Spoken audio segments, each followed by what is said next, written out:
Sonic the Hedgehog. Yeah, it's okay. Seeing as we're in a bit of a Sonic drought right now, with us knowing virtually nothing about Sonic X Shadow Generations and Sonic Movie 3... Hurry up! I thought what better time than now to go through his games with a more analytical eye. Starting with Sonic 1 for the Sega Genesis or Mega Drive if you dig. Now I must stress that for this video I played via the Sonic Mega Collection game on PS2, but for reasons you'll see later and because it looks nicer, I will be using footage from Origins.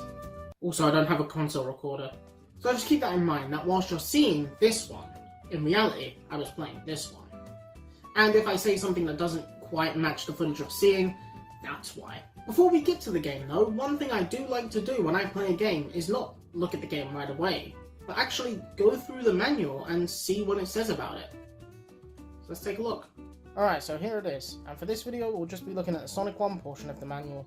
Oh, and hey look, it actually gives us a plot synopsis as well as the original release date. Yeah, spoiler alert, this manual gives us more story than the game itself. I mean, we know we have to stop Eggman because he's capturing animals, but that's about all there is to it.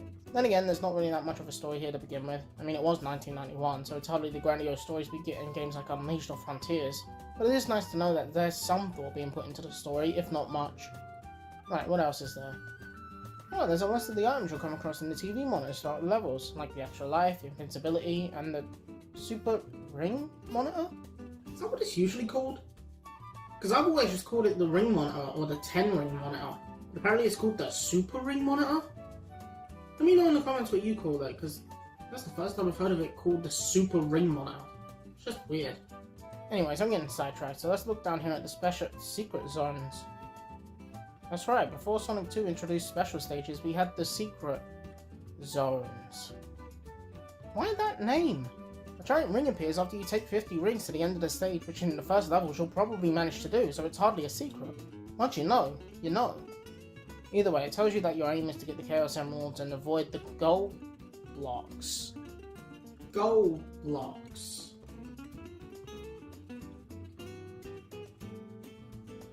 Yeah, no, those are definitely circles. That's basically all the manual gives you for this game, so there's not really that much else to talk about, except for this Sega ad thing.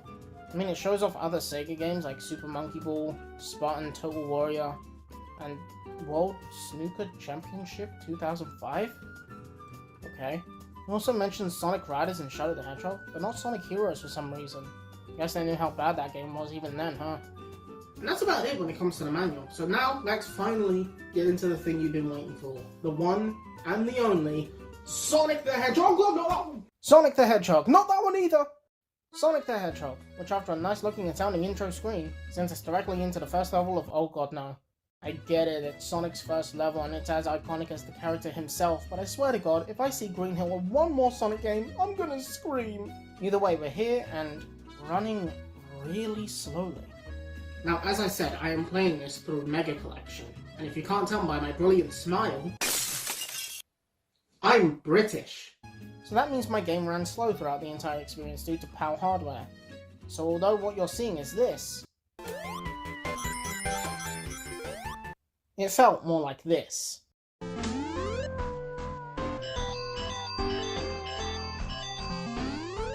I thought I'd mention that here at the start of the game because besides here and a few other levels early on, I didn't really run into that many issues with the slowdown. But either way, we're in Green Hill, the stage where original ideas come to die. It's a shame really. If Green Hill hadn't been so overused in games like Forces and Frontiers, I'd actually be pretty happy to see it. The way it is now though, the level's fine. It's fun enough. I managed to get to the end with 50 rings, so I was able to get access to special, secret zone. You know, the secret that's at the end of every level every single time. Secret Zone 1 is pretty easy, but I've played this one enough times to know what I'm doing. And that's one emerald already. Let's see if I'm able to get them all this time. Act 2 is not too bad, still pretty simple and easy. Although I did find the secret at the start of the level. Pretty nifty, I guess. I was able to get to the definitely not secret zone at the end of every stage in Act 2 as well, so that's second emerald ahoy. The second secret zone is hectic as all balls, but I was able to get the emerald nonetheless. Act 3 isn't all that special, except for the fact that it's the first appearance of Eggman, or Dr. Robotnik in this game. And we fight him in the Egg Wrecker, or the Egg Mobile Hammer Ball specification? Okay. And he's pretty easy. Avoid the giant ball, hit him where you can, and you're done. Overall, Green Hill Zone teaches you the basic rules of the game. challenges you but keeps it simple for the most part. It's a great introduction to Sonic's moveset and the physics. And then you get to Marble Zone. I'm pretty sure I speak for most people when I say that as a kid I hated this level, and it makes sense why. You go from high-speed action in Green Hill with breakable walls, loops and ramps to build up your speed, to slow platforming above lava and waiting for blocks to move. And I'm playing on Mega Collection, so for me it was even slower, although I did find this cool secret in Act 1 that got me 2 extra lives, so that was pretty cool. I also got 50 rings again. Is that Mario? Yahoo! Secret Zone 3 is stressful, but I just barely managed to get it. It also has this part at the very beginning where the bumper combined with the rotation of the stage sends you straight into the goal orbs, so that's fun. Act 2 is just more of the same stuff you did in Act 1, the only new thing are these swinging platforms. That's it really. There's a cool lava chase moment at the beginning, and of course because I'm a Sonic 1 master, I got to the end with 50 rings. Secret Zone 4 is simpler than 3, but still challenging nonetheless. Still got the emerald though. Act 3 is a gauntlet of obstacles you've already faced, but this time they're thrown at you in combinations. Whether it be the swinging platforms over lava with fireballs shooting up, or spikes shooting out of the ground next to crushing pillars and collapsing floors. It is difficult all to lead up to the fight with Robotnik and his new Egg Scorcher. It's pretty simple, you just avoid the fiery shoots at the ground and hit him when he approaches you for a quick but challenging victory. Marble Zone is a welcome change considering it teaches you to deal with more stressful and tense platforming moments, which, trust me, will be needed in future levels. Spring Yard Zone is the obligatory pinball stage of the game, and it's a good time with lots of ramps allowing you to play with Sonic's momentum and bumpers everywhere for you to bounce off of. Pretty fun level in my opinion, although I got bullshitted out of the Secret Zone here. Oh well, I'll get it next time. Kind of annoying though, placing an enemy on a platform above a spring, like come on, what was I supposed to... Oh. Kinda harsh, don't you think? Oh god, help, I can't move, I'm stuck, I'm gonna die! Act 2 is just more of the same stuff that was in Act 1, so not really much to say here. Except I actually got to go to the Secret Zone. It has a penis. Secret Zone 5 is more like Zone 4 than any other, so it wasn't too hard. I lost right at the end. In Act 3, the shield item finally appears. Would have been useful, you know, 2 levels ago. It's pretty difficult, and by that I mean I got hit a few times, but it's all a lead up to the third boss, the Egg Stinger. He picks up blocks that make up the platform you're standing on and destroys them. What I personally like to do is wait on the furthest left one and wait for Eggman to come down to get a few cheeky hits on him. Doesn't stop the boss from being easy as piss, but it's still kinda cool. Spring Yard Zone all in all is a fun stage. It's like a combination of Green Hill and Marble Zone. You know, you have a high-speed action with ramps and springs to send you at the highest speed possible, but also slower and more precise platforming like in Marble Zone. Well, we're officially halfway through the game and we've already got 4 emeralds, so hope nothing slows our roll too soon. Oh god. Oh god, no. No, not this. No. No! Oh god, it's Labyrinth Zone!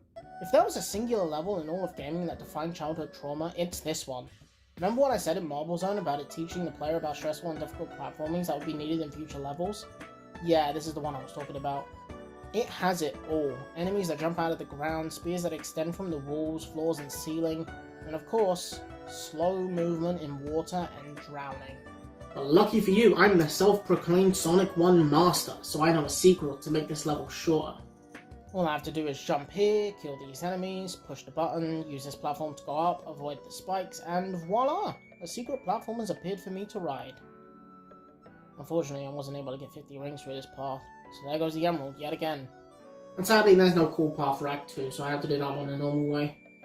And I still couldn't get 50 rings. Guess it goes to show how shit this level is. Now, the cool thing about Act 3 is that, much like Act 1, there's a secret path that lets you skip a decent chunk of the level. Just jump over these spikes, follow the block down, do this, and you're at the boss.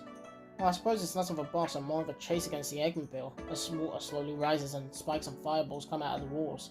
Luckily, I know a cool trick to make this easier, and it is to... damage boost. Yeah, no, this one sucks. And that's Labyrinth Zone, an annoying level which luckily, if you're good at the game, you can skip. Starlight Zone might just be my favourite level in the game, mostly because it's a combination of all the other levels you've been playing so far. It's got ramps that build up your speed and loop like in Green Hill, slow moving platforms and fireballs shooting out like in Marble Zone, precise and high-up platforming that makes use of sonic momentum like in Spring Yard Zone, and stressful segments and annoying enemies like in Labyrinth Zone.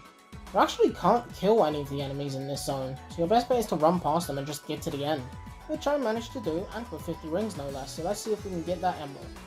And I failed again, and at this point I've kind of given up, because seeing how the next zone is an absolute bitch to keep 50 rings in, I'm not holding out much hope. Never mind, I actually managed to get through to Act 2 with 50 rings! I actually have a chance here! Damn it.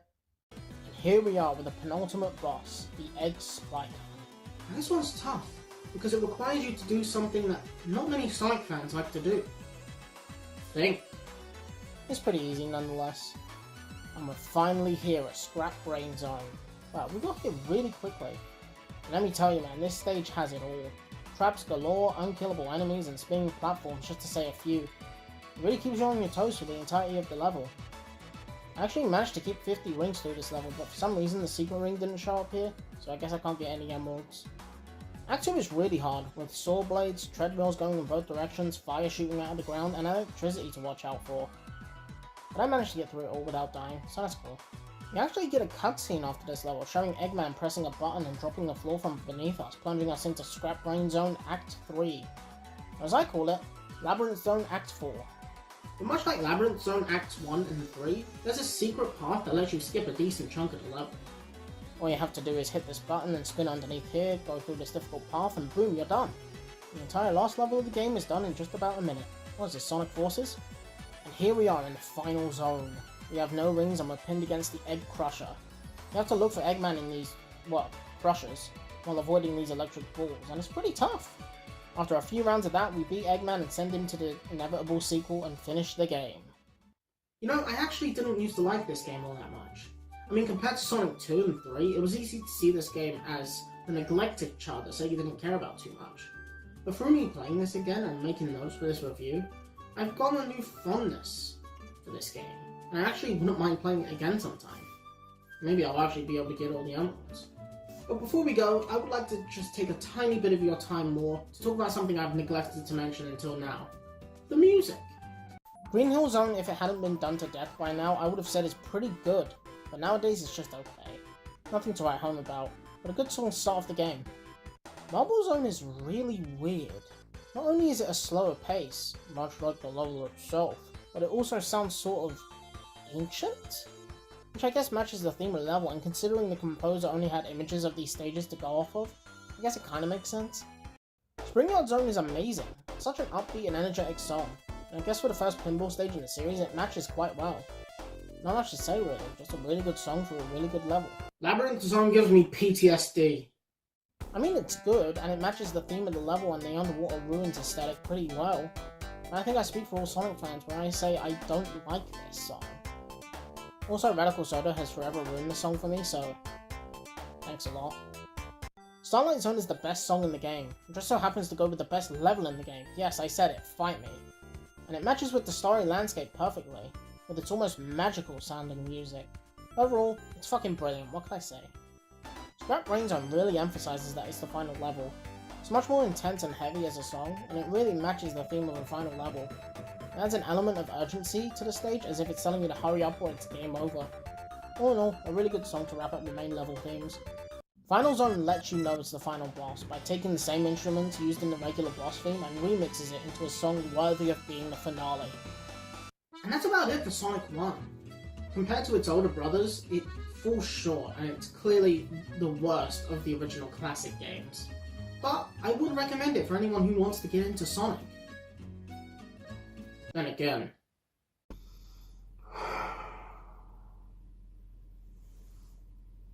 what the fuck?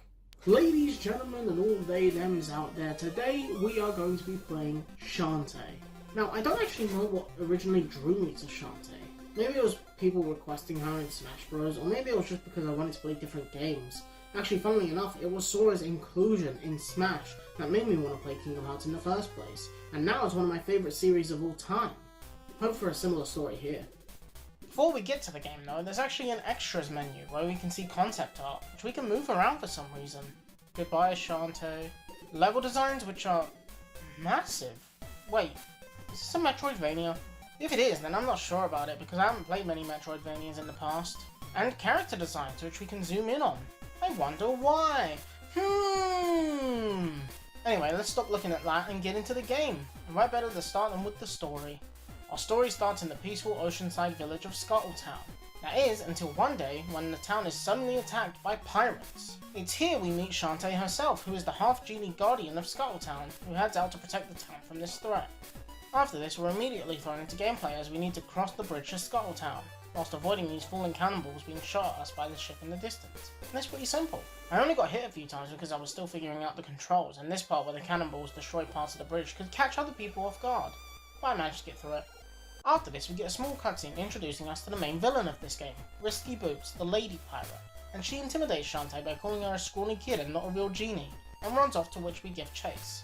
After this, we're thrown into our first level of sorts, where we need to defeat enemies, explore the stage, and save our Uncle Mimic, who says that the pirates have stolen the steam engine that he was working on, so he sent us to get it back. After another decent chunk of platforming, we make it to Risky's ship and ask her where the steam engine is, to which she says it's none of our business and demands her men to attack us and to spank her extra hard for money? Alright. Leading into our first boss fight. The first phase of this fight has us dodging these bombs that bounce and arc over us, after which we have to attack the explosive barrel once the door opens while attacking enemies at the same time. And it's pretty tough, mostly because I didn't know what I was doing, but after I figured out it was fairly simple. After this, we're on to phase 2, where we have to jump onto these platforms while hitting these pirates that are trying to drop explosive barrels on us. This phase is pretty easy if you just stay in the middle, and after that you're done.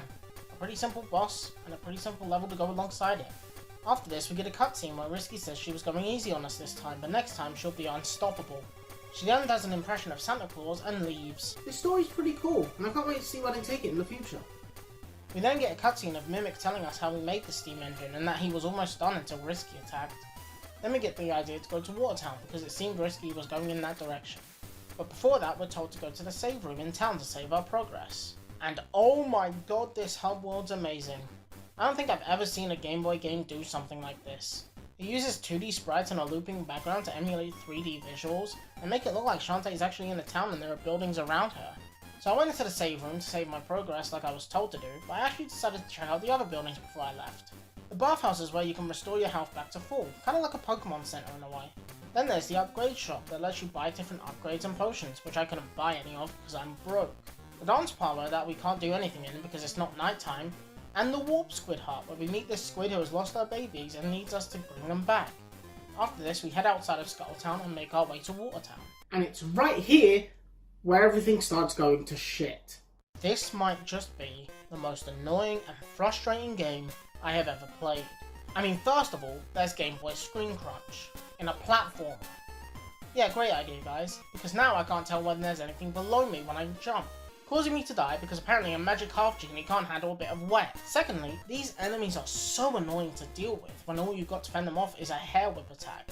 And this game just loves to spam enemies at you like a 12-year-old on Mario Maker, sometimes spawning them on top of you, which is very fun and fair, which causes you to take unnecessary damage, when all you want to do is progress.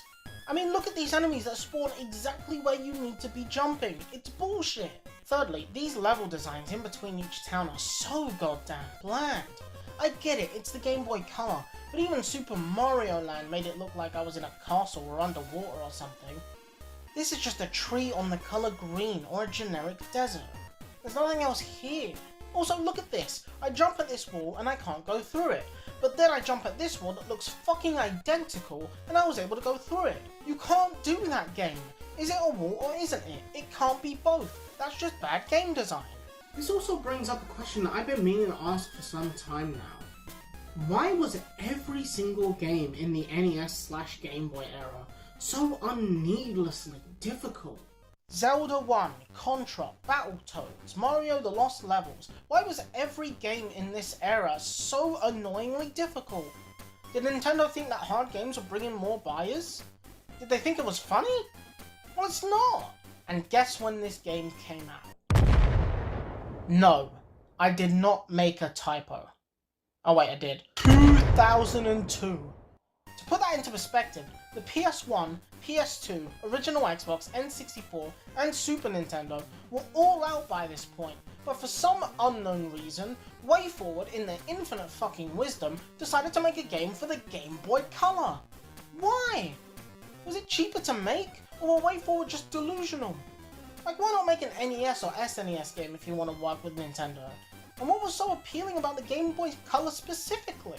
I don't know, I'm only about an hour in, and I know you're going to be typing your comments like, oh, the game gets better the further you are into it. But here's the thing. I don't give a shit. I don't care if a game gets better the further I am into it. Because it shouldn't need to. A good game to me is a game that's consistently fun and exciting the entire way through, from beginning to end. If you want an example, just look at my favourite game of all time, Sonic Unleashed. From the moment the game starts up and hits you with that opening cutscene that is just, frankly, incredible, and throws you directly into the first level, all the way to the final boss, the game is fun and exciting the entire time. This game is nothing like that. I mean, there's not even any music in the first section of gameplay, like, oh, I don't know, every game in existence! Oh, and speaking of the music, I wish I could say that it was good, but it really isn't. It sounds so bad. And again, I get it, it's a Game Boy game, but just work with me here a sec. Here's a song from Shantae.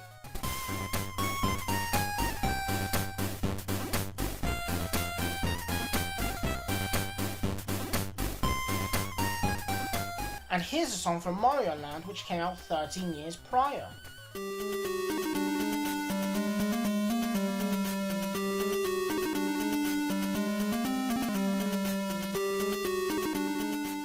Let me know which one you think sounds better, and I won't listen to you because you're objectively wrong. If all Metroidvanias are like this, then I don't want to play them anymore. So that brings me to my final question. How the hell is this franchise popular with a first entry like this? Well, I've actually got the answer for you. Boobs! I mean, why do you think all the characters look like this? I understand Shantae's design. She's a genie and a dancer, so of course she wears clothes like that. But pirates? I think I can speak for everyone when I say my favourite part of Pirates of the Caribbean is seeing Jack Sparrow's rack. These character designs are clearly targeted towards those losers who have nothing better to do than rot in their bedrooms and touch themselves to fictional characters because they're alone in their house. Shantae for the Game Boy Color might be the worst game I've ever played. And that really sucks, because I really wanted to like Shantae. But I don't know, maybe I played it wrong, or maybe there was something I was missing, but I don't want to play it anymore. And when it comes to this video, I'm done. I'm finished. I don't want to continue with this. Thank you for watching, and I'll see you in the next video. Peace.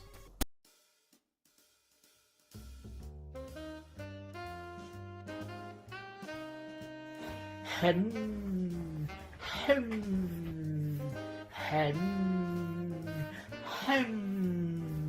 want to play any of this shit.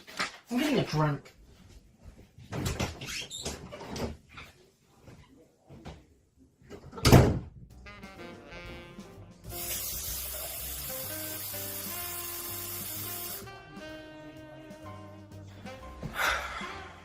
I need to get another video done.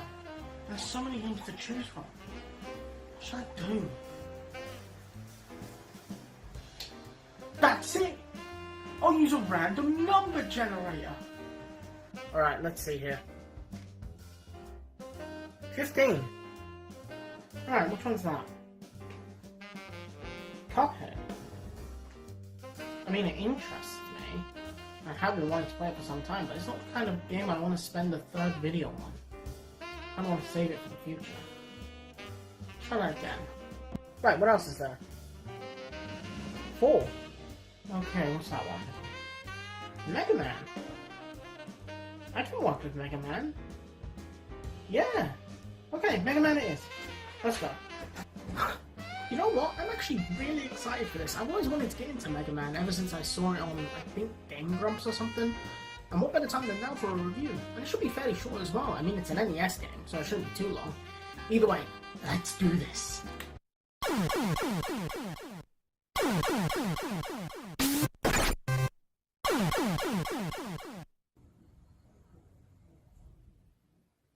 Maybe I should pick a different level.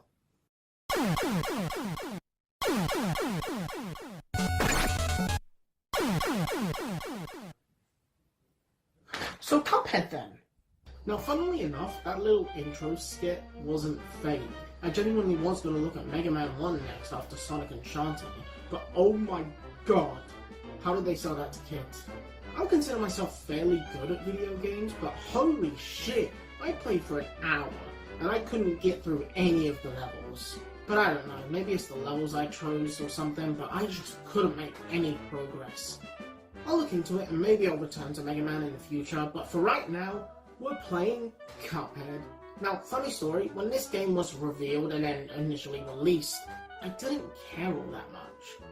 And then when the DLC was subsequently revealed and released, I still didn't care.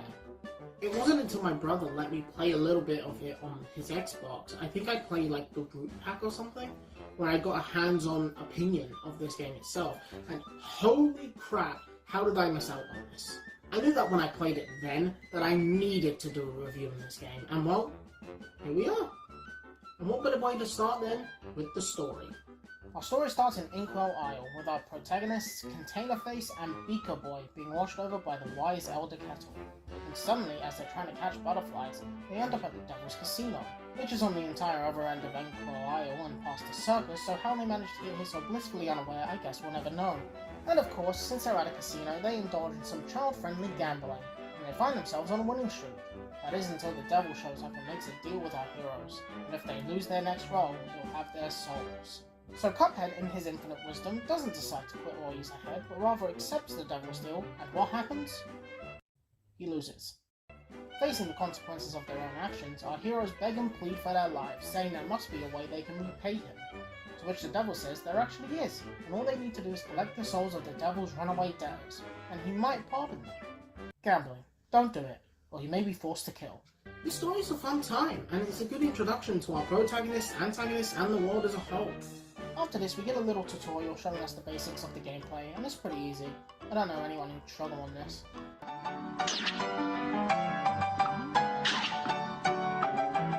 Well, shit. Anyways, immediately after that, we head outside, talk to this Apple Man, and he gives us 3 coins, that we can use in the shop later. And here we are at the first boss, the Root Pack in Botanic Panic. As the first boss I faced, it was pretty tough, more so to do with me getting used to controls, but once I got used to them and learned the boss's patterns, it was fairly simple. And I got an A-, so not bad, considering it was my first boss. After this, I decided to go to Porcrine's Emporium, which is the shop for this game, and I decided to get a smoke bomb, because to me, it was the best thing to get. Don't get me wrong, an extra hit point is good, but I'd rather be invulnerable when dashing to avoid damage, than have an extra hit point and doing less. After this, I decided to change the control so it was more comfortable. Oh, Jamcon, why did you change the controls? It's how the developers wanted you to play it. To which I say, then why did they give me the option to change it in the first place?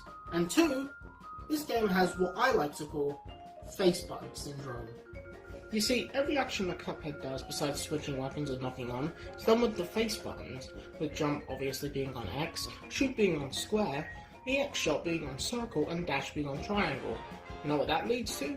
Your thumb being on X and square to jump and shoot, and then moving your thumb over to triangle to dash, and your thumb goes over circle and you do the X shot instead. So to make it easier and more comfortable for me, I decided to change shoot to the right trigger and EX shot to the left. Because not only is it more comfortable to use, if I'm locked on and shooting, my thumb is completely free to move the right stick, something that's not too easy to do without moving your other hand. Hopefully that clears it up to all 4 people that were asking, and now we can return to the game. And here we have our first running gun level named Forest Follies, and man, these are tough. This is a level I could see myself needing the extra hit point for. The main problem I ran into were these acorn guys that I kept forgetting about. Once you figure out the layout and what each enemy does, it's quite rewarding to get through. On to our second boss now, Boopy Legrand in Ruse of Illusions. Now I must admit, I kinda cheated on this one. Remember what I said at the start of the video that my brother let me play a boss on his Xbox to get used to the controls? Yeah, this boss was it. So learning all the different phases and what he does, all of that was done before I even made this review. With that knowledge in my mind, I was able to beat this boss fairly easily, and on my first attempt no less. Still got a B- though. And here we have a second running gun level, Treetop Trouble, and this one's just as tough as the last. My main issues being getting the coins and these log enemies combined with the bug guys. There's also a mini-boss here. There was one in the previous level, but that one didn't have anything of worth to note down, so I just skipped over it. It goes down pretty easily. After this, I decided to check this scroll thing out, and it turns out it was a blueprint for a plane that we can pilot in a different gameplay style. After doing this, a bridge appears and we get access to the next boss. Hildeberg in Threatening Zeppelin. And man, this one is tough. Mostly because it's a new gameplay style and I'm still getting used to it, but also because it's a tough boss in general. I actually got really close to winning on my second attempt, but I lost because I didn't know how the UFOs worked. Once I knew you had to bait the red ones and wait for the yellow ones, I got it pretty easily. And with an A-, so that's good. Oh, and one more thing about this boss. Smash. It's after this where I found the Mausoleum. It's a pretty fun minigame where you have to parry ghosts before they get to this chalice. After which you meet Miss Chalice, who rewards you with your first super and access to the DLC, which we will not be looking at today. And with that, we're on to our next boss, Cagney Carnation in Floral Fury. This one, personally, is the hardest one in the first world, with all the things on screen that you need to watch out for, and the way you have to focus on them and the boss at the same time to make sure you don't get hit by him. The play boss being difficult, I can understand. It was in a new gameplay style and I was still getting used to it, but this one is in the normal gameplay style, making every mistake feel like it was my fault, whether I fat-fingered a button or just made a mistake. This one was annoying. I managed to get through it, and with an A-, and that's at least pretty cool. And we're finally on to the last boss of the first world, RWBY and Croaks in Clip Joint Calamity. This one isn't as tough as the Undertale reject over there, but it still is pretty annoying. But once I realised he was vulnerable as the slot machine during his attack phase, he basically disintegrated into my hands. And that's it for all the bosses. All we need to do now is talk to King Dice and he gives us access to Inkwell Isle 2. Before that though, I decided to go back to Porkrind and buy some things with the 11 coins I had. Decided to get the roundabout shot and the spread shot alongside the pea sugar, just because I thought they'd be the best things to get for me. I also decided to switch to Mugman, just to add some variation to the video. IO1, all in all, is pretty fun. Sure, it has its challenging moments, but nothing too hard, really. Also, I was told by many people that this game was hard, but I'm really not seeing it. Maybe it's just because I'm a god gamer, maybe I'm just good at recognizing patterns, or maybe people were just over-exaggerating the difficulty back in 2017?! Man, I am extremely late to this. Before I went on to the next boss, I managed to summon Game Genie. Now I didn't notice at the time, but apparently you can summon him by spinning in a circle and he gives you 6 health points. I only managed to summon him in the first place because I was being stupid. And it wasn't until I beat the second isle where I found out what he was and what he did. On to the first boss of the second isle then, Baroness von Bonbon in Sugarland Shimmy.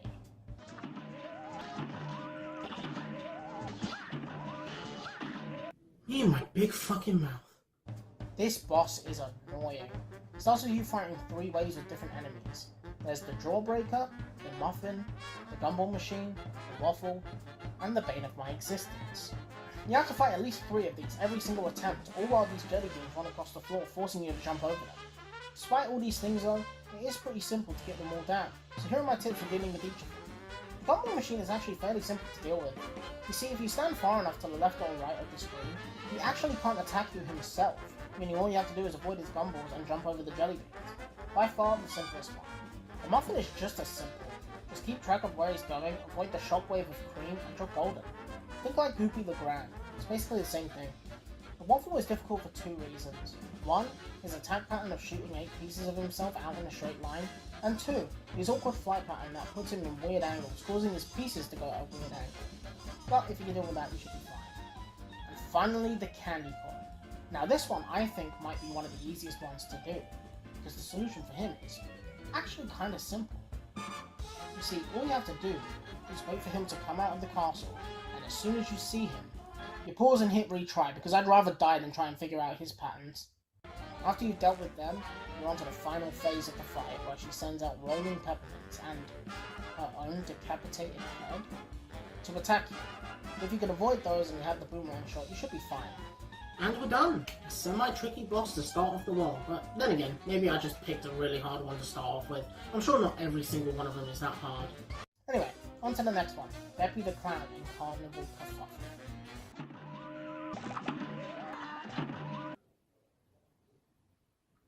Can you hear me? This boss is actually a lot like a real clown. It's annoying, it has erratic movements, and I won't stop until I see it burned at the stake. The first phase is simple enough to understand. Shoot all the yellow ducks and parry the pink ones so they spin and are out of your way, and jump over Beppy when he decides to charge towards you. The second phase is more tricky but still easy to grasp. Just shoot at the dog balloons and parry the pink ones if you can, and shoot at Beppy whilst avoiding a train passing by. Personally, I like to use the spread shot for this phase because it does more damage and hits a wide area, making the dog balloons no problem. The third phase took me a bit to figure out, but once I did, I'd say it's one of the easier phases in this fight. All you have to do is avoid the horseshoes that Beppy's donkey is vomiting, and jump over the same train from earlier. I actually found that if you stand under the donkey, he doesn't damage you. All you have to do is watch out for the train. And the fourth phase is by far the hardest bit. You have to jump on these platforms whilst avoiding the train this time because it has more people on it, so you're better off just staying on the platforms. After which he sends out these penguins, and I'm going to be honest, I don't know how you deal with these. I assume you just shoot them, but on my winning attempt I just used the super on them, and shortly after I won. So yeah, overall a pretty tricky boss, but a rewarding one to figure out. And straight on to the next one, Jimmy the Great. And this one is a plane level, so it's a nice change of pace. A pace that is quickly ruined, because I think this is harder than Hildeberg. So get this, he has 3 different starting attacks: the cat statues, the random bullshit assault, and the swords. Now the latter 2 I can deal with, but the cat statues suck, because not only do they home in on you and constantly fly towards you, but you have to deal with like 12 and you can only get rid of 3. Those 3 being the ones you parry, which considering there's so many on you at one time, good fucking luck doing that. It got to a point that much like the candy corn enemy in Baroness von Bonbon's fight, every time he started with the cat statue, I'd just restart the fight because I didn't want to deal with it. Either way, you deal with that and you're thrown into an auto-scrolling segment where you have to shoot the faces of these pillars and then fly through the gap they create, all whilst avoiding these spinning blades, after which you're allowed to progress to the second phase, where he sends out ghost mummies flying at different speeds and shoots his eye out in an awkward flying pattern. I just like to spam EX shots and supers here to get it over with quickly. After this, you're on to the next phase, where he makes a puppet of Cuphead or Mugman, depending on who you're playing as, and shoots at you. This one isn't too difficult, the only major problem being this hat that is constantly following you and periodically shooting an egg shape around itself. And once you've beaten that, it's on to the final phase, in which he sends out these pyramids that are constantly spinning around you and occasionally firing waves in a plus shape around them. If you can somehow manage to get through and avoid all that, you should be able to beat the boss, which luckily I managed to do, and with an A, my best rank yet. After this, to give myself a break, I decided to tackle a running gun level, this one being called Funfair Fever, and it was fine. The only annoying part were these balloons exploding and hitting me, but once I realised all I needed to do was, you know, stop shooting them, I basically did it without much challenge. After this, I decided to check out the second mausoleum, and this one, while trickier than the first, especially with the spinning ghosts, was fairly easy. Once I was done with that, I decided to head straight into the second running gun level for this world, Funhouse Frazzle.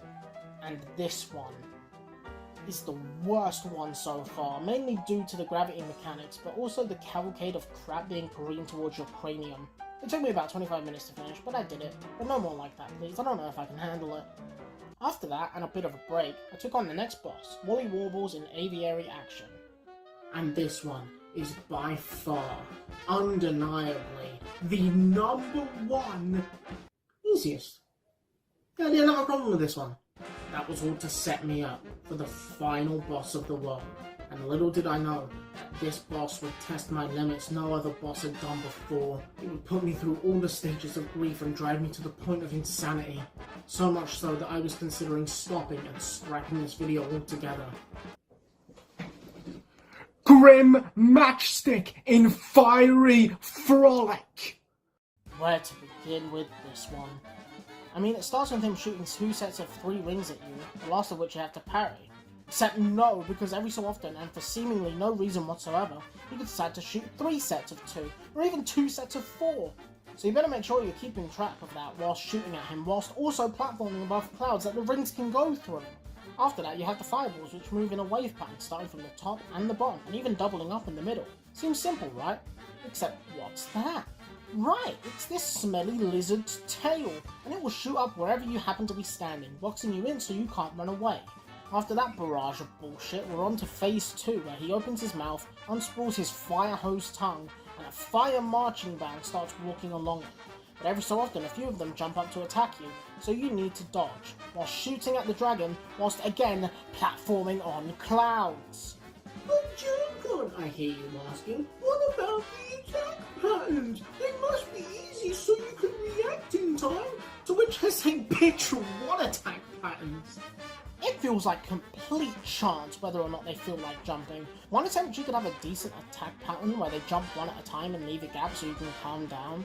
And then the next you get to this phase and you could get 3 jumping in a row in different directions, not giving you any time to breathe. And it lasts so agonizingly long! And then we have phase 3, where the dragon somehow turns into a Hydra, starts shooting orbs that one shot scatter into 4 pieces, and he breathes fire. To this day, I still have no idea how this phase works or what I do in it. Even on my winning attempt, I was just shooting, platforming, and panicking. Oh, and every time you die, you have to watch a starting animation, which after a while starts to look like This boss didn't take me 1 hour.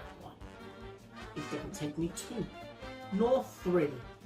This boss, from my first attempt to my last, took me 5.5 hours, and this is only the second world! If you want my advice for this boss, I'm sorry, but I just can't give it to you. Because I don't even know what I did to beat it. I'd say just play it for yourself, see what works for you, and go from there. But God, please, take breaks. I only did it in 1 sitting because I'm extremely stubborn and I wanted to get the video done. Please, for the love of all that is holy, take regular breaks. Don't be me. After that trauma-inducing boss, we get our last contract of this world and we can finally move on to the next one. Let's hope the next few are easier than that, because I don't know if I can handle much more. Before that though, I decided to switch back to Cuphead for this aisle, but don't worry Mugman fans, he will return for one more boss a bit later. Aisle 2 is such a change of pace from Aisle 1. I mean, I've heard of difficulty spikes, but this is more of a difficulty shotgun in the way it challenges you. The only boss I found vaguely easy was Woolly Warbles, and that's really not saying much, considering that boss has its own fair share of challenge.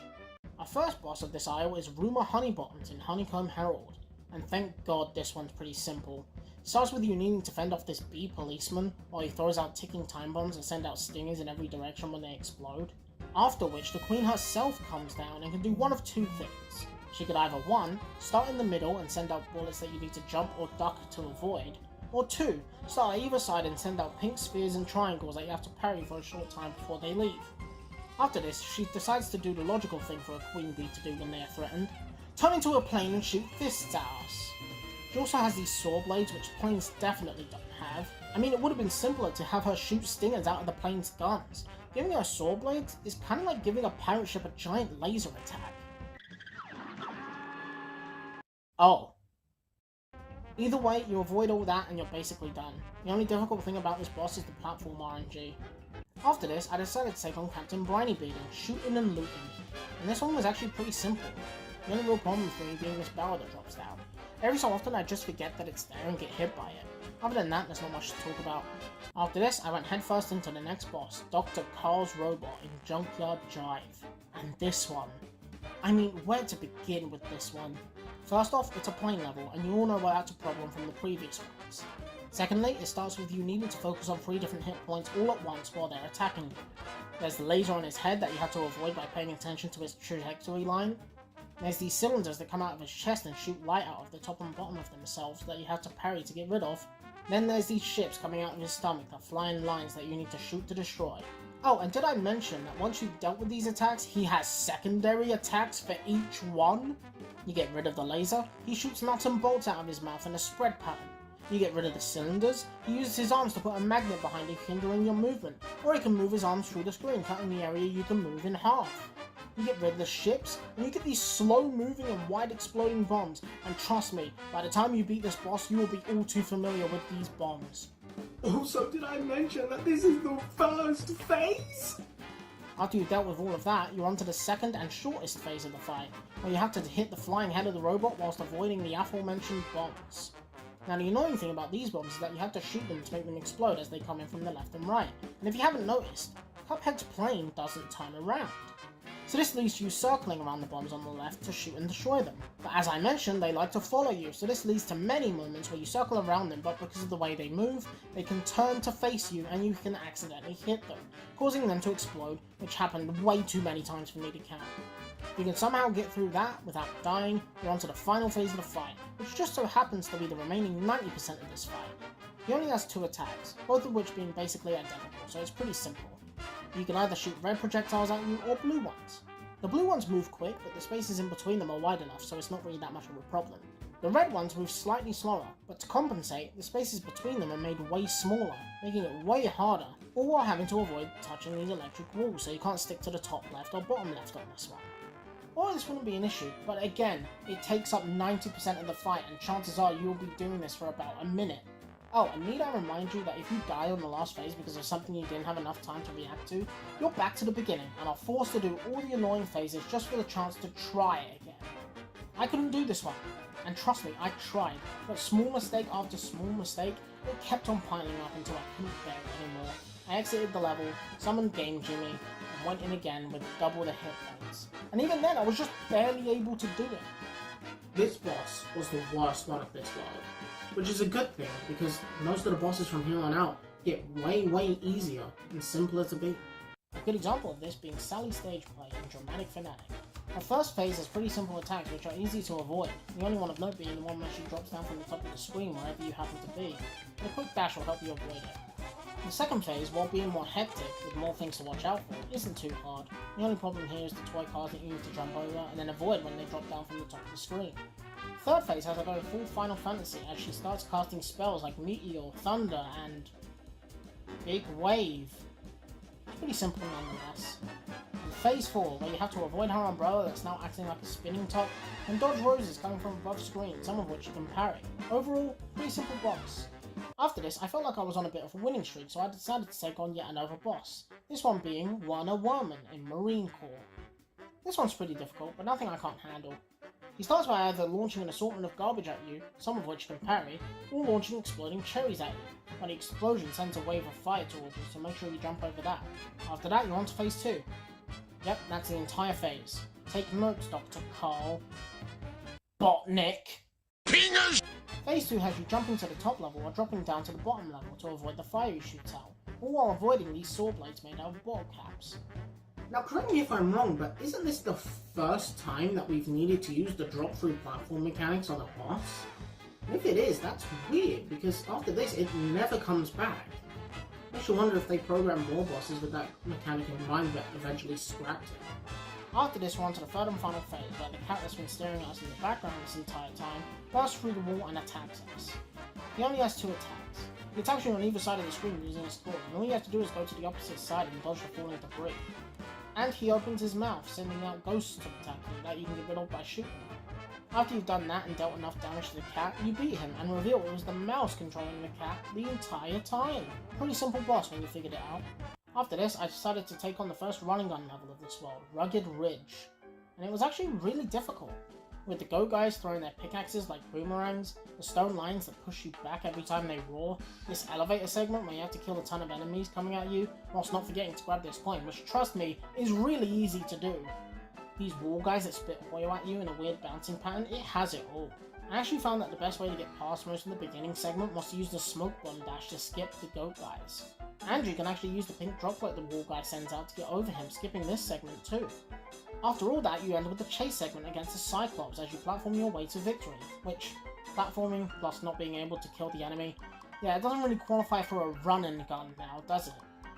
After this, I decided to take on the final Mausoleum, and this one's actually pretty tough. I say that because I lost a couple times. First of all, the ghosts move way faster than they did in the previous 2 Mausoleums, and secondly, they come in such a breakneck pace that you barely have any time to react. Also, there's these big ghosts that when you parry them split into 2 regular ghosts to worry about as well. All in all, a really tricky minigame that rewards us with our final super, Giant Ghost. Oh, and speaking of the supers, I basically only used the first one for most of my playthrough. The only time I used the other ones was when I wanted to see what they did. Other than that, I didn't really use them all that much. On to the second running gun now, Perilous Piers. And this one is so goddamn hard, man. It starts with you having to avoid these fish that for some reason can exist outside of the water. Then you have to deal with these barnacles that shoot 3 projectiles into the air that you need to avoid. Then you ride on the back of these crabs, being sure to avoid the fish to get to the next part. After that, you need to platform over water whilst dealing with this lobster that covers 90% of the screen. Then you platform on these boards that tentacles are holding up, and after all that, you're on to the last part of the stage, as you ride an octopus that you can parry to break rocks, and avoid clams shooting pearls at you, and the shrimp that jump in an arc at you. I couldn't do this one. It was just too hard and too much. It even got to the point that on one attempt at the very end, I lost track of Cuphead altogether. I mean, where is he? So I decided to cut my losses and move on to the next boss, Cala Maria in High Seas Hijinks. And it's a plane level, so you know what that means? It means it's really, really easy. Sure, it has its moments like getting the ghosts and the pufferfish at the same time. I mean, how do you deal with this? And getting frozen can be annoying, but other than that, there's not really much to complain about. This boss, from attempt 1 to my victory, took me 10 minutes. And it was a plane stage, so I was feeling pretty good about that. Oh, and another thing about this boss? Smash! After that dopamine boost, I decided to take on the last boss of this world, Phantom Express in Railroad Wrath. It was another pretty simple one. All you have to do is focus on the boss and time your parries. And sure, the last phase can be difficult, but I got it on my first try, so I'm better than you. Got a B though. And that's it for Aisle 3. It felt more like Aisle 2 than Aisle 2 did. Most of these bosses were really easy to beat, so I gotta wonder why they were placed at the very end. We're on to the final world now, Inkwell Hell. And before that though, I decided to actually beat Perilous Piers off camera because I didn't want to waste your time. And it was annoying. Not much else to say really. Okay, so here we are, and I decided to switch back to Mugman because I wanted him to have one last hurrah before I beat the final boss as Cuphead. And that last hurrah will be against the Devil's right-hand man, King Dice in All Bets Are Off. This boss actually starts out with a cutscene, which is something I wish more bosses did to flesh out the characters we were fighting. Like maybe Captain Brinybeard can miss his life on the sea, but his contract with the devil could stop him from setting sail ever again. Or maybe Grimm Matchstick could be the last of his kind and doesn't want his species to go extinct. Actually, I think I prefer that. Either way, this boss starts with you needing to roll a dice to progress. You see all these red numbers? They all represent a different mini-boss that you need to fight to move on.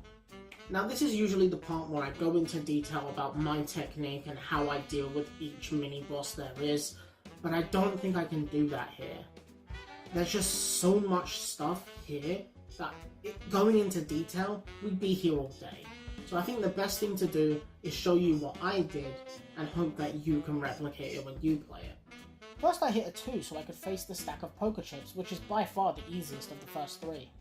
Then I hit another 2 so that I was safe. And then I hit a 1 to face the dominoes, which was fairly easy to deal with. Then I hit a 3 so that I was safe, and then a 1 to get an extra hit point and move on to the roulette roll, which is the easiest one by far. Then I hit a 3 to be safe, and then another 3 to move on to King Dice himself. Now King Dice only has one attack, and that is to send out cards on either side of the screen at you, some of which you can parry and then switch sides. Personally, what I did was parry at least twice on every pink card to build up my meter, and then hit King Dice with a super. You managed to do that, and then you've beaten the penultimate boss. After this, I decided to switch to Cuphead so that I could take on the final boss with the main character of the game. The final boss, of course, being the Devil in one hell of a time. And this one, well, is the final boss, so obviously it's going to be hard. Let's take a look as to why. The Devil has a lot of attacks in his first phase, most of which he can do whenever he wants, so there's no point in saying which one he does first. He can send his arms off screen and clap them together, forcing you to jump over them. Then he can spin his trident, causing one of two things to happen. Either he can send out 4 orbs at you, one of which you can parry as they bounce around the screen, or he can send out 6 flames that launch in your general direction that you need to avoid. Then he can take his head off and drop it from above you that you need to dodge. And finally, he can send his head off screen and snake it along from one side of the screen to the other, that you need to run to the other side of the screen to avoid. All while trying to avoid these small demons running in from the side of the screen that you need to kill or dodge. Avoid all that and you're on to phase 2, where you have to shoot the Devil's giant baby head while avoiding these flaming poker chips falling from the sky, that you need to jump from one platform to the other to avoid. These axes the Devil sends out of his eye that fly in a strange pattern, and these pink bombs that you have to parry or else they explode, and the explosion takes up half the screen. After you deal enough damage, you're on to the 3rd phase, where the Devil gets rid of 2 platforms on either side, limiting where you can move, and brings in these 2 things that shoot flaming skulls in a straight line while the platforms move up and down, all while the smaller blue demons fly down towards you and spin like a saw blade to attack. After that, you're on to the final phase, where the Devil starts crying pink tears like the little bitch he is, that you can parry to avoid the flaming poker chips coming down at the only platform left. Get through all that and you're done. This boss was actually really tough for me, so much so that I actually needed to use my 3rd and final wish from game jamming to get 6 extra hit points, and still, even then, I was just barely able to do it. After this, we get a small cutscene showing our heroes burning the contracts they collected along the way, freeing the residents of Inquiry Isle from eternal servitude to the devil, after which they go home and celebrate, and promise to never wander into trouble ever again. And that's Cuphead, a brilliantly annoying game that tests your limits as a gamer. But before we go, I'd like to go through a few of my final thoughts when it comes to this game. Firstly, the music in this game is absolutely incredible. I don't think there's a single song in the soundtrack that I don't like listening to. The victory music, the hub world theme, the die house, and the mausoleum are just a few that come to mind. It's all really well put together and encapsulates the era they were emulating perfectly. Secondly, as you know, I switched from Cuphead to Mugman multiple times throughout my playthrough, just to give it some variety, but other than that, there's no real reason to switch characters in single player, rather than if you like the character more. I understand that they needed 2 characters for the co-op element of the game, but in single player? I mean, it would have been cool to have Mugman, aka the little brother character, have an extra hit point in single player. That way, if you're struggling on a certain boss as Cuphead, you can just switch to Mugman and you've got an extra hit point, letting you get further in the level. I know this is probably just a me thing, but I thought I'd put this out there just to see if anyone else thinks that I'm right about this. Do you think I'm right? Do you think I'm an idiot? You're right, but this is about the video, not me. Thirdly, as I was making my way through this game, I couldn't help but notice that some of the bosses were in really weird locations. World 1's bosses are actually pretty well placed and good enough, so I won't really talk too much about them. It's in Worlds 2 and 3 where I really had a problem with the placement of the bosses in the world. I mean, why is the hardest boss in the second world? And why is he harder than the last boss you do before facing King Dice and the Devil? Plus, it doesn't even make thematical sense. I mean, it makes way more sense for a dragon to be protecting the casino, because those are the last 2 bosses. But what is protecting it instead? What is the only boss you can do to proceed to that area? A ghost train. Why? Makes me think that they shifted some of the bosses around in development. Other than that, all the bosses are in a pretty good place. Maybe put the bee boss in the first world so it matches the overall environment and with all the flowers and the foliage, so it just makes a bit more sense. I actually decided to go back into the game after the credits finished to see if I unlocked anything, and it doesn't look like it. Maybe if I go into a boss it'll give me something. Expert mode? Expert mode. Expert mode. So you're telling me that I just went through all that pain and anguish and you want me to do it again on an expert mode? Nope! Nuh-uh! I'm out of here. I'm leaving. No, I'll look at the DLC some other time. Fuck this game. Nope.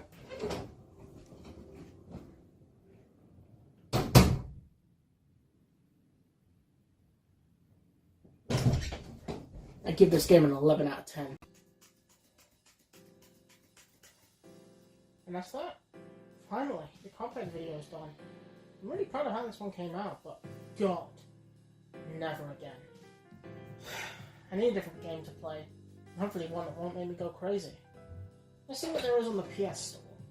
Okay, let's see. PS5 games. Casual. Alright, what is that? A building full of cats. What's that? Oh, it's a hidden object game. Look for, find, and pet all the cats in this adorable and relaxing game. Well, you should have said earlier! Ladies, gentlemen, and all they thems out there, welcome to another video, and that is correct. Today, we are going to be looking at A Building Full of Cats. A game that I saw on the PS Store, thought looked cute, and decided to buy it. And funnily enough, this game has a story, so how about I stop babbling and get right into it. The story of this game is that we are hired by the residents of this building to cat sit while they go on holiday, but some of them are skittish and decide to hide from us, so we have to seek them out. And that's about it. Yeah, not that much of a story to this game, I'm afraid. And then again, it's not like a game like this needs a story, so the fact that there is one is pretty neat. This title screen is really nice and it has some nice music behind it. I decided to click this cat button because I was curious to see where it took me, and I found out that it takes us to a screen that shows the developers and music, which luckily is copyright free, so I think I'm safe to include it in this video. On to the first floor now, which is amply titled, Grandma Taught Me to Love Cats. And this is the game. You move a cursor around the screen and click on any cats you see, including the secret cats that can be found by interacting with something, and the extra cats, which are higher detailed drawings than the ones littering the rooms. That's it. That's the entire game, just doing this in every room one by one. I was actually really confused when I found my first extra cat, because I didn't know why it disappeared, but I figured out that's just what it does. Then I found a cat in the toilet. Dude, get out of there, you gotta stink. No, not you too! And that's the first floor done. A simple level, but a challenging one nonetheless. On to the second one now, called Save the Earth. If only you could.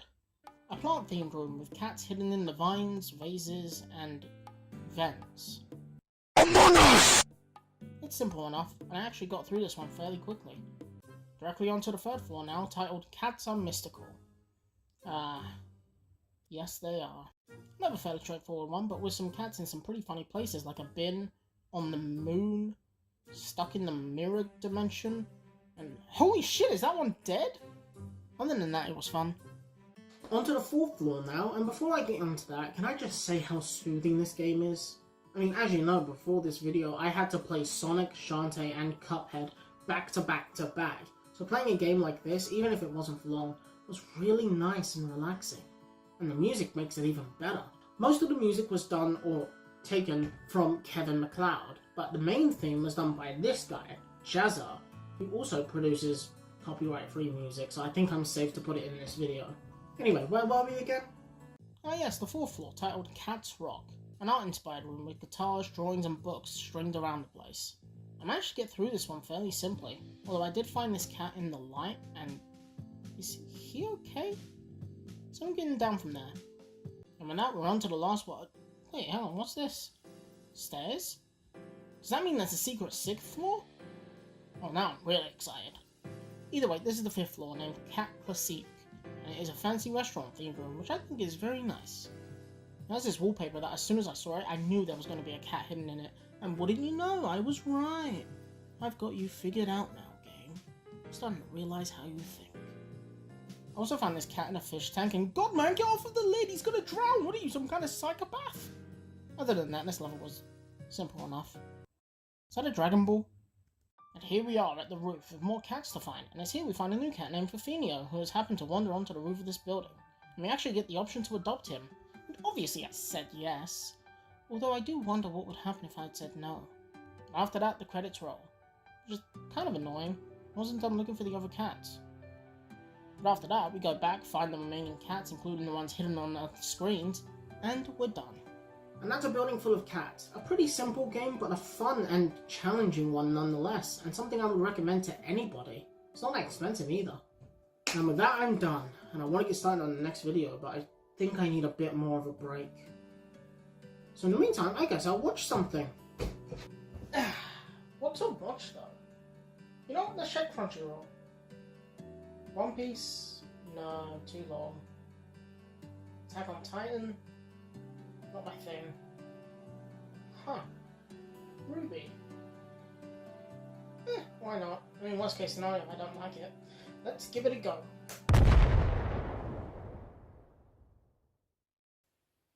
Oh, there have to be some games about this. RWBY is a franchise that I absolutely adore, from its cool weapons to its well-written characters and the absolutely amazing fight scenes. It's no wonder why I fell in love with it when I first saw it. Funnily enough, it was the first scene of RWBY transforming her gun into a scythe that hooked me on it, and I've been hooked ever since. So I thought, what better way to show my love and appreciation for this series than to go through its first video game outing, RWBY Grimm Eclipse. I remember I first got into RWBY in around 2016, or at least I think it was 2016. All I remember from it was watching volumes 1, 2, and 3 back to back over the span of a few days, and being excited for volume 4, which hadn't come out yet. And when it was announced in 2017 that the first ever RWBY video game would be coming to consoles, it was hard not to be excited. I actually remember a few of my friends decided to get it on day 1, and we played it together. But that was 2017, I mean that was 7 years ago. So I thought, what better thing to do than to go through this game as an adult with a newfound knowledge of game design and take a critical look at it. So how about I quit babbling and start the game up. So we boot up the game and get the title screen with absolutely no music. Weird. And we get the option to start the game, either in single player or multiplayer. which strangely enough, multiplayer is the first option and single player is the second. Wonder why that is. So we start the game and pick the first mission, Boots on the Ground, and we can actually choose the difficulty. I went with hard because I've played this game before, so it should be fine. After this, we have to select a character, and to make the video more interesting and to show off each character, I decided that for every new level I played, I would choose the next character in the list and play through it with them. So with that, let's pick our first character, RWBY Rose, and start the level. So what exactly is RWBY Grimm Eclipse? Well, it's a hack and slash game where you go through levels fighting hordes of these creatures called Grimm, all while having to watch your aura, which is your health in this game. If I had to compare it to anything, think like the Hedgehog in Sonic Unleashed, but multiplayer, and if every Hedgehog had their own moveset. Speaking of, let's discuss RWBY's moveset, shall we? RWBY's good at crowd control, as she uses her scythe to deliver powerful wide-hitting attacks to hit multiple Grimm at once. Her ultimate allows her to spin her scythe around in a circle, delivering a devastating hit to any Grimm that happens to be in the range. Also, every character has a 3-hit ranged attack to keep Grimm away and even stun them on some occasions. I also happened to find an artifact, which are these chest pieces hidden throughout the levels that you have to collect, so if you see me going backwards in any of the levels, then that's why. After I beat this horde of Grimm, I got enough experience to level up and earn a skill point. Yes, you heard that right, skill points. There's a skill tree in this game, but it's pretty bare bones. Besides the skills that increase your health, defense, or let you do multiple ultimates, they all basically just increase the damage of your attacks, or let some attacks stun enemies. So for now, I just put my points into an extra ultimate because none of the other options really appeal to me. After this, we get our first piece of story, where Professor Port here tells us that they've been having issues with the security system in this forest, so he sends us to investigate what's going on. So we head further into the forest and encounter more Grimm, these ones being called Creeps, and the big ones are called Alpha Creeps. Sounds like a certain person I know. Either way, we move on and soon encounter a new type of Grimm, Beowulfs, and they are way more aggressive than the Creeps, and there were a lot of them so I had to stay on my toes. After that, I leveled up and got another skill point, and I put it into my ranged attack, which allowed me to stun enemies in a wider area on the third shot. Next, we head into this cave and find the control center has been tampered with, so we have to defend it while Professor Port fixes it. We do this by stopping Grimm attacking the control center in a wave system, and man, it is tough. So much so that I died and had to switch back to normal mode. Now, believe it or not, the different difficulties in this game don't actually make the game harder, funnily enough. They just add more Grimm to the levels. You see, considering this game was developed with multiplayer as the main priority, they needed to make it hard enough so that you could get through it as a team, but easy enough that you could trek through it in single player. So to do so, they added these different difficulties. So for all intents and purposes, the 4 difficulties in this game basically boil down to 1 player, 2 player, 3 player, and 4 player. Anyway, we get through that and we're done! A pretty simple level and a good introduction to this game. On to the second level now, Technical Difficulties, and our second character, Weiss Schnee. Now Weiss plays a lot like a support, with her being able to freeze enemies and her range attack being really strong, and having the ability to home in on targets, but if she needs to, she can fight the Grimm up close and personal with her glyphs. Speaking of Grimm, it's in this level where we meet a new type of Grimm, Orbitusks. They charge up a spin attack that you can dodge or counter, after which you can attack them. After this, we get to this old gear that we have to activate to extend a bridge to the other side of this chasm, but it just so happened to attract some Grimm, so we have to deal with them as they come yet again in waves. Following this, we come across yet another control center that has been sabotaged by a mysterious assailant, so we have to defend it while Port undoes the damage. And it's not too hard considering I upgraded Weiss's ranged attack, so it basically one-shots the smaller enemies so that I can focus on the bigger ones. And we're done! Not too bad, all things considered. On to the next level now, the Collapse, and this time we'll be playing as Blake Belladonna, who is actually my favourite character in the show. She controls much like a rogue class in any other game, specialising in agility and versatile combos that are fast but weak. We find out that the person messing with the control centers has something to do with Merlot Industries, and Dr. Oobleck tells us to investigate Merlot Industries building in Mountain Glen, and it isn't long until we come across a new Grimm type, an Ursa Minor. I know a couple Minecrafters who'd like that one. They're slow but hit hard, and they only get stunned when they send rocks out, so that's your opportunity to attack. Once we're at the last part of the stage, we're suddenly hit with another horde of Grimm, and it's here where I start noticing the repetition of this game. Now, I would usually complain about us having to do hordes over and over again throughout the course of the game, but I'm not going to do that here. 1, we're 3 levels in, and 2, this game has already shown that it's given us enough variety to make each encounter at least feel slightly different from the last. Like here, we're at the very end of the horde, the game throws a new type of Grimm at you, an Ursa Major.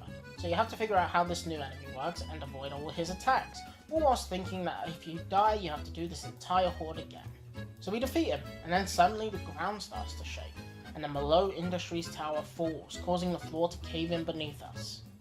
Which leads directly into our next level, below the surface, and our next character, Yang Zhao Wang. Yang is the basic brawler of the group, focusing on close-up punches and kicks rather than ranged attacks, but to compensate for the lack of ranged attacks, she does the most damage by far on singular opponents. And on multiple, she can use an ultimate to punch the ground and cause a shockwave that damages nearby Grimm. But I probably picked the worst level to play as her, because this level requires you to escort a bomb across tracks while fueling it with dust. So 90% of my time was spent avoiding Grimm and making sure the bomb was moving rather than actually fighting. So yeah, not my smartest move. This is a big door. On to the next level now, right on track. And this time we're playing as Team Juniper and their leader, Sean Ark. Speaking of Team Juniper, originally when this game came out, they were paid DLC. So if you didn't buy them, you were stuck with Team RWBY for the entire experience. That is unless you bought the Definitive Edition on the Nintendo Switch, where Team Juniper came free of charge, but I'll get to that later on in the video. Sean is actually really fun to play. He's basically like Link in Hyrule Warriors, where he fights mainly using his sword, and switches out a ranged attack for this charge move. He's actually really fun. His ultimate actually gives you, and I'm assuming the entire team, a 30% damage buff, which is really cool and probably really helpful as well. Not much to say about this level though, except for the fact that it looks gorgeous, and it's the first introduction to a new Grimm, a mutant Beowulf. And it's pretty tricky to beat. 1, because it has a lot of health, and 2, because its attacks do tons of damage. But I was able to deal with it. Level 6 now, titled End of the Line, and this time we'll be playing as Nora Valkyrie, and god is she fun to play. Her attacks are slower than the rest, but to compensate she does heaps of damage. It actually got to the point where I was just spamming the aerial heavy attack, because it did a lot of damage, had multiple hits, and was a pretty fast attack. This level isn't anything too special though.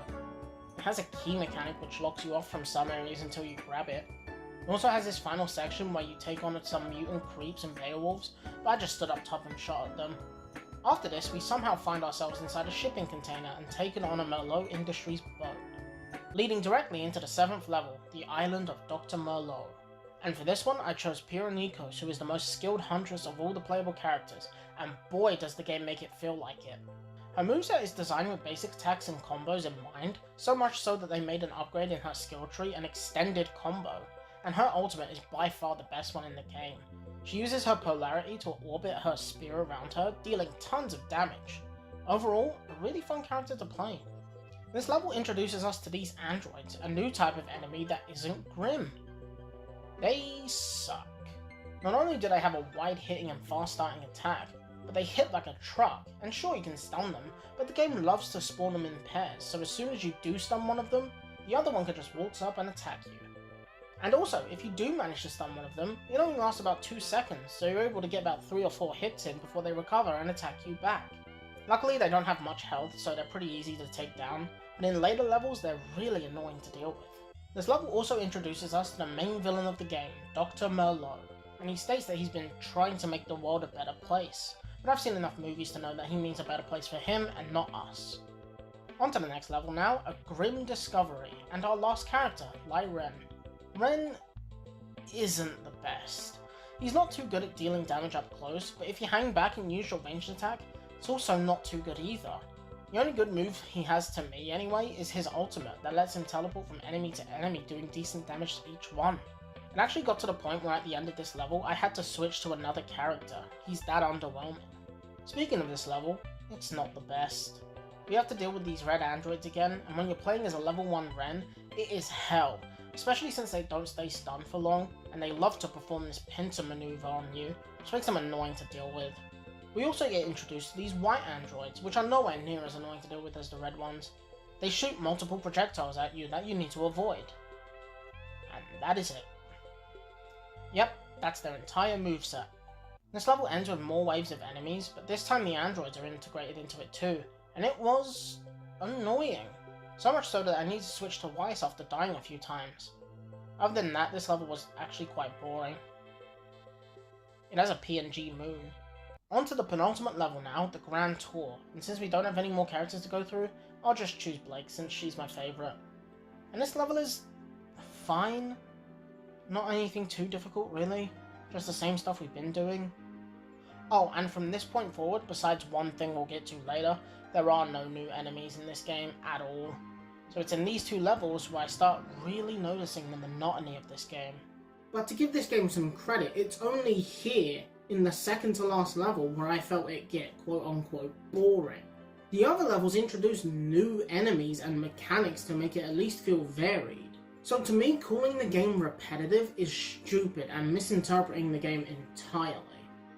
So yeah, this level's boring and monotonous, but it's the second to last level, so it must all be a lead up to the grand finale. Speaking of, here we are at the final level of the game, amply titled Final Exam. And it is more of the same as before, just this time with the spikes shooting out of the floor. Again, adding new things to the game, even in the final level. All of you saying that this game is repetitive have no idea what you're talking about, I swear. This all leads to our final hordes of Grimm coming in waves, and it's nothing we haven't dealt with before, so it's fairly simple. So we get through that, and Dr. Moreau gets desperate and sends out his greatest creation, a mutant Deathstalker.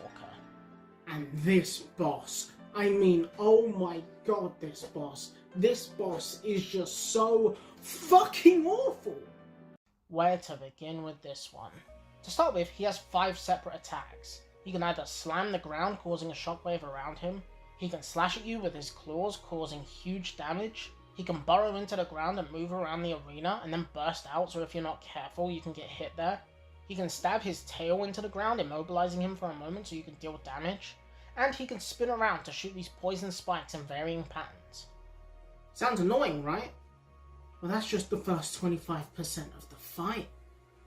Once a quarter of his health is gone, he spawns 4 creeps and 1 white android that you have to deal with. So you kill the Grimm and they're gone, and then you kill the android and it respawns. It respawns. Why? I'm already busy dealing with the boss itself, and now you want me to focus on an android that doesn't stop attacking me. Let me calm down. At least it's not a red android. Bet you can't tell what happens once half its health is gone.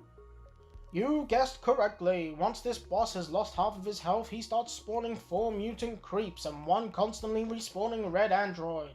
Your reward for guessing correctly is my will to live. Psych, I don't have one anymore. Listen, I don't mind a final boss spawning generic enemies to attack you in its second or third phase. What I do have a problem with is making those enemies constantly respawn, so they're always a thorn in your side when all you want to do is fight the boss.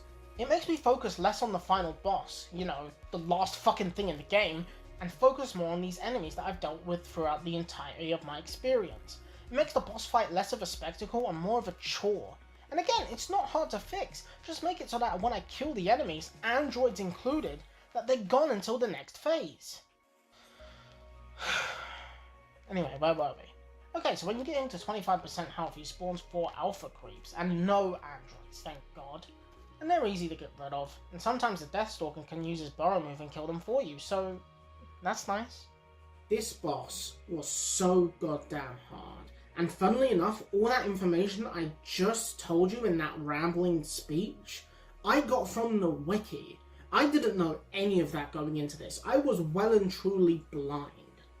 I had to switch to Weiss just so I could abuse her really strong ranged attack so I could focus on the boss itself and just ignore the other enemies. This led to 20 minutes of me running around the arena spamming the ranged attack and watching the other enemies chasing me.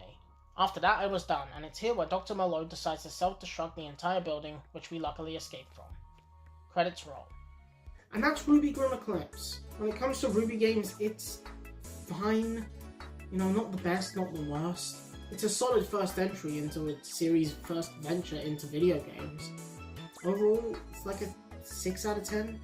But just quickly, I'd like to go through a few of my final thoughts when it comes to this game, starting with the music. Now, when it comes to the music of this game, you can't exactly call it original. It mostly reuses songs from volumes 1 through 3, and that's not a bad thing. I like the songs that are in this game, because the music in RWBY is always great.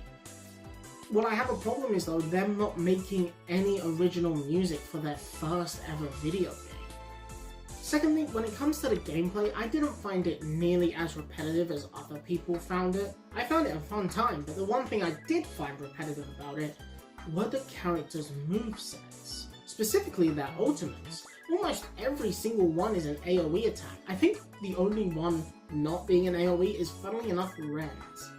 Also, the level design as a whole is a bit bland in some places, and I don't know whether that's due to the fact that they didn't have much time to work on this game, or if there was something else.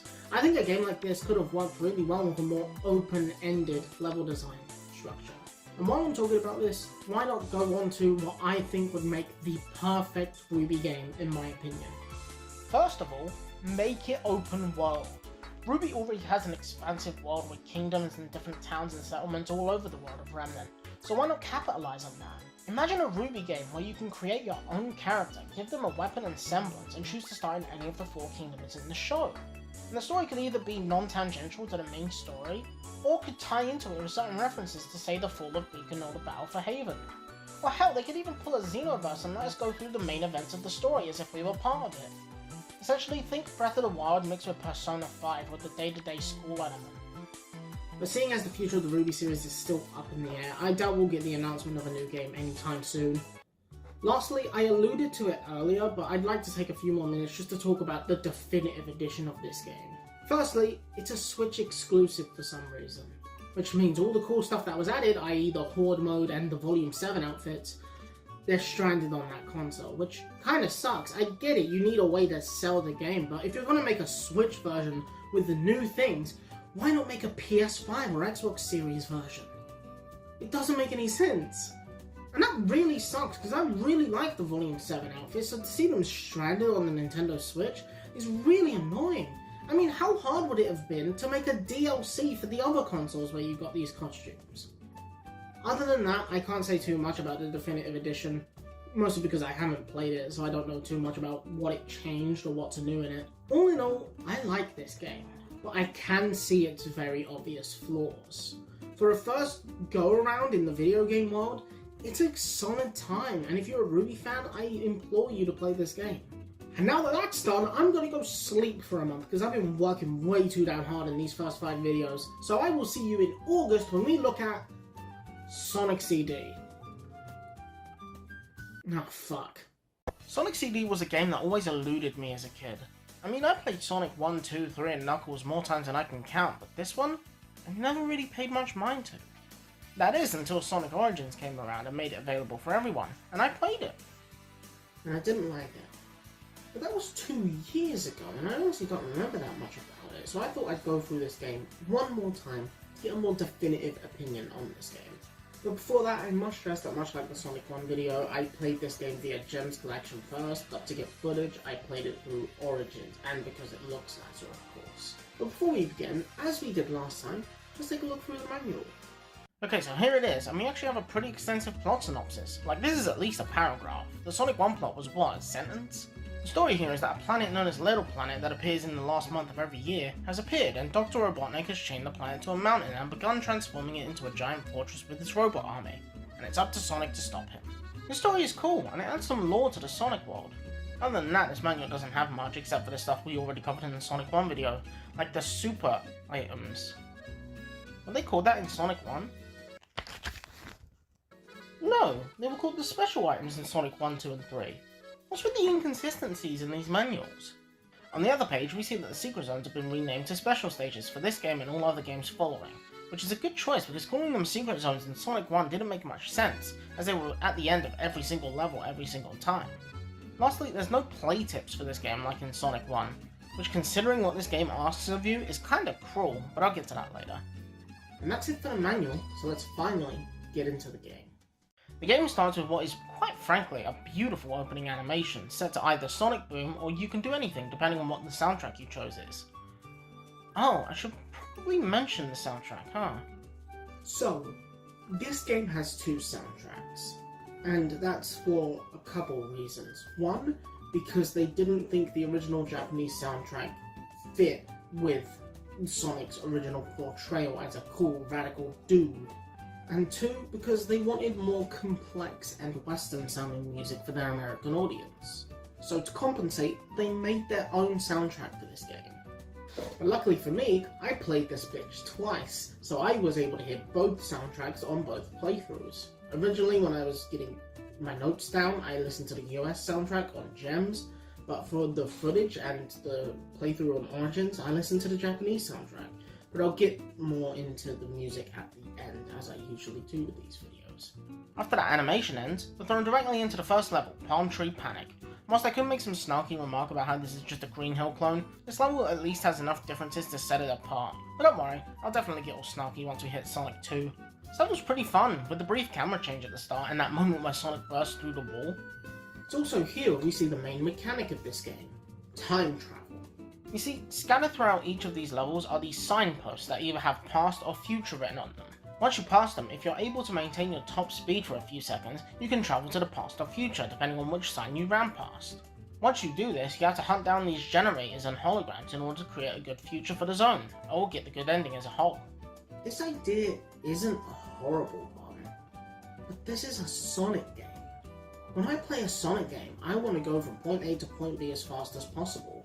I don't want to have to do this borderline treasure hunting shit, leave that to Knuckles. And considering that the time stones, this game's equivalent of the Chaos Emeralds, give you the good ending anyway if you collect them all, I don't see why this is necessary. Yes, it's cool to see the past and future variations of the stages, but other than that, there's no real point.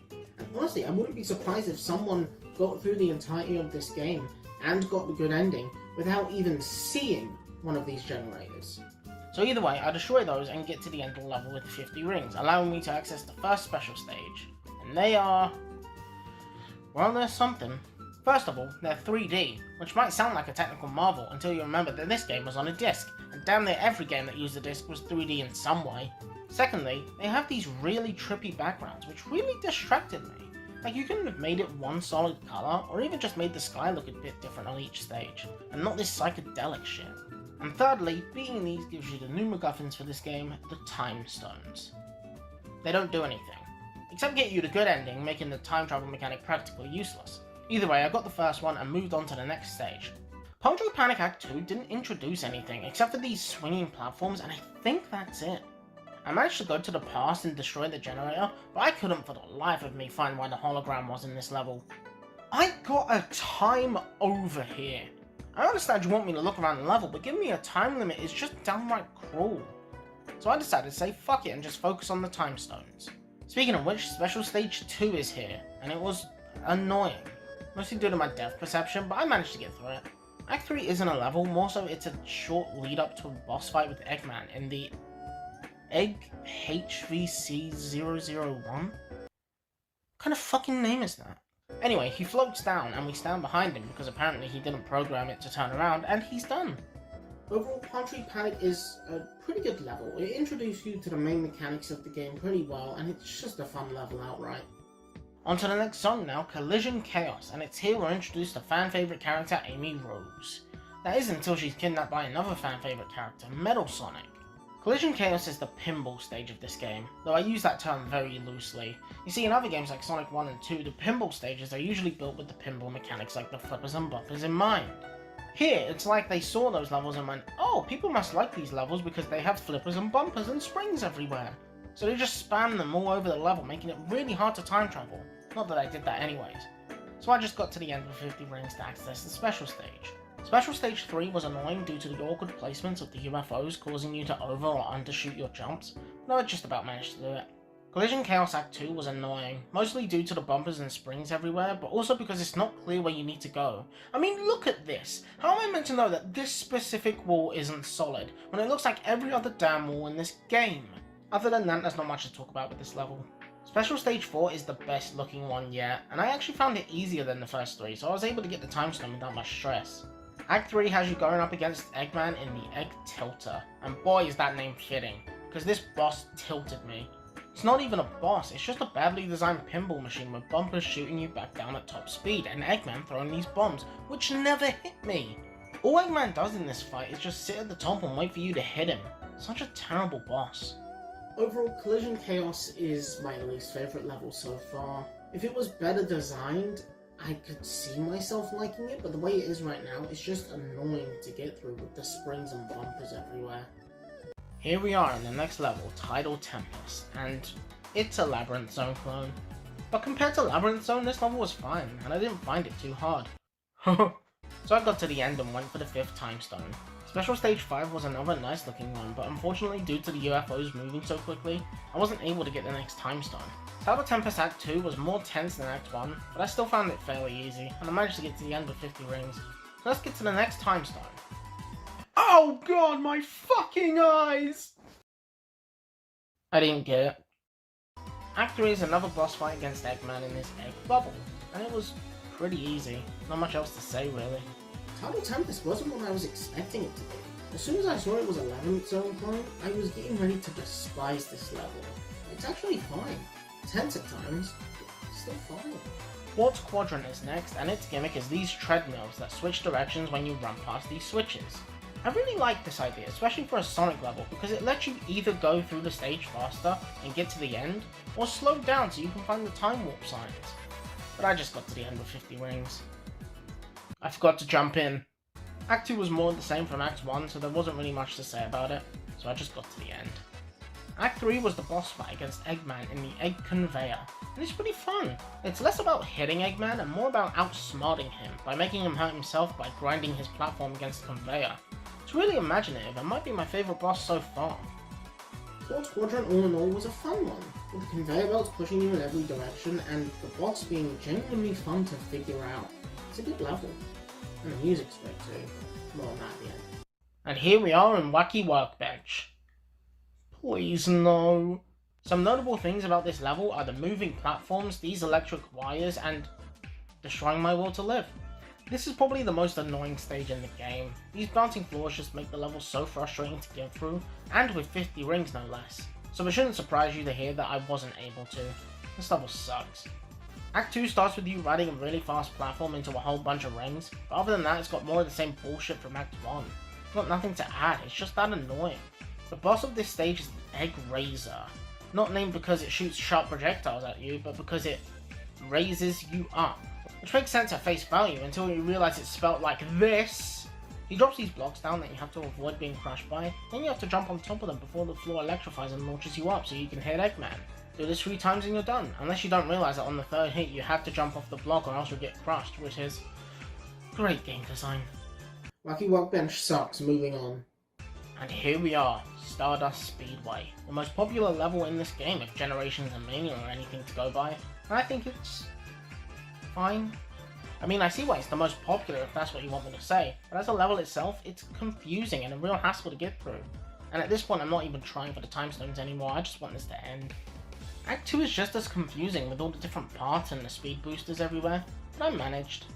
The Act 3 boss isn't actually Eggman this time around, but rather Metal Sonic, who challenges us to a race while Eggman follows behind with an insta-death laser. Which begs the question, why didn't Eggman use this before? Like, instead of dropping bombs while Sonic's running on the egg conveyor, just use this and kill him.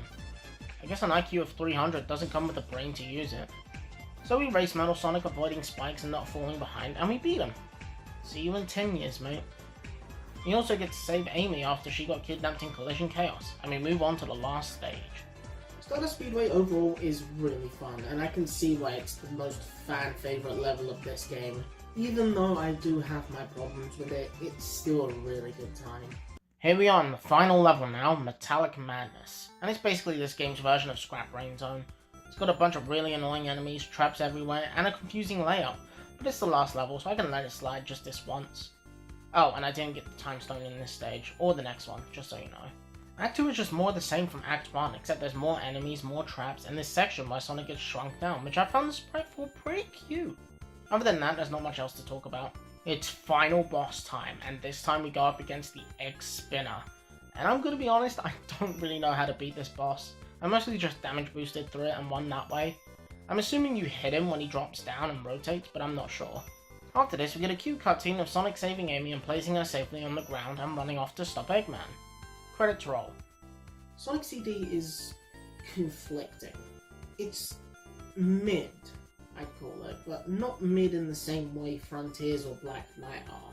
Those are good mid. but it's not mid in the same way Heroes or Sonic Lost World are. Those are bad mid. This game is just mid-mid, if that makes sense. But before we go, I'd like to take one small segment just to talk about the music, and since there are 2 soundtracks and a lot to go over, I think I'd stick to just the level themes for now, and both the Japanese and US versions, and give my take on each of them. So, let's go through it. Poetry Panic US is a really good song to start the game off with, but it doesn't really sound like a Sonic song. It sounds more like something you'd hear in Dora the Explorer, but maybe that's me.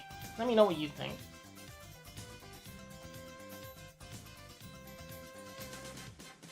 The Japanese Palm Tree Panic is probably the first song I think of when I think of this game. It's upbeat, funky, and the children shouting "Yay!" at the beginning is such a nice touch. It's like, yay, a new Sonic game! So out of the 2, I prefer the Japanese version.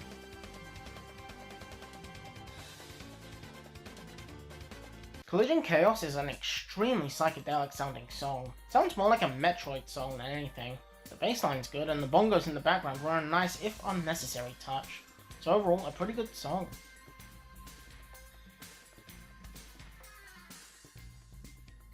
The Japanese version of Collision Chaos is more like a Sonic song than the US version, with its more groovy and upbeat pace, but honestly, I think I prefer the US one more, just because I think it fits better with the stage's theme.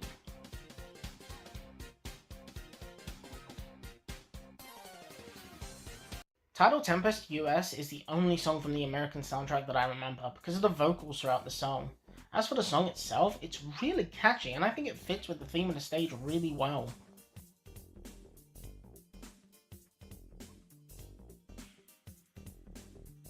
The Japanese version isn't anywhere near as catchy as the US one. It has a heartbeat at the beginning, which is fitting considering the level you're about to get into, and the water droplets in the background are a nice touch. But I'm sorry, it just doesn't hold a candle to the US one, it's just that good.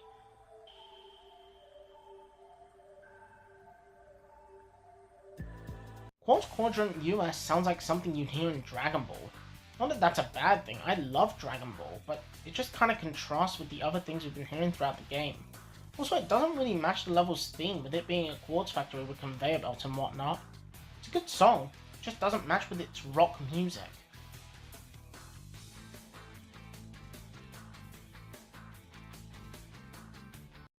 Oh, rock, quartz. Is that the point? The Japanese version of Quartz Quadrant, on the other hand, sounds way more mystical and magical in comparison. Fits with the crystals scattered around the level. It also has a crystal shattering sound partway through, which really sets it apart from the other levels. Overall, just a really good song.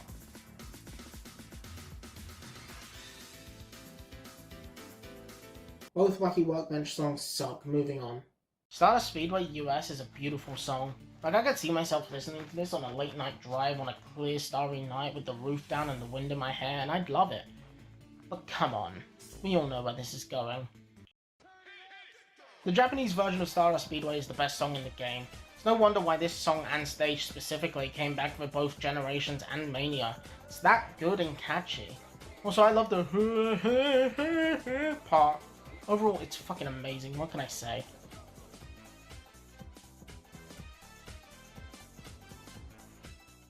Metallic Madness US sounds almost alien, which doesn't make a whole lot of sense considering it's Eggman's bass.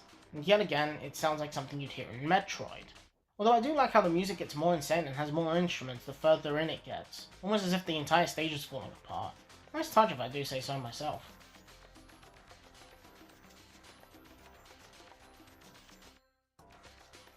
But the Japanese version just works so much better, and adds the aesthetic of the final level that much more with the somewhat garbled vocals. It's intimidating, groovy, and overall just a good song to send off the game.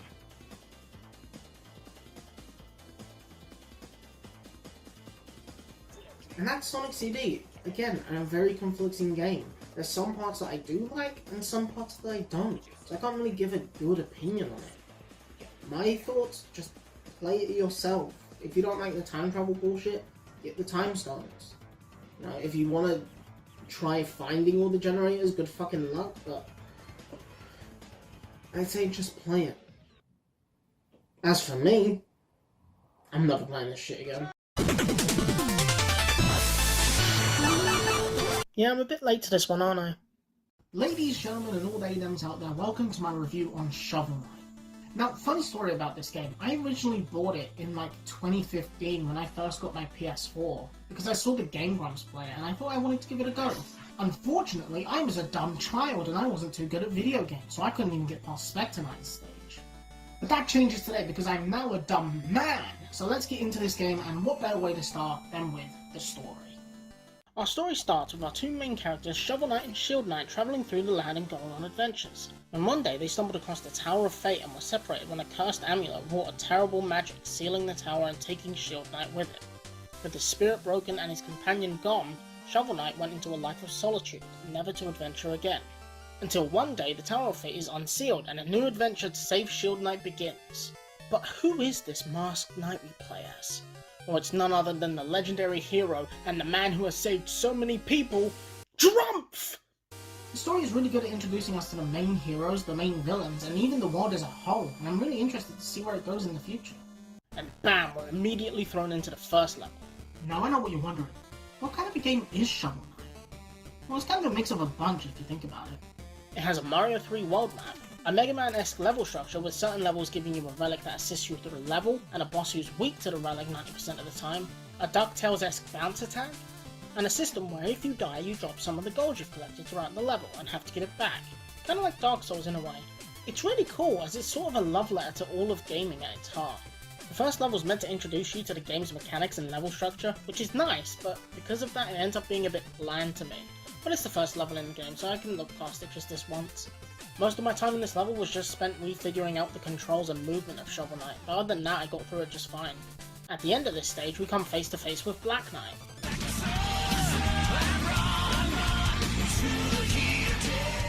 No, not that one. He calls us a smelly little bum and tells us to turn back and walk away, which we refuse to, and thus a fight begins.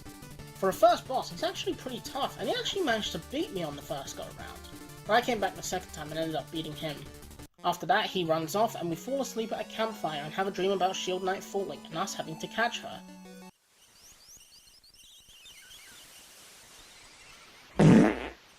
After this, more of the world map opens up and I decide to go to the village. These villages are safe zones in between the main levels, and they're also where you can upgrade certain aspects of Shovel Knight. In this one, you can upgrade his health and his max magic, but it gets more expensive the more you do it. I didn't do much here besides buying a chalice and a chaos sphere and upgrading my max health. Before I went to the next level, I went to the Troupple Pond to use my chalice. You get 3 choices of Ichor here. The Ichor of Renewal that refills both your health and magic, the Ichor of Boldness that lets you become invincible for 10 seconds, and the Ichor of Fortune that lets you absorb all treasure around you for 60 seconds. I decided to choose the Ichor of Renewal because I thought it was the best option to me at that moment, and I was actually treated to a musical number where the Troupple King and his disciples dance, which was pretty neat. On to the next level now, the Lich Yard, the lair of Spectre Knight, and this was actually the level I gave up on as a child, so I thought I'd do it now to get it out of the way. The first part of this stage isn't too difficult. The only things you have to look out for are these frogs that occasionally are covered by electricity, making them invulnerable, these red skeletons who are faster versions of the skeletons in the first level, these ghosts, and this super skeleton, yes, that's its actual name. And it's not too hard. I only died here because I wasn't paying attention to my health. The second part of this stage has this lightning mechanic where you can only see when the lightning strikes, and I found it annoying, which should be for obvious reasons, but let me spell it out for you if you can't see. You can't see. And it's one of the main reasons I stopped playing this game as a kid. It was that frustrating to me. Especially when the game asks you to platform over bottomless pits when you can't see and there's a ghost chasing you. There's also these sinking platforms that can only move when 2 things are on them, and they're fine, except for this one where there's a Tadpole and a Bone-Clang Helmeteer, what are these fucking names, on them at the same time, whilst there are spikes on the ceilings that insta-kill you if you touch them. It is tense. I also bought the Phase Locket from Chester, who is hidden throughout each level, and he sells you relics that you can use as power-ups within said level. The Phase Locket allows me to become invulnerable for a couple seconds, so that's already one equal made irrelevant. Here we are at the boss of this level, Spectre Knight, who just so happens to be one of my favourite members of the Order of No Quarter. He throws his scythe around and slashes you to attack you, and after half of his health is gone, he summons these green skeletons to attack you and activates the same lightning effect that makes you unable to see whilst the enemies attack you. It's really tough, but I managed to get through it on my first try no less. We get through that and sleep next to a campfire once again. And thus, Shovel Knight succumbed to his wounds, and his adventure was over. Nah, I'm just kidding. On to the next level now. Pridemore Keep, the lair of King Knight. This level is actually really simple, the only things of note being these swinging and falling platforms, and these cauldrons of lava spilling wild lava on top of you. It's really not that bad. Didn't stop me from dying like an idiot, but it's still pretty easy. It makes you think if this level was intended to be the first one you do, and if it is, then why is the red lock the first one in line on the world map? I also got the flare wand from Chester in this level, which is a basic shoot straightforward projectile, nothing too special really. Never mind, there actually is something else to mention. There's a mini-boss against this thing called a Griffith, and it's not too tough. All you need to do is pay attention to the fireballs that move in a wave. Oh god. Not again. He went down pretty easily. And here he is, King Knight himself, and he's easy as piss. All he does is slam the ground, slash at you, and cause confetti to rain down to damage you, and that is it. Yeah, this was definitely intended as the first level.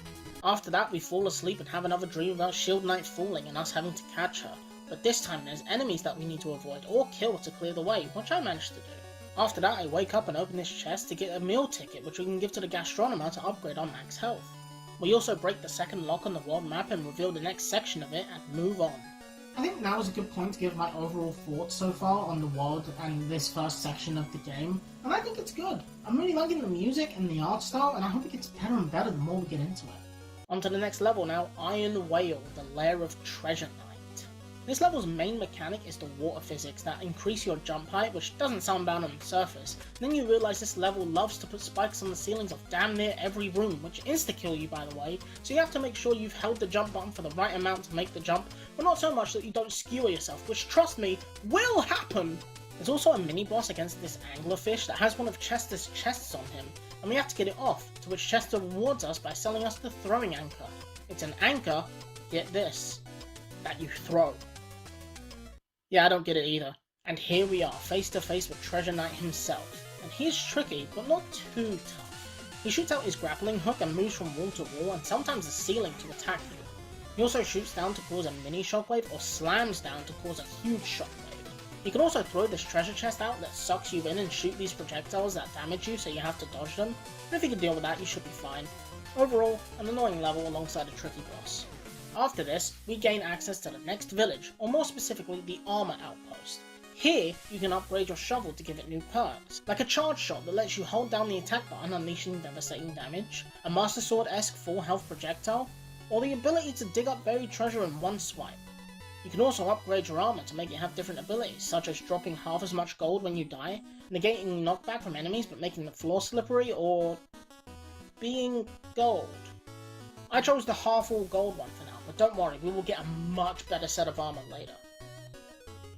And now we're on to the Explodatorium, the lair of Plague Knight.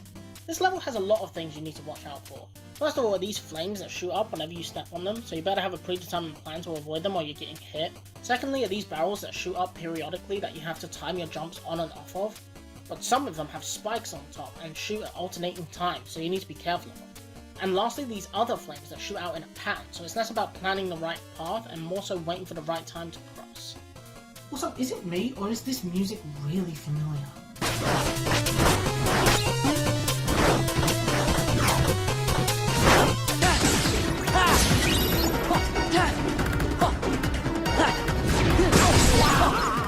And here we are at the boss Plague Knight. He is tricky, mostly because he's teleporting all over the place, but also because he throws so many projectiles at you, and summons exploding vats filled with purple liquid to damage you, but it was nothing I couldn't manage. After this, I saw that 2 characters were moving around on the map, so I decided to check it out. Turns out these are the Wandering Travelers, a group of characters designed by a few Kickstarter backers who donated $1,000 or more. This character, RWBY, was designed by Danny D. Henderson Jr., and it's the first one I fought. He says something about how we've been terrorizing the village, but before we can defend ourselves, he attacks us. This boss, while simple, is pretty fun. RWBY's choice of weapon is these boomerang blades that constantly bounce around the screen until they come back to him. You could also summon fire and have it spin around him, making him even harder to hit, but I managed to defeat him. Although I got close, holy moly. I then decided to take on the next Wandering Traveler, Baz, who was designed by Matt and Wooly of best friend Zaibatsu, who are YouTubers. This boss is fun. He swings around with his rope and occasionally slams down and whips you Simon Belmont style, and after you get his health halfway down, he starts shooting electricity out that you have to avoid. Pretty good boss if you ask me. On to the last level of this world now, the Lost City, the lair of Mole Knight. This level's not too bad. The only things you have to look out for are these patches of lava dripping from the ceiling, this mini-boss that acts almost identical to the Griffith in King Knight stage, and these flaming fish that jump out of lava at you. I also brought the Dust Knuckles from Chester here, that let you punch through sand consecutively in a straight line, which I could see being useful in the future. Once you've gotten through that, you're onto Mole Knight himself, who is tricky but rewarding to figure out. He starts by digging into the walls, then shooting across the arena to the other one, after which he slides across the floor shooting projectiles at you. Then he summons sand blocks that you have to dig through to avoid. The Dust Knuckles are really good here. Then he digs into the ground and 4 piles of dirt show up. If you find the one he's in, you can dig him up, dealing damage in the process. He then shoots lava out of his body to become invulnerable and shoots flame towards you, some of which you can hit back at him. Then he traps you in a cage of sand and dives in and out of the walls to attack you, so you need to get out quickly to deal some damage. And once you've finally dealt with all of that and dealt enough damage, you win. So yeah, a really tricky boss, but a really rewarding one once you've got it down. After this, we get another dream sequence of Shield Knight falling and us having to catch her as even more enemies are trying to beat us, but I managed to catch her. After this, I decided to check out the Hall of Champions, and it turns out it's a mini level mixed with an homage to the Kickstarter backers. You have to defeat all these ghosts with this glowing orb to light up the room, revealing the faces of said Kickstarter backers, like Aaron Hansen of Game Grumps. Once you've defeated all of the ghosts and lit up all of the rooms, one giant boss ghost shows up, and the only way you can damage it is with the orb, so it's pretty tricky. I also found this map with an Omega symbol on it. Wonder where it leads. After this, a mysterious cloaked figure showed up on the map, so I went to check out who it was.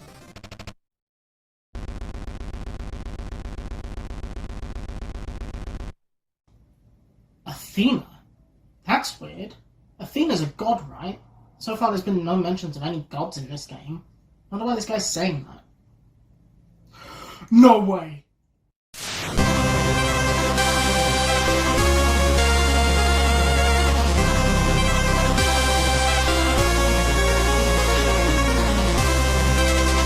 No fucking way. Kratos? Kratos is in this game, and as a boss no less!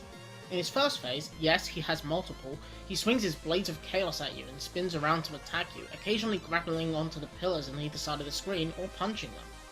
Once you got his first health bar down, yes, he has multiple, lightning strikes as he powers up and starts hurling chunks of said pillars at you, which you need to dodge. He can also hit you up and launch you into the pillar, which is so cool to see.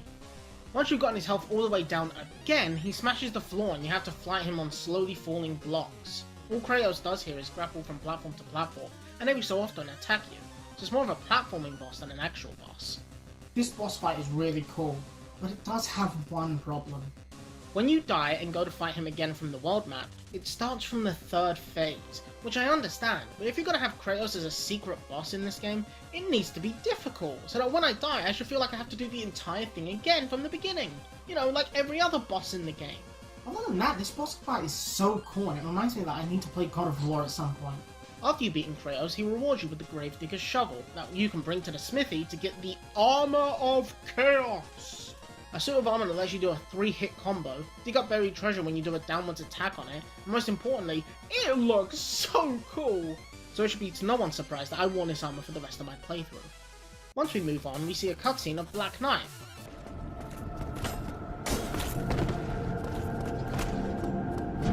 Not that one either. He's talking to the Enchantress and he says that her safety is his only concern, to which we overhear and a fight ensues. Black Knight is stronger here and has more tricks up his sleeve, like this jump back move that he didn't do before, shooting multiple projectiles at a time, and this time when you hit them back, he can do the same, which caught me off guard the first time he did it, but I beat him nonetheless. Right, next few stages down and I'm feeling pretty good. This game is really fun. I can't believe I didn't play it sooner. I just want to get right back into it, so that is what we're gonna do. I decided to go back to the armor outpost, because in all my time of playing so far, I somehow failed to realise that this place with a sign was actually a building I could go into. Yeah, I know, I'm not the brightest, am I? And it's here we meet Mr. Hat, one of the other wandering travellers. This one created by Alexander Hatman Hatzikides. I definitely butchered that.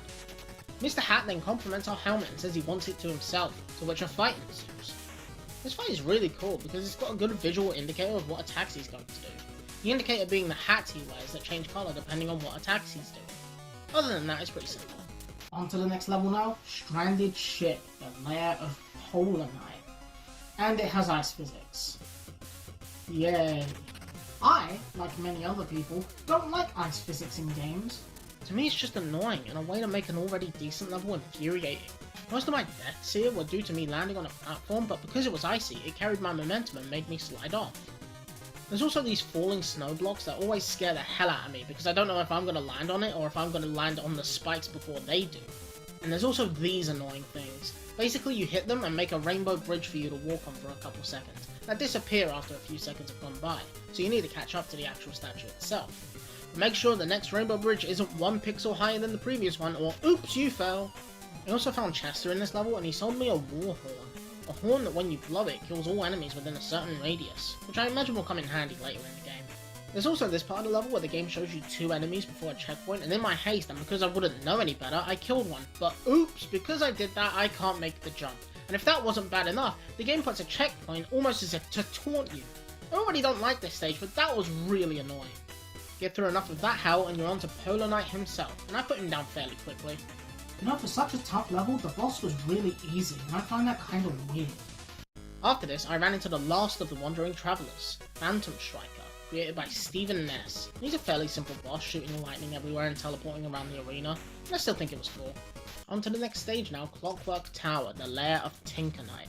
And its gimmick is these conveyor belts, and after playing Sonic CD and dealing with its conveyor belts, I wasn't looking forward to this one. But it turns out this level is actually fine. There's also these rotating platforms that you can move through, but they didn't cause me much trouble, so I won't mention them any further. On to Tinker Knight himself, and this fight is actually really funny. You see, it starts with him just running around throwing wrenches and occasionally falling on his fucking face, and that's it. But after you beat him, and before you can question whether that was it or not, boom! Giant mech that shoots small missiles that damage you and bigger ones that you can use as platforms to hit his teeny tiny head up there, whilst he also shoots these exploding gear things that you have to bounce off of to beat him. And it is tense. I barely got through it. I mean, look at this! I was 1 hit away from dying and having to do that all over again. That was a fun level, and directly on to the next one, the Flying Machine, the lair of Propeller Knight. The main mechanic of this level are these propellers that send air out in different directions that affect your movement. There's also these portions of the level that have wind that makes the platforming more of a challenge. There's also a mini-boss against these guys in an airship, but it's not too tough. This area that uses wind to push you up and down in between spikes on the ceiling and a bottomless pit on the floor can be tricky too, but if you follow the floating blocks with gems on them, you should be fine. On to the final member of the Order of No Quarter now, Propeller Knight himself, and he was a complete pushover. Although the part where he starts shooting cannonballs and making the arena more dangerous could catch a lot of people off guard. After this we get another dream sequence of catching Shield Knight, and luckily I've gotten pretty good at these, so it wasn't a big deal. And now we've finally unlocked the last area of the map, the Tower of Fate. But before I headed there, I went back to the village to upgrade my health and magic to the max so I was well prepared. And here we are at one of the last levels of the game, the entrance to the Tower of Fate. And this level is so cool, because it takes everything you've dealt with up until this point and throws it at you all at once. There's the magic book, the lava cauldrons, and Griffith even makes a return from King Knight's stage, the lava droplets and the jumping fish from Mole Knight's stage, the barrels that shoot you up from Plague Knight's stage, and not being able to see mechanic from the Spectre Knight's stage. All of this to lead up to our final encounter with Black Knight.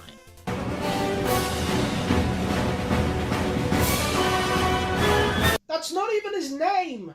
He's been powered up by the Enchantress and is more powerful now, and has new moves like teleporting around, sprouting wings and flying around, and summoning fucking meteors, holy shit!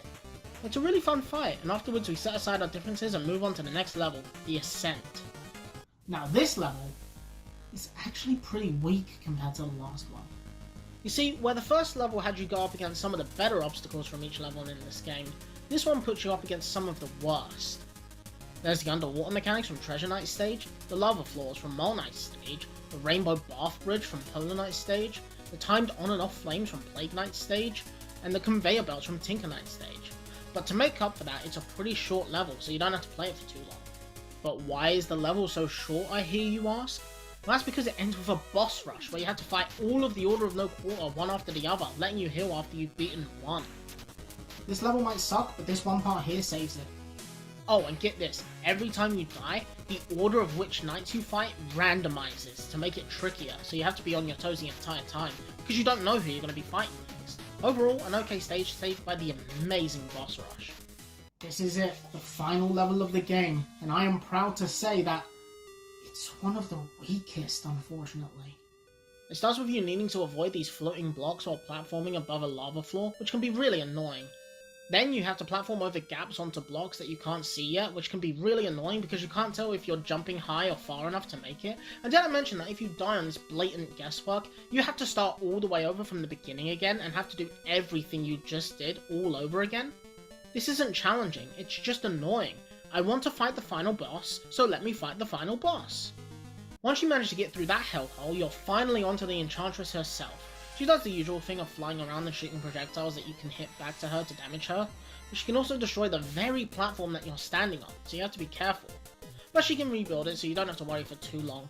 Get through enough of that and you've won, and she explodes, revealing that the Enchantress was actually Shield Knight all along, and we have to catch her.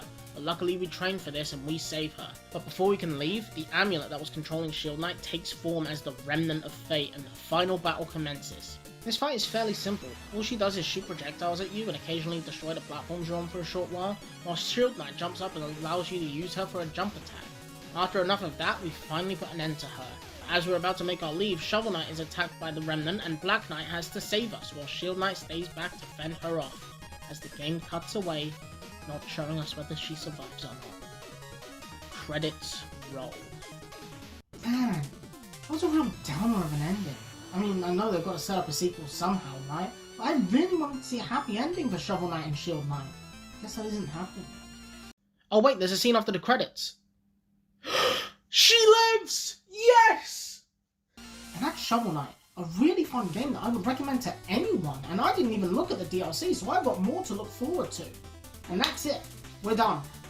I'm gonna be honest, I don't know how to end this. Sonic 2 is a game that I have such fond memories with. Whilst not being my favourite classic Sonic game, it is one I can have fun with and enjoy going back to every so often. And funnily enough, one of my earliest memories is playing this game's multiplayer with my brother. I think I was Tails and he was Sonic, and I remember having a lot of fun. But that was 20 years ago, and I haven't played Sonic 2 in such a long time. So how does it hold up in the modern day? Let's find out. But firstly, as we've been doing these past few videos, let's take a look through the manual and see what it says. The first thing we see, besides this really weird artwork, like, why is Eggman huge here, is this small plot synopsis that tells you the story of the game and basically spoils the final level. Which is nice. The manual here is basically the same as Sonic 1, so I can welcome you back with open arms to the weirdly named special items like the Super Ring Monitor and the play tips that somehow this game has but Sonic CD doesn't. Like, maybe if you told me what to do in the goddamn game, it wouldn't be so hard. The way it is now, that game can suck camel shit through a boba straw. I got off track here at some point. Are those sausages? We also see the new special stages for this game.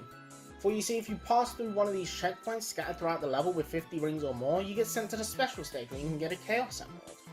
It's a secret that takes you to a new zone rather than a giant ring that takes you to a special sort of stage.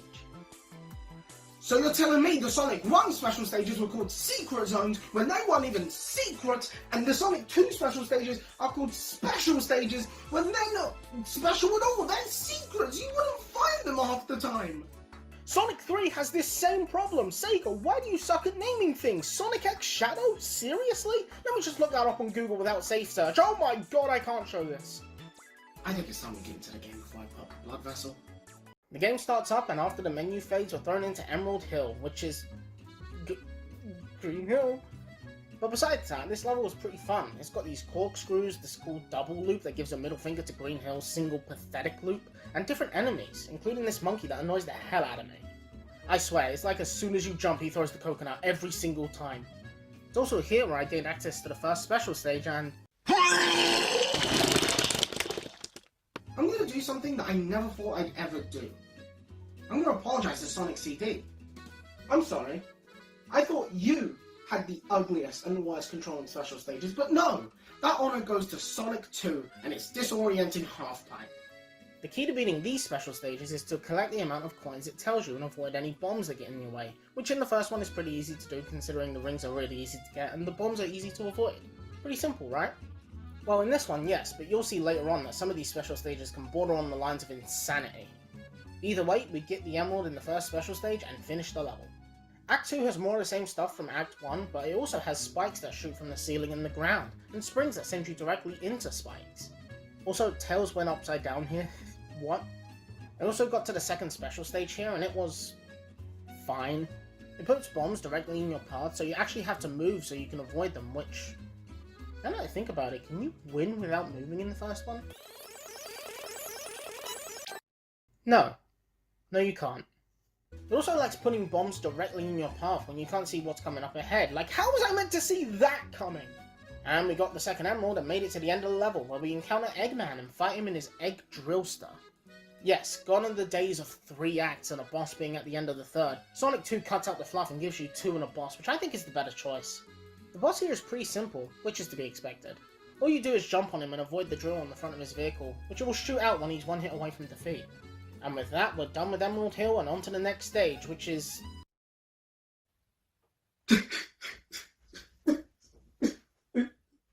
I jest, of course, but the novelty of Chemical Plant has forever been ruined by games like Forces and Frontiers, and at least Mania did something different with Act 2 of the stage. Like, remember the Bounty Goop? I do. And it's great.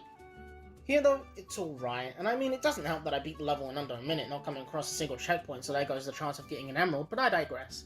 Act 2, though? Well, it lasts longer than a minute, so that's a good sign. It's got the usual Chemical Plant things, like the tubes and these grabby guys, the moving blocks, and the infamous pink water, which haunted many a child's nightmares. Not me, though. This section haunted me so many times as a kid that I learned it inside and out and can get through it with minimal effort. At the end of this level, we get another encounter with Eggman and his new egg poison. Guess what it does? It slurps up the pink water and drops it on you. Does that imply the pink water is poison? If so, then that's very problematic, because he was submerged in it just a second ago. Sonic, I'd get checked if I were you.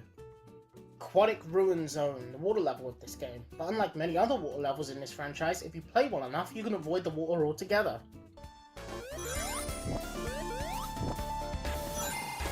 Yeah, I did say if. The level itself, though, is pretty fun and nowhere near the ball lake that Labyrinth Zone is. It's got these pillars that shoot arrows out when you run past them, these enemies that always reminded me of Grounder from the Adventures of Sonic the Hedgehog. Does anyone even remember that show? These pillars that you can make collapse by jumping on them, and these fish enemies that hit me even though I was fucking rolling! I also couldn't get the emerald here either, which was annoying because I had 40 rings and there was a ring monitor right there, but in my haste I hit the checkpoint and couldn't get it. Other than that, the level's fine, and Act 2 is just more of the same, except there's these pillars that break apart and fall on you, these swinging platforms, a death pit that isn't really a death pit, oh, and a spring that sends you directly into enemies. Which is fair. Oh god, these physics are great! And we're on to our next boss, the Egg Hammer. To beat this boss, you need to make Eggman hit these pillars to send out arrows that stick into the opposite one, after which you need to use those arrows as a platform to reach him. Or if you're a god like me, you can stand on top of the pillars as they rise up and charge a spin dash to hit Eggman directly. Damn it! A pretty good boss to end off this level. Casino Night Zone is the first true casino zone of the franchise, and I know I called them pinball levels in my previous Sonic videos, but casino is what I meant. My brain just forgets words and fills in said forgotten words with other words sometimes. So yeah. This level's pretty good. It's probably one of my favourites in the game just based on aesthetic alone. And it's pretty fun too. With all the bumpers and flippers, it's a really cool way to make a level that centers around Sonic's weight and momentum. There's not many enemies here either, and with all the slot machines being abundant in this level, it's a really good way of gaining a lot of rings and keeping a lot of rings. Too bad I couldn't find any fucking checkpoints! I don't know, man. Maybe I'm just bad at Sonic games. I don't think there's even any differences between Act 1 and 2. Like, at least in the other levels they added more enemies or made platforming trickier, but here, there's basically nothing. And I finally managed to get into another special stage. Now I think it's at this point where I should mention my main problem with these special stages. This yellow fuck! Tails follows you during these special stages, and you can move him and make him jump the same way you can with Sonic. Their movements are linked, so if Sonic moves, Tails moves, and if Sonic jumps, Tails jumps, etc. But for some reason, Tails has about a second of delay to his movements, so if you jump as Sonic, Tails jumps a second later. So that means in the special stages that have a lot of bombs to avoid, I basically had to babysit Tails and move and jump early to make sure Tails doesn't get hit, while trying to collect a lot of rings, whilst also making sure Tails doesn't get too many rings, because if he gets hit once on a good run, and he has about 15 rings, you can basically kiss the emerald goodbye, which, trust me, will happen!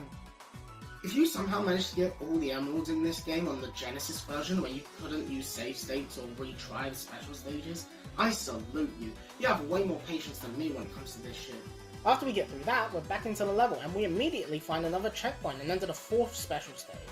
Besides the things I just mentioned in the previous segment, this one was fine.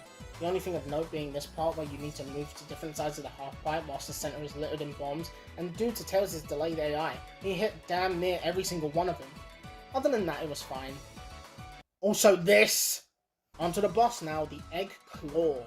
He flies around and drops bombs on you, and the only way to hit him is to use Sonic's momentum and launch yourself to hit him. But don't use the flippers or you'll be sent to the very top of the arena.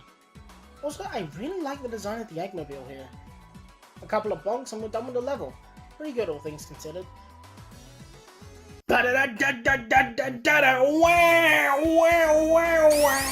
This level is so fun, I'm so excited! First enemy. And the second. This level is really fun though. It's like Emerald Hill but with more platforming. Makes me think if this was supposed to be the second level of the game in development. You know, before they scrapped the time travel mechanic from the game. Gee, I wonder why. It's really fun and even has this bit underground where lava starts rising up and you have to escape in time. It's also here where I did this sick maneuver of spin dashing and skimming over the lava. Didn't get the emerald though. Act 2 is similar in structure. I mean, it even has the same rising lava segment from Act 1, but this time it's an actual platforming challenge and it lasts way longer. And I managed to get into a special stage here. You see, this one is cool because it puts rings above you, which you have to launch yourself to get. Although now that I'm saying that, I think the second one does that too. But this one is different because it basically requires you to do that in order to win. This one was pretty easy to get through. Boss time, and... It's Eggman! This boss, named the Egg Scorcher Mark II, is pretty tricky. He stays submerged in the lava most of the time, making it really risky to attack him. Like, do I hit him twice and get out, or do I hit him 3 times and risk being damaged by the fire? He does occasionally exit the lava to fire at you, but other than that, there's not much to it. On to the next level now, Mystic Cave Zone, and the level design itself is pretty fun, but the constant enemies and traps makes it more annoying than it should be. I mean, lest we forget about the infamous pit, which I didn't see because I'm great. I also got to the 6th special stage here. This one has you avoiding a crap ton of bombs. Guess what the problem is? I swear man, some of these bombs come out of nowhere, like how the hell is that fair? And also this part here where you have to jump through these rings of bombs, but if you do, oops, you missed a ton of rings and lost, so you need to jump early because of something we didn't warn you about. This one sucked. And you know what, so did that too. Just the same annoying enemies and traps, but again, and this time there's more of them. The only silver lining here is I got to go to the last special stage.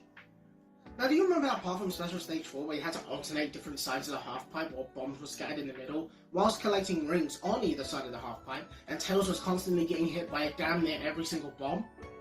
You do? Well, how'd you like to do that for an entire level, where sometimes the rings alternate sides, but sometimes they just don't, making it annoying, so you basically have to guess which sides the rings may be on. And then it ends with rings being scattered everywhere and bomb rings showing up occasionally. Damn, this one sucked balls. And with that, we've completed all the special stages and gotten all the Chaos Emeralds. But what do you get for completing all the special stages, I hear you ask? Well, for one, you get all 7 Chaos Emeralds. Yes, there are 7 in this game now. Where did the 7th one come from? Up by us. Well, by using all 7 Chaos Emeralds and harnessing their power, Sonic can transform into... Super Sonic! And by doing so, we eviscerate Eggman in his new Egg Digger and move on to the next level, Oil Ocean Zone. Act 1 was fun now that I wasn't worrying too much about the special stages and could just blast through with Super Sonic. It's got its fair share of tricky platforming and annoying enemies, and the slides and cannons that take you to different parts of the level, but other than that it was okay, and a nice change of pace from me constantly worrying about my rings. And Act 2 is more of the same, but there's also these spikes on tubes that occasionally double up, and these weird springs that you have to push in before it launches you. The boss here was pretty simple. He pops up out of the oil where you can hit him a few times, and then he submerges and shoots these claw things in an arc at you, and fires a laser at varying heights at you. But as Super Sonic, he's fairly simple. Metropolis Zone, this game's equivalent of Scrap Brain Zone, and boy does it show. It's got spikes everywhere, annoying enemies, untelegraphed spikes that shoot out of the ground, the screws that go up and down really slowly depending on which way you run while on top of them, the bumpy jumpies, and this enemy whose hitbox is downright bullshit. And Act 2 doesn't change anything, rather it requires you to do platforming while avoiding all of that. Whoa, Tails, how the hell are you doing that? It's all incredibly tough, but a really good lead up to the Act 2 boss. Where is he?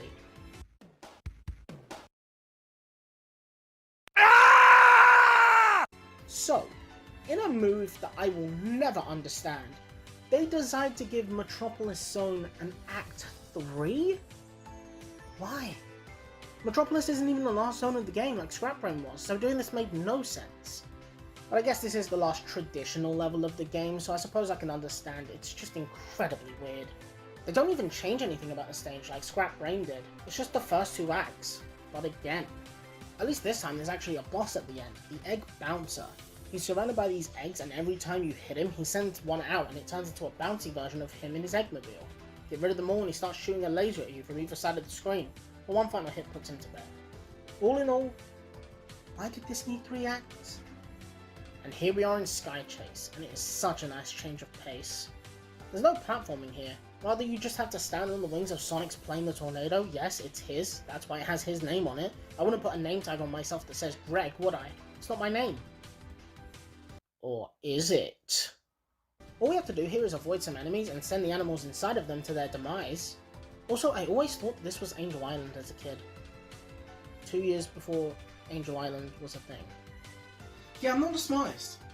Midway through, there's this small cutscene of Eggman flying this massive airship past Sonic and Tails, which I found pretty cool. Survive for long enough and you're on to the next level, Wing Fortress Zone. Now we're on the massive airship that Eggman flew past us in that cutscene, and we have to get him and stop him. And there are a lot of rings in this level, so you know what that means. Whoa! This level's pretty good. More platforming than high-speed action, so Super Sonic ended up hindering me here rather than helping me, but it was still pretty fun. There's these chickens that shoot at you, multiple tense platforming segments above Bottomless Pit, and this cool part here where you're hanging onto the side of the ship and have to let go in order to progress. The boss of this level is fairly simple. What you're supposed to do is use the spiky platforms to reach the core of the light in order to damage it, but if you have Super Sonic you can just cheese it by jumping. After this we get a cutscene of Eggman escaping on a rocket, and with the aid of Tails, Sonic manages to grab onto the rocket and follow Eggman into the final zone of the game, the Death Egg. It's not so much a level as it is rather a battle against 2 bosses with 0 rings, starting with... Okay, so let me clear something up. This is Silver Sonic, this is Metal Sonic, this is Mecha Sonic, and this is Robo Sonic. I don't care that it's from LEGO Dimensions, it just makes the most sense to have a separate name rather than Mecha Sonic Mark II. Robo Sonic is pretty simple. All you have to do is hit him when he's vulnerable, aka when he's standing still, avoid his spin attack that can shoot spikes out sometimes, and you've basically already won. You can move on to the Death Egg Robot, the most popular fight in the entire Genesis lineup if Generations is anything to go by. Personally, I would have gone with Big Arm, but that's my opinion. And hey, would you look at that! I've seen so many people screw up this fight simply because they rush it, but guys, it's simple. All you need to do is wait for him to be standing completely still and then jump at him. And then, once he flies into the air, just stand at the right side of the screen and move away before he lands. And after that, he shoots his arms out, but if you've got him at the furthest right edge, just run all the way to the left and he can't hit you. After which he'll start walking again and you just wash, rinse, repeat until he's done and you've beaten the game. And check it out, I did it on my very first try. It's really not that hard, guys, come on. After that, we get a cutscene of the Death Egg starting to explode for some reason. Then Sonic runs out of the Death Egg into space for some reason. And we get a final cutscene of Tails going to save Sonic that moved to the right for some reason. Also, Sonic just disappears for no reason whatsoever. This is a glitch with Origins, or does this happen everywhere else? The cutscene ends and the credits roll. But don't go anywhere just yet, we got that sweet, sweet music to go over.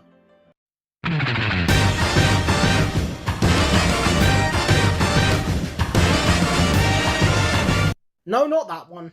Emerald Hill's theme is so much better than Green Hill by a long shot. So is the level actually. And to be honest, if they brought this stage back instead of Green Hill in the future, I really wouldn't mind. Also, is it me or does Emerald Hill sound, I don't know, fuller than Green Hill? Sounds like it has more instruments, but I could be just talking out my arse here. Let me know what you think.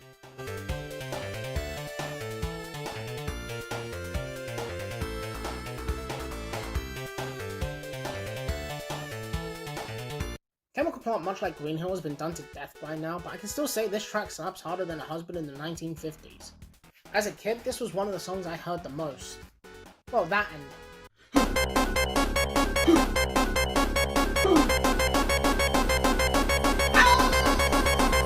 It's a really good song, although Forces and Frontiers have kind of ruined it.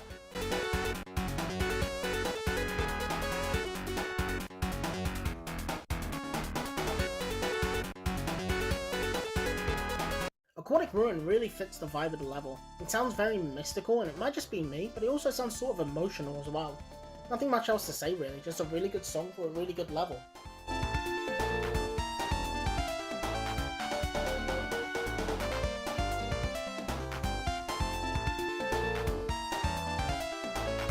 Casino Night Zone has probably one of the most iconic tracks in the entire Sonic franchise. Too bad it's always broken up by it.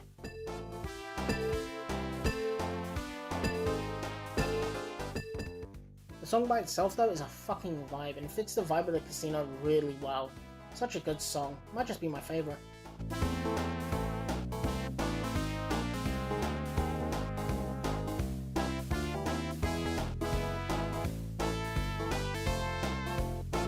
Hilltop Zone might be another one of my favourites. I already spoke about the...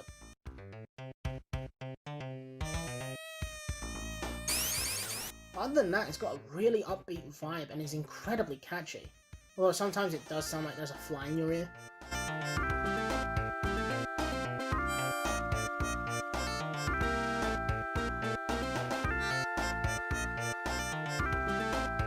To give Mystic Cave some credit, it does sound like you're in a mystical cave, but other than that there's not much to it. It sounds weirdly spooky and something you hear in a Scooby-Doo game or in a Spirit Halloween or something. A really weird vibe, but one I kinda enjoy.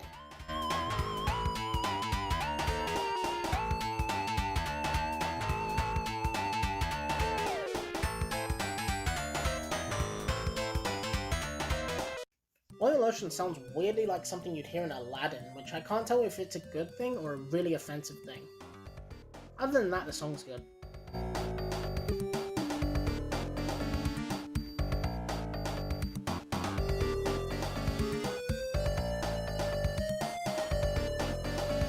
Scrap Brain has a really upbeat tune, which is weird considering it's the final traditional level in the game. I think it should sound more menacing and foreboding, but maybe that's just my opinion.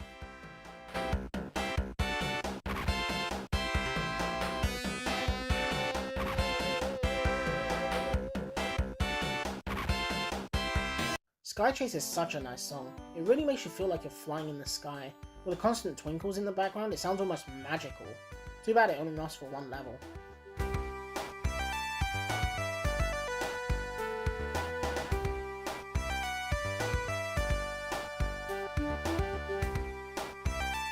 Now, Wing Fortress sounds like a final level. It's so intense and intimidating, and it matches the level so well. The melody that constantly rises in the middle is so good at telling the player the kind of situation they're in. An incredibly good song for the final level.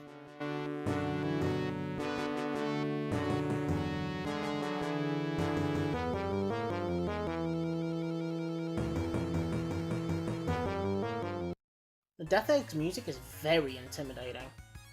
Too bad it gets cut off by the boss theme. Speaking of the boss theme, it is so much better than Sonic 1's boss theme. It's the first boss theme I think of when it comes to Sonic boss themes. Well, that is.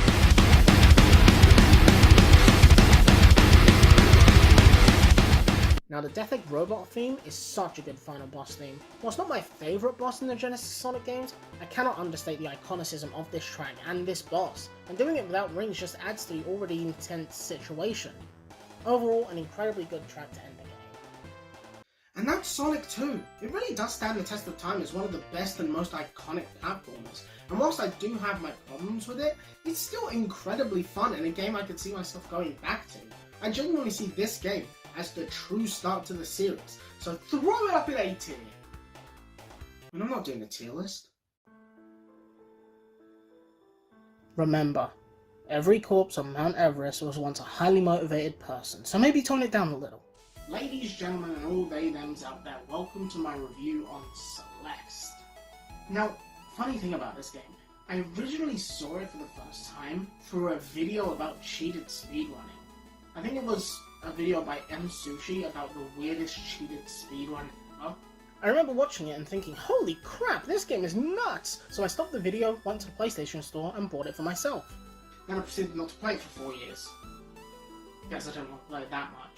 But that changes today, so how about you pull up a chair, grab some strawberries, and we get into the game. I didn't have any strawberries here, this is the best I could do, leave me alone! The story of this game is about our main character Madeline climbing a mountain known as Mount Celeste and meeting a bunch of friendly and not so friendly faces along the way. And from the get-go, man, I just have to say that this game is absolutely gorgeous. I've played a lot of games with a pixely art style, but this one, hands down, has to be the best looking one. This beginning area is simply here to teach you the controls and get you used to the physics of this game, by using this little tutorial bird. Bruh. And the music of this area is so good. It reminds me of Super Mario Galaxy in a way. It's also here when we meet this old lady, and after we tell her that the way here collapsed in behind us, she laughs and says that if that was tough, then we don't stand a chance on the actual mountain. I can't go home now, but sure, laugh it up. I'll make sure the birds deliver you my freshly frozen corpse. After that, we make our way over the bridge. Oh shit, it's falling! Why didn't you warn me about this, you old hack? Oh god, it's collapsing ahead of me! Oh shit, I'm gonna fall! Oh. I can dash. Thanks, bird. Fuck! Good boy.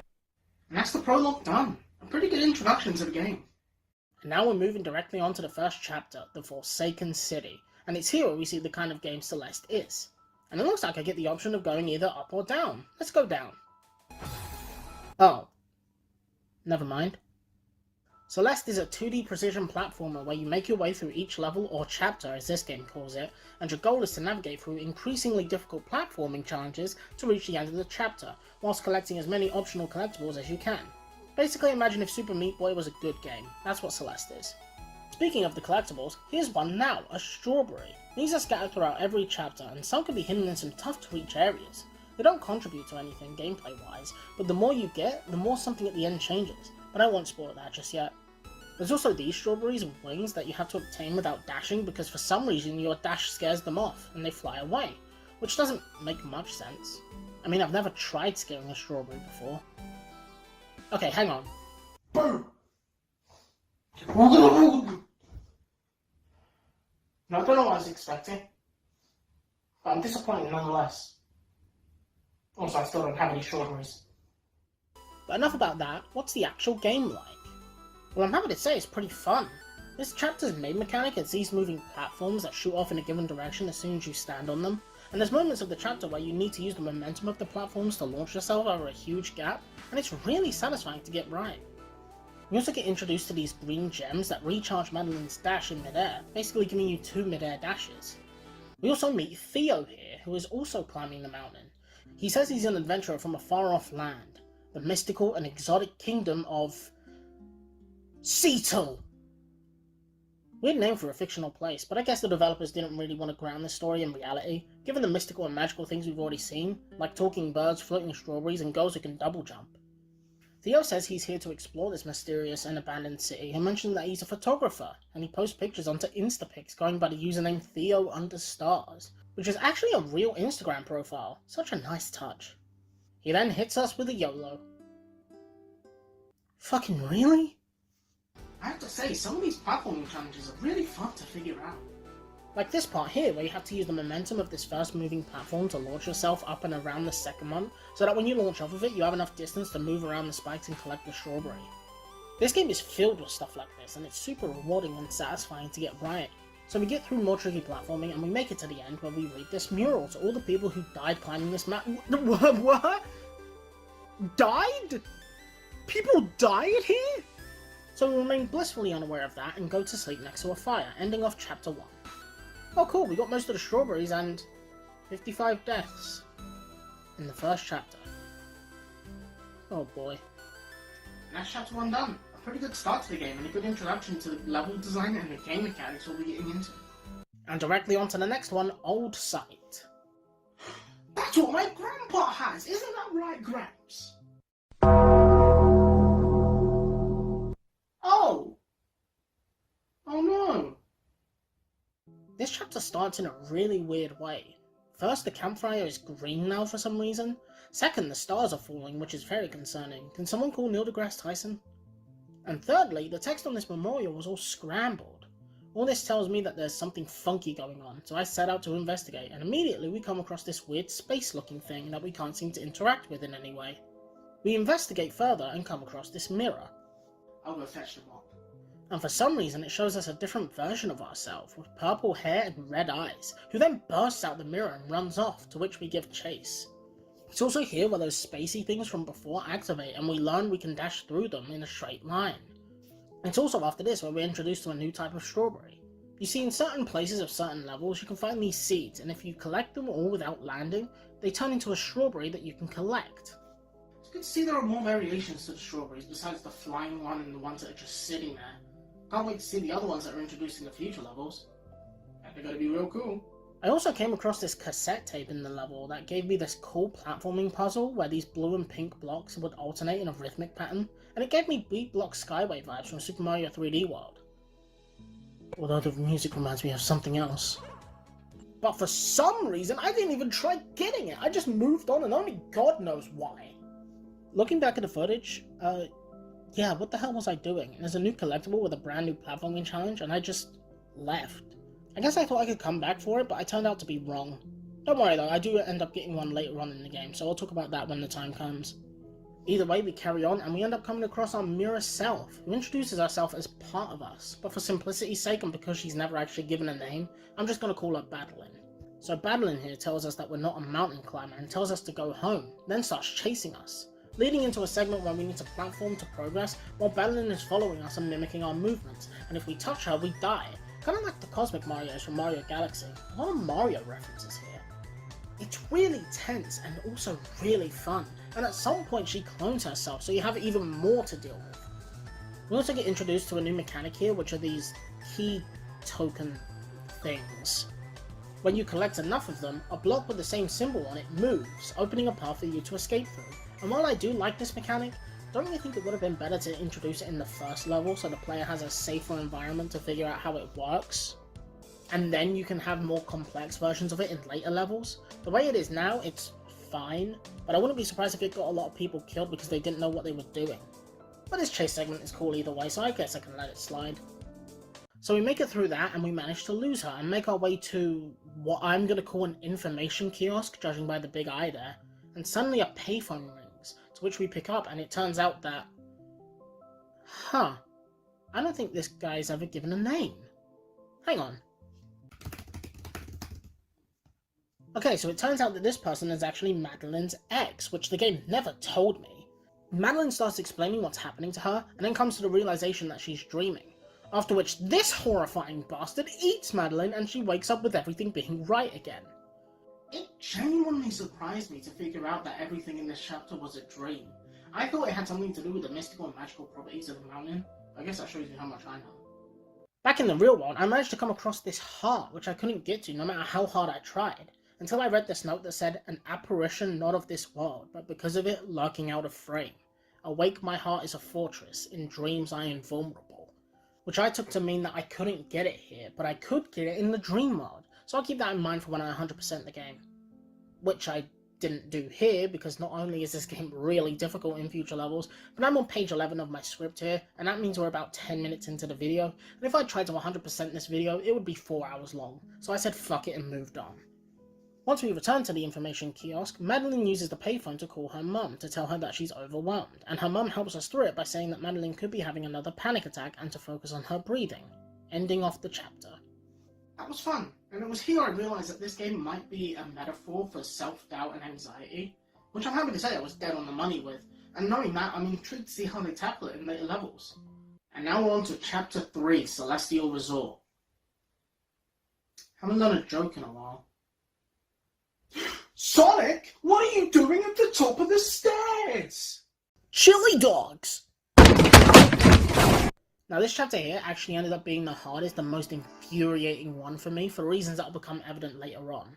But hey, look at this! I found an exploit where if I dash off screen, when the screen transitions, I get my dash back. So in a sense, I get a double dash, which I used to get the strawberry.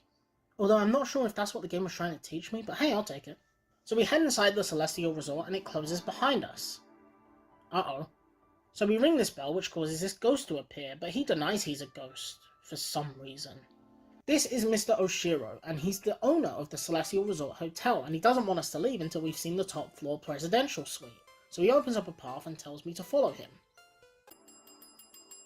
I thought something would happen if I rang the bell enough times, like an achievement or a funny cutscene. Turns out that wasn't. So we move on to the next room and see the main obstacle for this chapter. These are dust bunnies. Yep, that's their real name. They basically act as spikes where if you touch them you die, but there are some variations that move, either around in the circle, up and down, or left and right. I hate them. Not so much the left and right and up and down ones, but more so the ones that move in a circle. For me, they were really annoying to keep track of, and then when you double them up like in this room, or triple them up like in others, it becomes really infuriating to keep track of them. Especially when the platforms they're on have these things on them, but oh, we'll get to you. Once we're through enough of that, we make it to the next room and subsequently our next obstacle. I couldn't actually find a name for these things on the wiki, so I'm just going to call them ghost pubes.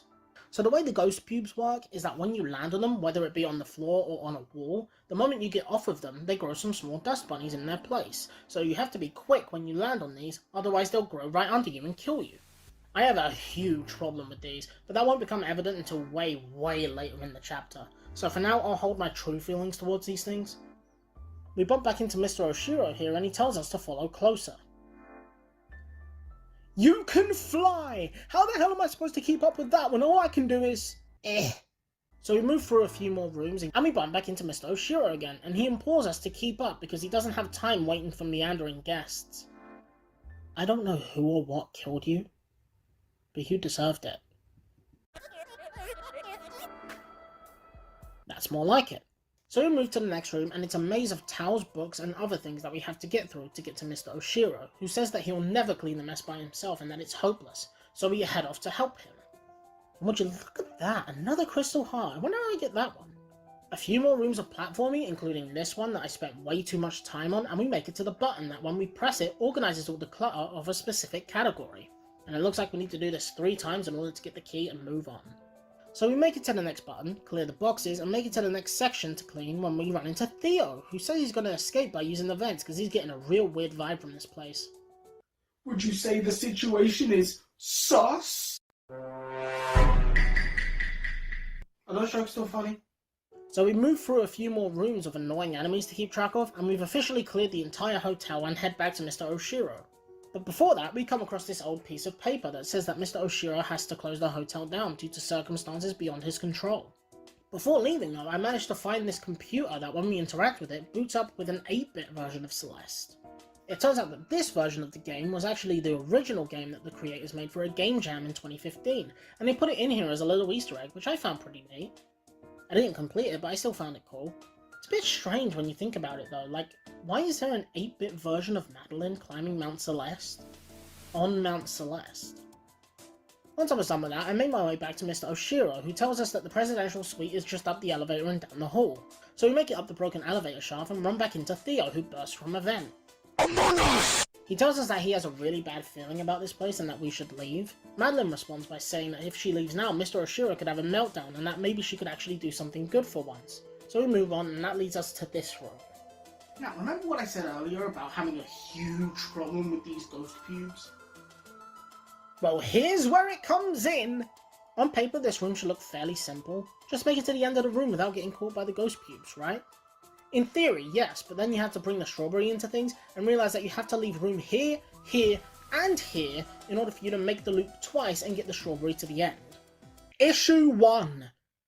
They give you so little room on these platforms that getting the strawberry in one go is basically a pipe dream. I mean, you have to jump to the very right edge of this first platform so you have enough room to jump to it again, but then you have to jump to the very right edge of the second platform, not only so you can jump to the strawberry, but also so you have enough height to make it over these dust bunnies and get to the next part of the level. So let's just do that. Damn it. Damn it. Damn it. Oh, come on, there is not enough room to do this. Issue 2. Now, given the fact that this happens when you run over the ghost pubes, I would assume that I have to be quick, otherwise the ghost pubes will grow dust bunnies and kill me. Well, it turns out that these things aren't timing based, and you can just stand on them indefinitely. And if you don't know why I'm mad about this, then let's go back to earlier in the chapter. This is the area where the mechanic is introduced. See the problem here?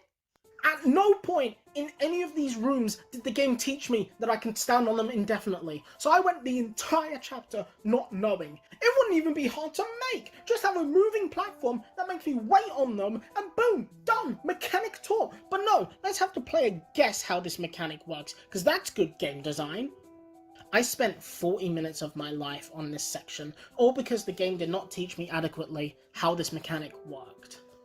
I can at least say that those are my main real issues with this chapter and this game, really. No joke, from this point onwards, it's smooth sailing.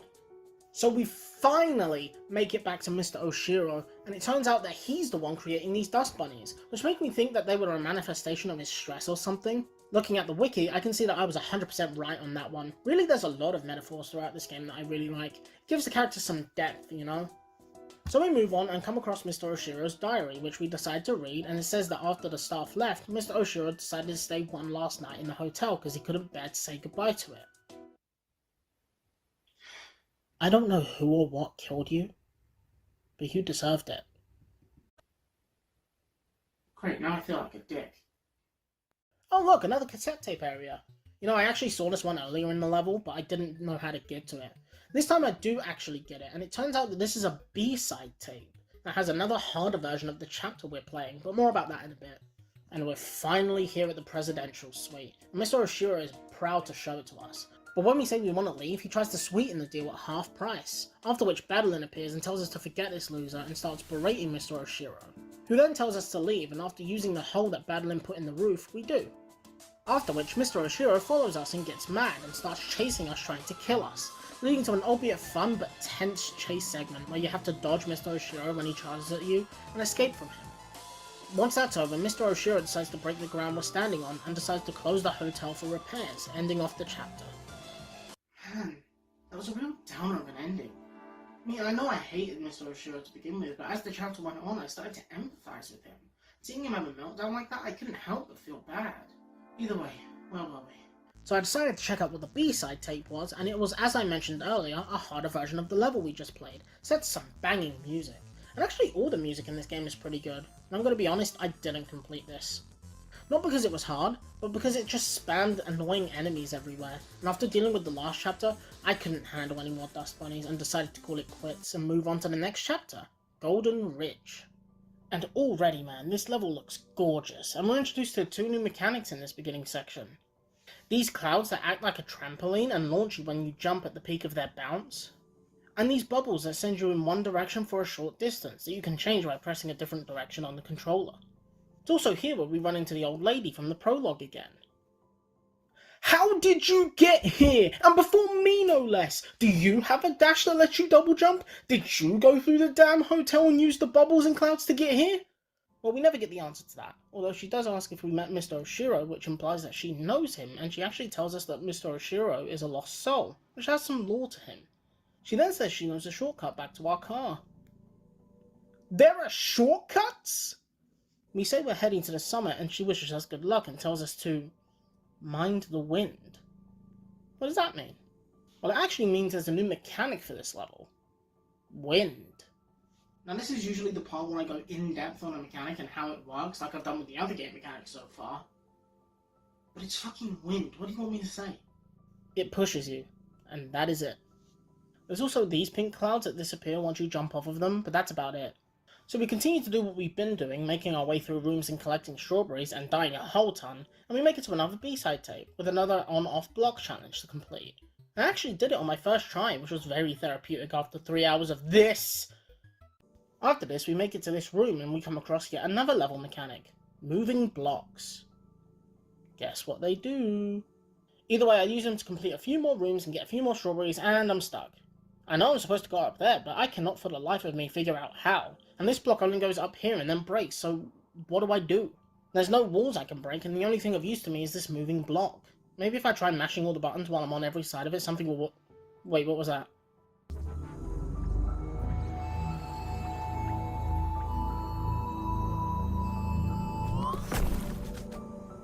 They can move? Thank God that mechanic was, you know, taught to me, otherwise I probably could have been stuck here for ages. So we move on, and immediately I find a secret behind the waterfall. It's a crystal heart, but I can't quite reach it. It's just too high for me to reach, and the only other thing in this room is this white block that looks really out of place. I mean, it almost looks like one of those blocks from Mario 3. There's no way.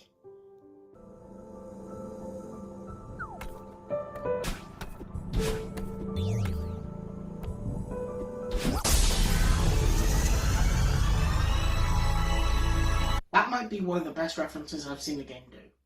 Other than that, there's not much else in this chapter. There's more platforming with the mechanics we've already seen, sometimes having to deal with them all at once, which I thought was cool. And there's this final segment with wind as you platform and avoid snowballs being launched towards you. But other than that, that's really it. So we finally make it to the end and we run into Theo again, who joins us on this old gondola to get across this huge chasm. But before we can take a celebratory selfie, Madeline shows up, causing the gondola to break down, which causes Madeline to have a panic attack with some really interesting visuals. Luckily, Theo helps us calm down by telling us to picture a feather in the air and tells us to control the feather with our breathing, which we actually get to control, which I found neat. The gondola then suddenly starts moving again and we make it across, putting an end to this chapter.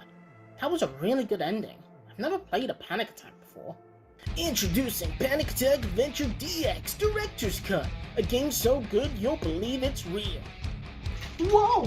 It's like I'm really having a panic attack!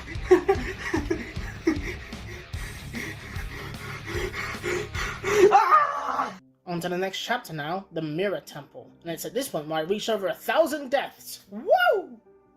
This chapter starts with a cutscene of Theo really wanting to check out this ancient temple, and Madeline saying they shouldn't.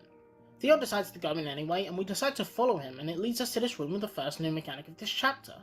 These are swap blocks. They stay stationary, but shoot to the opposite position when we use our dash. Unlike the blocks from the first chapter, except this time we control when they move. We use this first one to reach this mirror, and we find Theo's phone next to it. How did he get up here? Madeline comes to the conclusion that it probably just fell out of his pocket, but judging by how mirrors have acted in this game thus far, I doubt that's what happened.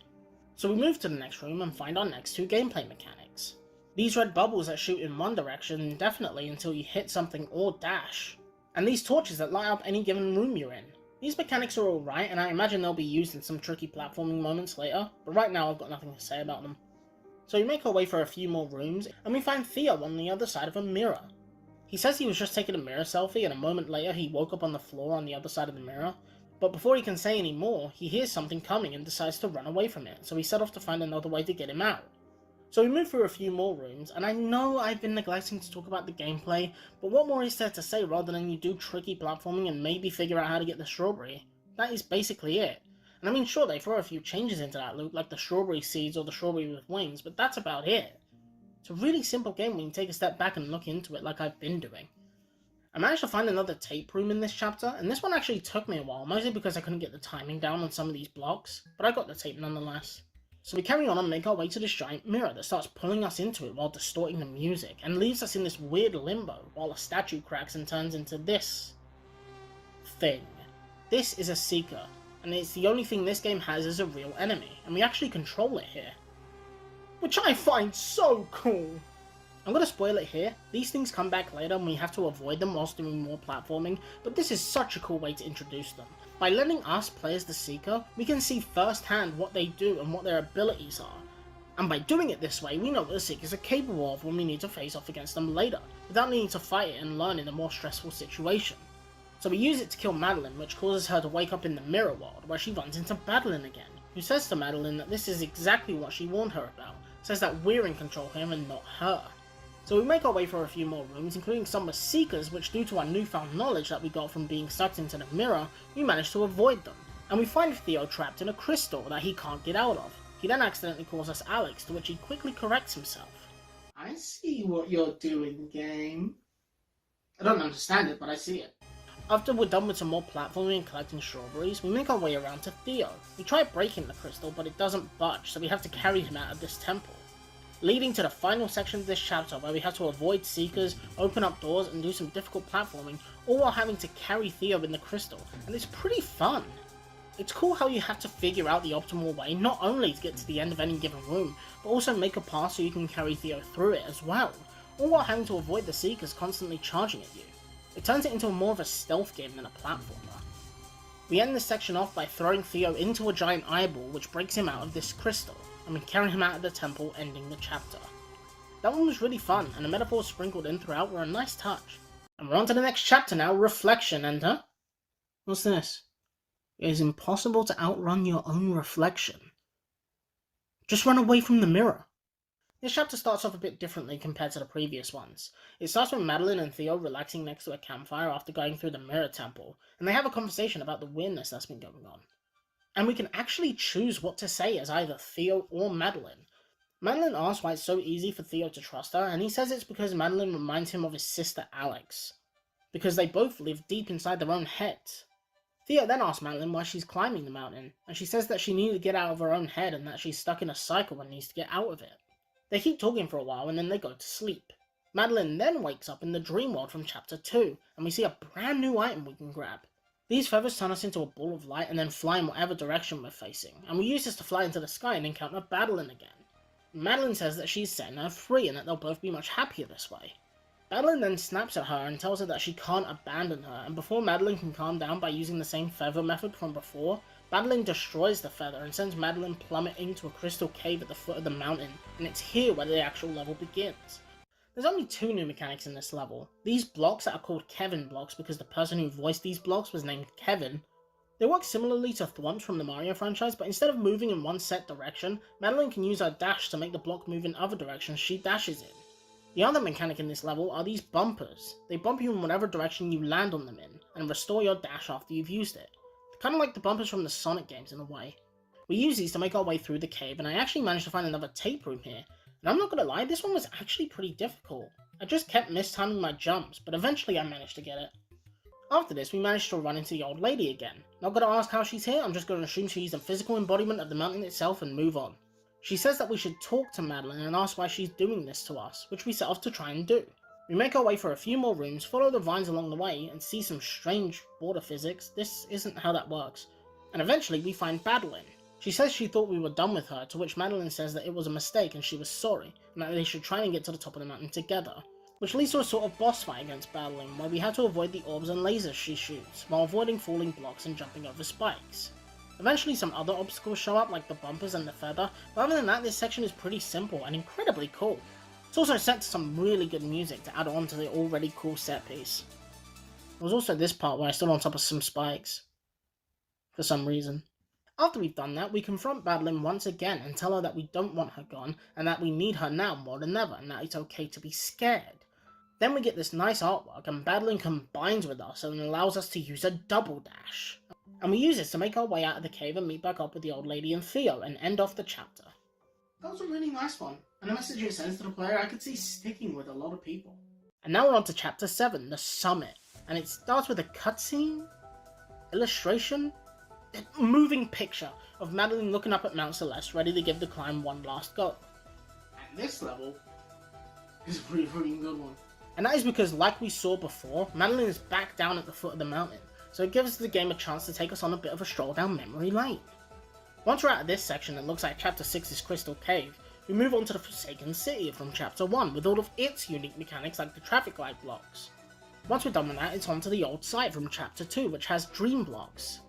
In between each sub-chapter, I'm going to call them, there's a small cutscene of Madeline and Madeline talking, and while to begin with, Madeline still isn't too trusting of Madeline, eventually she comes around and starts believing in her. So I make my way for a few more sub-chapters, finding more strawberries, another tape, and a weird golden coin thing. And once we made it 3,000 meters high, we've made it to the home stretch and have to make it through 30 more challenging segments to get to the top. And to be honest, it's pretty tough, what with the wind pushing you down so your jumps have less height and your dashes have less distance, but I just about managed to get through it and finally made it to the top.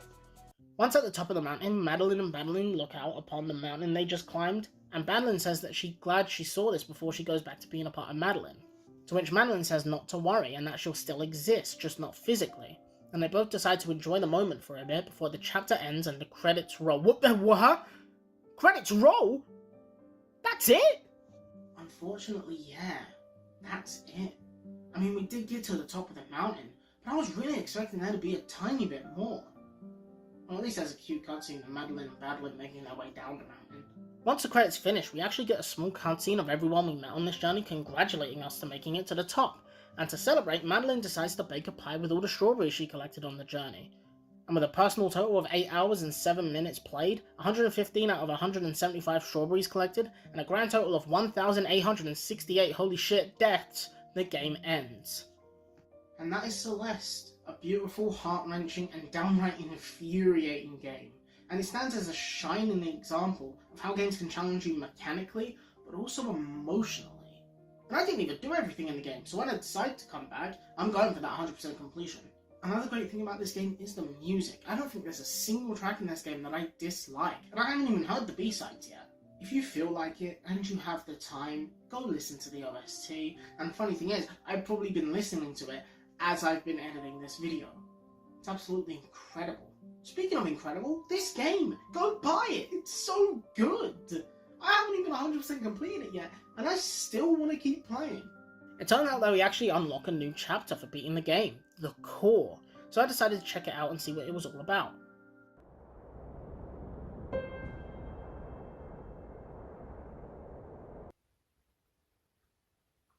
Well, Come on, I'm nearly there, just a bit longer, I'm nearly there. yes, nearly there. Almost, come on, yes! I won! Let's go! God, I'm bored. There's nothing to do. What should I do? I've got it! I'll inflate my ego. You know, there's nothing quite like marveling over your previous accomplishments to really get your ego up there. What one to watch? Why not Cuphead? I was proud of it when I made it, and I think it's still pretty funny. Yeah, let's watch that one. You know what? I'm actually really excited for this. I've always wanted to get into Mega Man ever since I saw it on, I think, Game Grumps or something. And what better time than now for a review? And it should be fairly short as well. I mean, it's an NES game, so it shouldn't be too long. Either way, let's do this.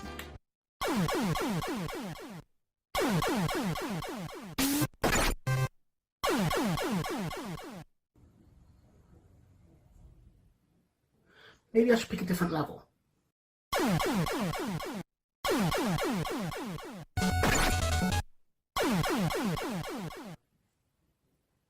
So Cuphead then. Oh yeah, I completely gave up on Mega Man after 2 stages. Can't believe that. Maybe I should give it another go. It was pretty hard though. You know what? No! Gone are the days of me giving up on games just because they're hard. I mean, I was a pussy back then. If I can beat Celeste, and if I can beat Cuphead, then I can beat Mega Man. Let's go!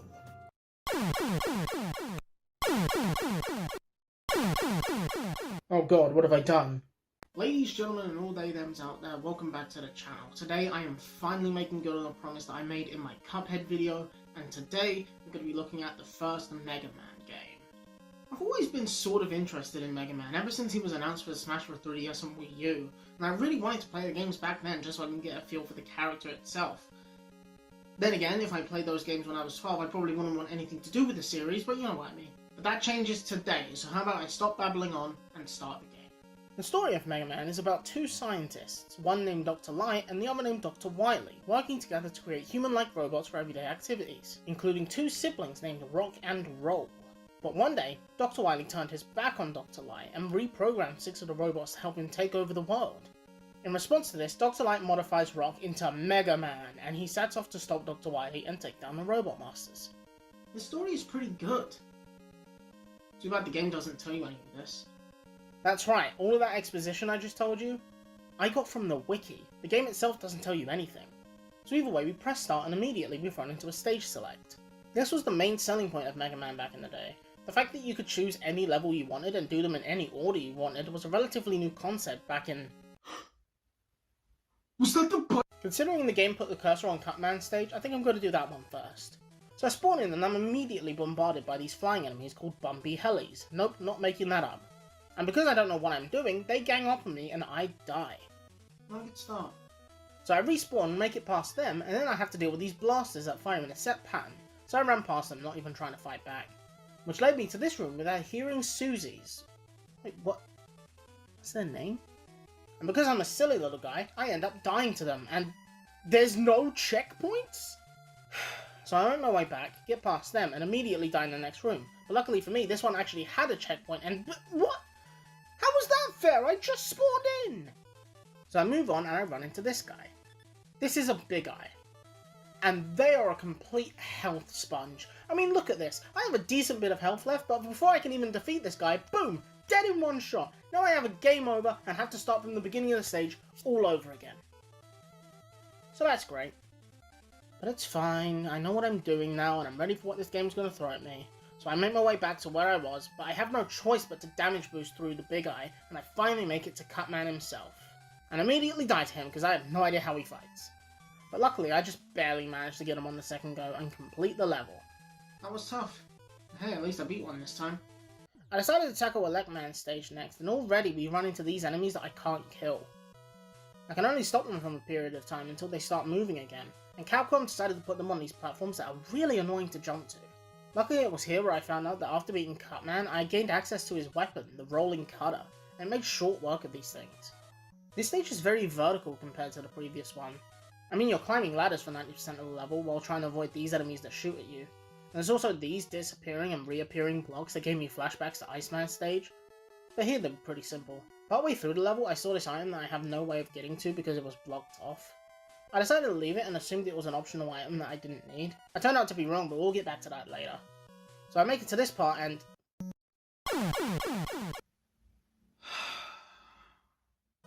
So I make my way back through the level and... What? How the hell is that fair? It was on the ladder! Either way, I move on and make it to the last room before the boss and...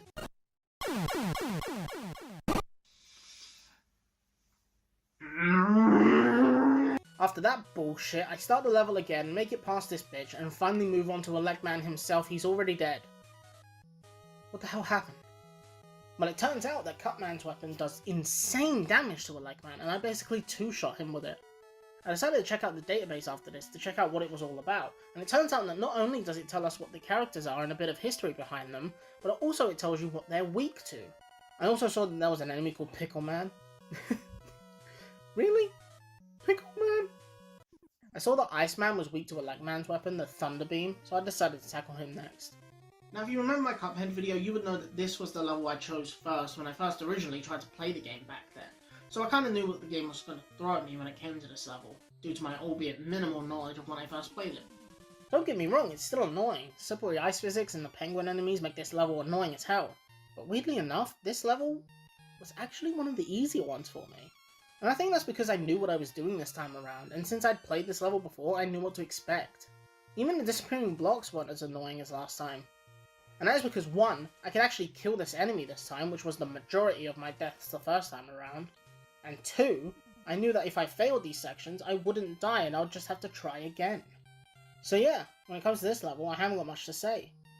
Well, except for this part where I went to jump on this platform enemy, but instead I fell through it, which was annoying. That's about it. Iceman himself was a pushover as well. Just 3 shots with Electman's weapon and he was dead. Not that bad of a level in all honesty. The database told me that Fireman was weak to Iceman's weapon, so I headed there next, but doesn't that seem a little backwards? Like, fire melts ice, so Fireman being weak to Iceman doesn't make too much sense. And I know what you're gonna say. Actually, the fire would melt the ice, turning the ice into water, and then the water would extinguish the flames. 2 things. Firstly, you just said it yourself. Fire would melt the ice. So, inherently, fire would be effective against ice. That's like saying paper beats scissors in rock, paper, scissors, because paper beats rock, and rock beats scissors. So, by proxy, paper must be stronger than scissors. You understand? Doesn't make sense. And secondly, to add on to my previous point, look at their names. Look at them. Fireman and Iceman. Not Fireman and ice that melts into Waterman. Water's got nothing to do with it here. I swear to God, if there's a Waterman in one of the next games, I'm going to scream. That's a rant over. Fireman's stage itself was nothing to write home about. The only things being of note are these pillars of fires that you can freeze with Iceman's weapon, and these fireballs that shoot up from below and slowly descend down the screen. The corridor leading to Fireman was annoying because there are these shooting enemies on the ceiling, which were annoying to get past. Once you get to Fireman though, there's a specific strategy you need to use to beat him. Spam! Oh god, spam the hell out of Iceman's weapon! Do you see this attack pattern? You need to kill him before he kills you! There is no other way! And we're done. Not too bad of a level. What the fuck happened to the fire there? And Fireman's weapon is good against Bomb Man, so I decided to go there next. Nothing really of note happened in Bomb Man's stage, so I think I'll use this time to talk about the music. Yeah, it's pretty good. Obviously this was an NES game, so there wasn't much they could really do with the music, but given the restrictions Capcom had, they really managed to create a decent set of bangers to listen to. Electman and Iceman's stage themes come to mind. The only one I can say I don't like too much is Fireman's stage theme. I don't know, there's something about the scratchy sound littered throughout the track that makes it sort of ear-grating. Other than that, the music's pretty great. Bomb Man wasn't too hard, I just spammed Fireman's weapon until he died. And now we're on to the last robot master, Gutsman. This level's main, I want to say gimmick, is these moving platforms that occasionally drop down when there's a gap in the track. And the timing of these things were really tricky to get down, but I managed to do it. So we move further through the level and it's him! It's Pickle Man! It's Pickle Man! And now we're on to Gutsman himself, and this one was actually pretty tough. Gutsman himself isn't difficult though, it's only hard because Bomb Man's weapon sucks. Either way, I won, and we can finally move on to the final stage, Dr. Wily himself.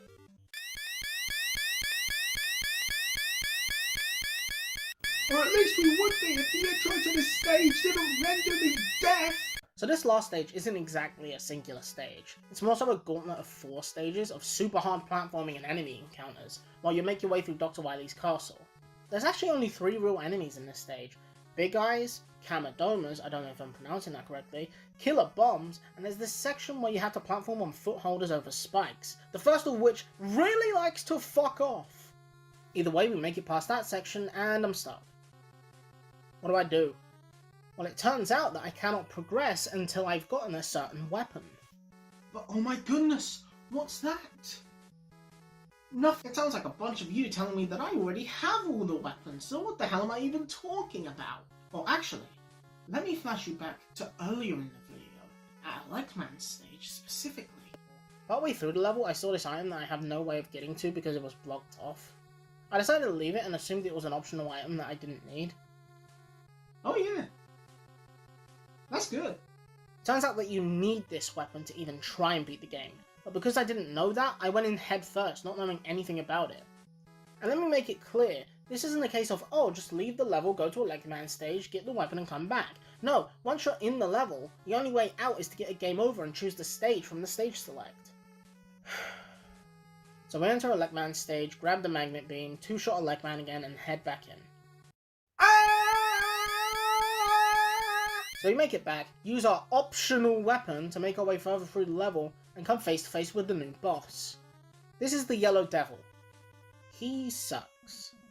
He starts by materializing in a weird pattern that you have to avoid by jumping over these blobs that he separates into. Then he attacks you by opening his eye and shooting from it. Then he dematerializes and moves across the screen in the same weird pattern to the other side. And here's the kicker, when he opens his eyes, you have the chance to hit him once. Once and only once, so you better memorize that pattern like it's your goddamn anniversary, because you are likely to die before you even hit him 3 times. Unless you pull a Billy Mitchell. And cheat. Yeah, I've been neglecting to talk about this little trick for a while, haven't I? Funny thing about this game, it has 2 pause screens. There's the pause screen that brings up all your weapons, which you've most likely been seeing as the video has gone on, but there's also a separate, more traditional load screen that happens when you press select that pauses everything in the level. You know what doesn't pause though? Iframes. So if you shoot an enemy and pause when it hits them, if you wait a few seconds and unpause, they get hit again. I use this to absolutely destroy the Yellow Devil and move on to Wily Stage 2. Is it a cheat? Yeah. Do I feel bad for doing it? No. Because let's be honest, we all needed help when it came to a specific game in our past. Whether it be a strategy guide or getting someone to help us beat a boss like our dad or brother. We all had to resort to something, and I say this is no different. So I move on to the next stage and immediately get bombarded by so many flying enemies that I don't even get time to think, followed by me falling off the stage. Great start. Wily Stage 2 is more of the same tricky platforming with annoying enemies, followed by a rematch with Cupman, and I have a few issues with this. I don't have any problems with the fact that we re-fight them. In all honesty, I think it's a cool idea, but just take a look around this arena. Notice anything? Well, how about you take a look again with the knowledge in your mind that Gutsman's weapon, you know, the one that picks up bricks, is effective against Cupman. I hope you see it now. Yet you can't actually use the weapon he's weak to in this fight. You could in his own level, but not here. Why? The other refights don't follow this pattern. Why is this one the exception? So we defeat him for good this time, go through more platforming and make it to Electman, which due to having Cupman's weapon, we 2-shot again and move on to the main boss of this level. A clone of Mega Man. He does basically whatever you can do, and even switches to whatever weapon you switch to, and he does more damage than you, so this isn't a case of just spam like your life depends on it. You actually have to think here. My strategy for this one was to just camp him with bombs, and avoid the ones he throws at me, and then when I ran out of weapon energy, I used Fireman's weapon to just blast him to smithereens. And now we're on to the penultimate level, Wily Stage 3. Wily Stage 3 isn't really a stage, it's more of just a straight shot to the next boss, which... This boss is annoying, and let me tell you why. So straight away, there are these blocks that you can pick up with Gutsman's weapon to throw at the boss. So obviously the boss is weak to that weapon, right? Well actually yes. But if you immediately pick up the blocks and throw them at the boss as the fight starts, you then don't have enough room to avoid the boss charging at you and increase speeds. And if you die, guess what? The blocks don't respawn upon death, so you have to game over and try again. However, there is a silver lining. Once you understand how the boss works, then you realise that you should only use the Mega Buster on the first 3 phases. Then once his health is low enough, that is when you use Gutsman's weapon to take him down. We're finally here at Wily Stage 4, the last one in the game, and off the bat it's got it all. Spikes everywhere, annoying enemies, the platforms from Gutsman's stage, and it ends with the gauntlet of fighting the remaining 4 Robot Masters, Bombman, Fireman, Iceman, and Gutsman. There was also this ninja star hidden away next to an extra life. Originally I thought this was another optional weapon that I could just skip, but after having to go back through a Legman stage to get a magnet beam, I wasn't taking any chances.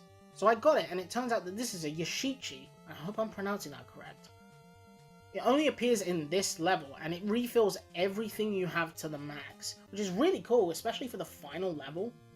The Robot Master refights weren't too tough, considering I'd beaten them before and I just got all my energy refilled. The only one that was really a challenge was Gutsman, due to Bombman's weapon being shit, but that was about it. And here we are at the final boss. All he does is move back and forth while shooting out these orbs in an arc, and it's kinda tough. Because not only do I have to stay away so I don't get hit by the machine itself, but I also have to stay close enough so that I'm underneath the orbs where he shoots out. But I managed to deplete his health bar just fine. But don't celebrate just yet, because this boss has 2 phases. In the second phase, Dr. Wily actually shows himself. I think he moves back and forth a bit faster than phase 1, and he shoots these bigger orbs that move in a weird way that I could just never avoid. However, there is a workaround. Ah yeah, take that you bitch, would you like some crackers with that cheese?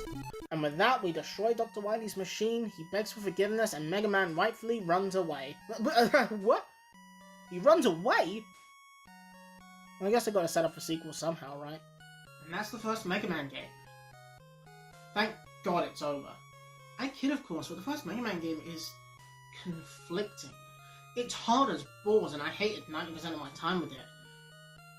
But I couldn't help but absolutely love the rest. The different level gimmicks and the Robot Masters being weak to specific weapons, even though a few of them are a bit backwards, were really fun to tackle. And while it does have some problems, hey, it was the first. It couldn't get everything right on the first attempt, kind of like Kingdom Hearts in a way. Like, we all know the second game is better than the first, but the first one still had to lay the groundwork for what the second one would eventually become. All in all, Mega Man is a great game, and I would recommend it to anyone.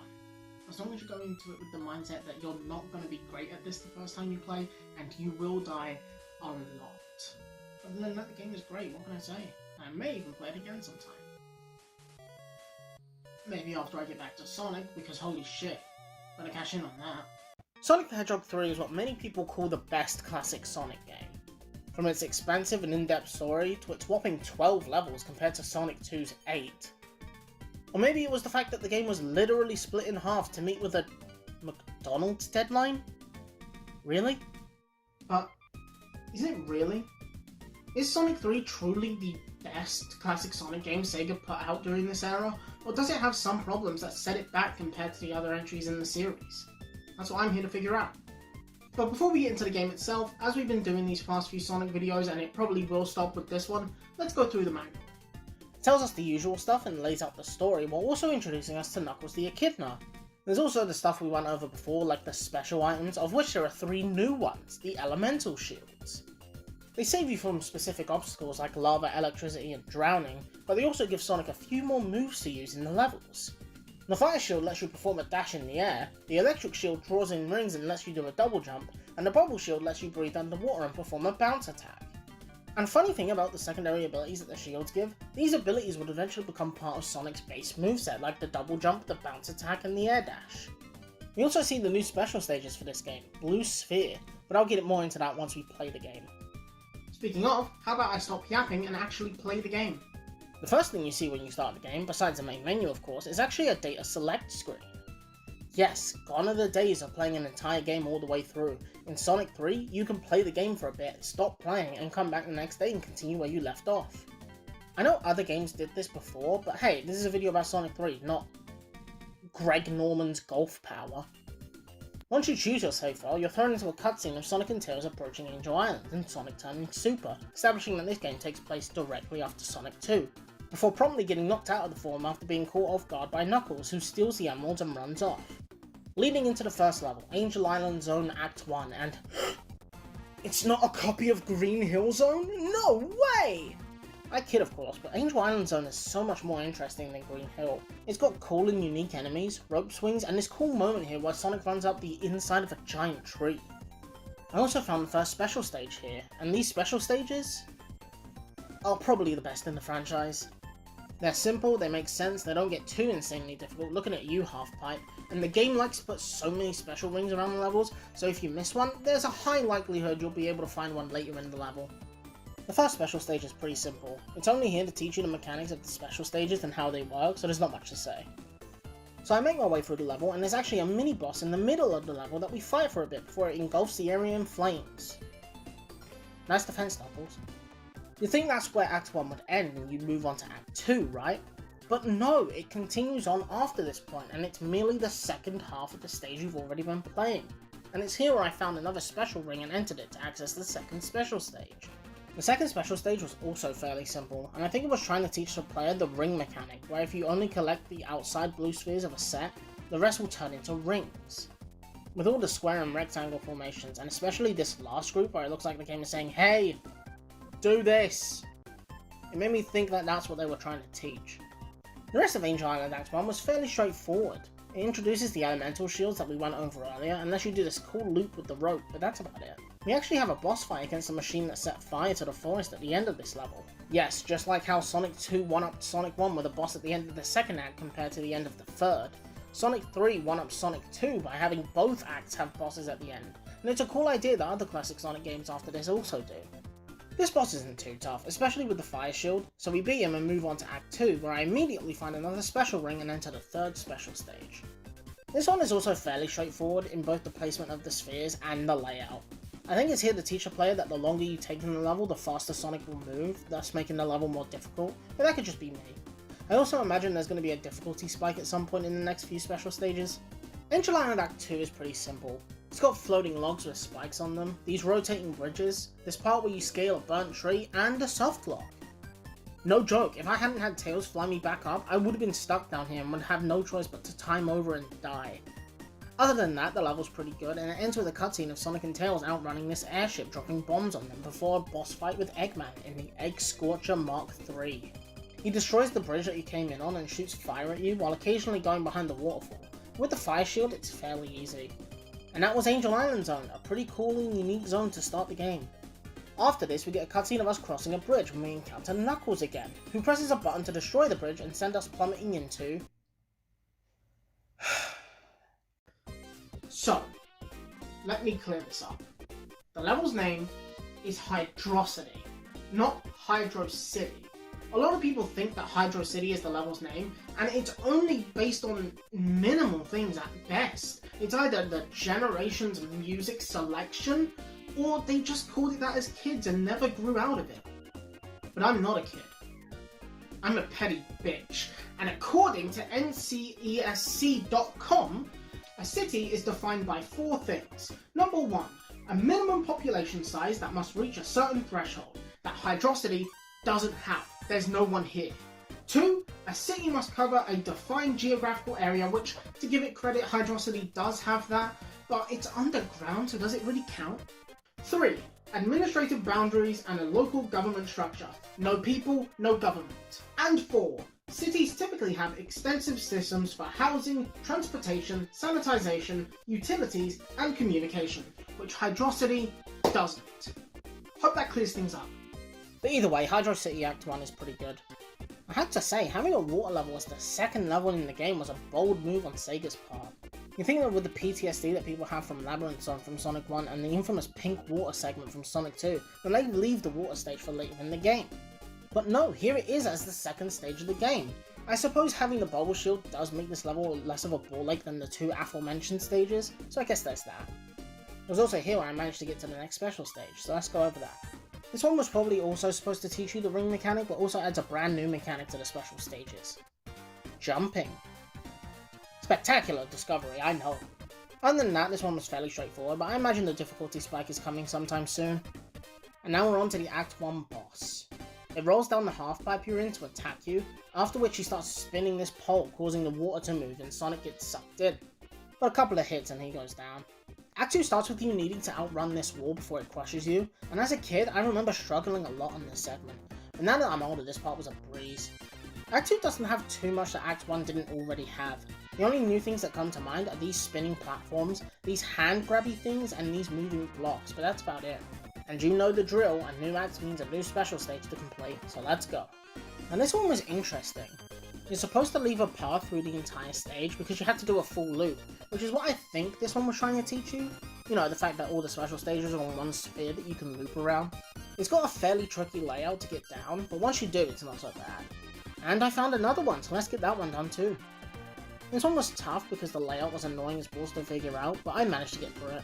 And it's at this point where the special stages get a lot less interesting. If something does pop out at me, I will talk about it, but from this point on, there's not really much. And now we're on to the Act 2 boss with Eggman in the Egg Vortex. He uses the propeller on his Eggmobile to create a vortex of water up to him that can suck Sonic up into it and damage him. He also drops these bombs that create explosions in the water that you can use to jump up and hit him.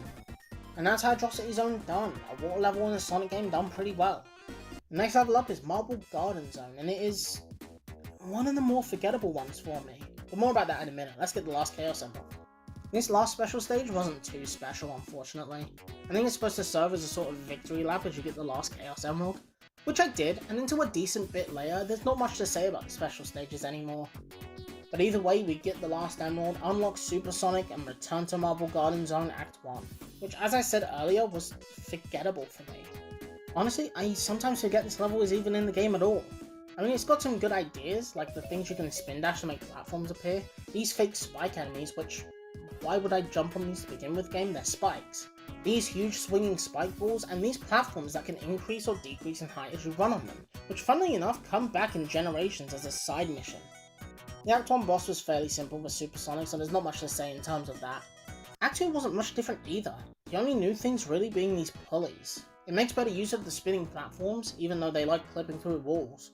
And these faces that shoot arrows at you. Honestly, I think my biggest problem with Marble Garden Zone is the fact that it all feels samey to me.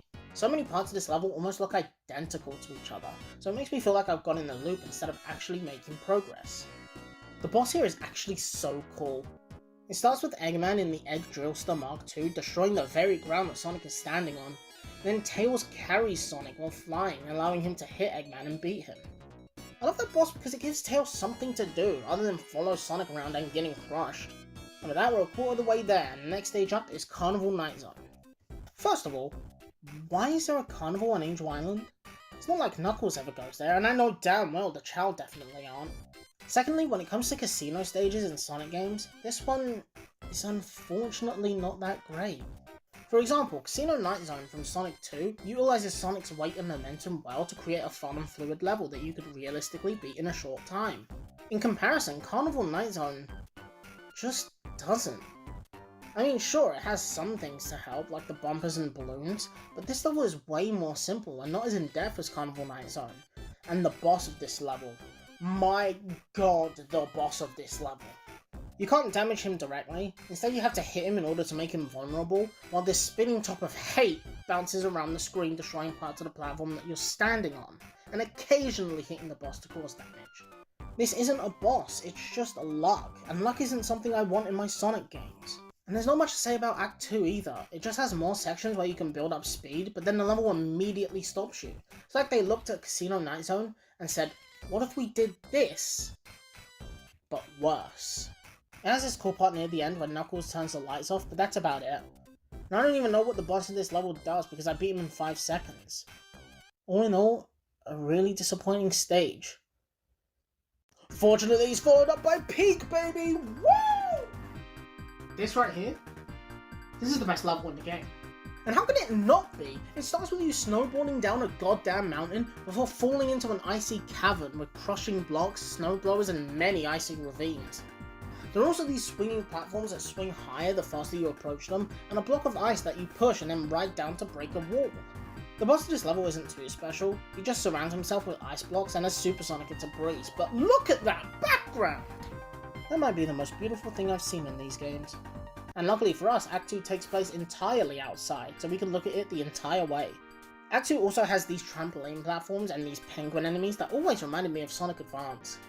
The boss of Act 2 was simple. Eggman tries to freeze you with the Egg Thruster, but with Supersonic you could just avoid that and move on to the launch base zone. One thing I will say about this level is that it looks great. It's Eggman's main base of operations and it's where he's rebuilding the Death Egg, which you can actually see in the background. But unfortunately, the rest of the level isn't that great. It's got annoying enemies, annoying traps, and a confusing layout, and it has the same problem that Carnival Night Zone had. That being the level letting you build up speed and then boom, an enemy, or it just stops you dead in your tracks. And the Act 1 boss is probably the least unique one in the game. All it does is fly around with these swinging spike balls and that is it. And Act 2 isn't really that much better. It's got tubes, and that is literally it. The boss was boring as well. All he does is shoot cannonballs at you while raising a platform and that is it. But it is after this boss that everything gets better. Firstly, Sonic takes control of the Eggmobile to fly it after Eggman after he flees to the Death Egg. Knuckles tries to stop us but ends up falling off of the girder he's standing on due to the rocket taking off.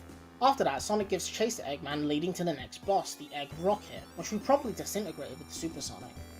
But that's not all, because the sky goes dark and Eggman drops down in one of the best Eggman machines in the franchise. Yes, I said it. This is Big Arms, and I said this was my favourite boss in the Sonic 2 video, and that point still stands. This boss is more methodical than any other, because you have to choose when to attack and when to avoid whatever Eggman decides to do, and Supersonic isn't able to cheese it for you, so you have to fight it properly.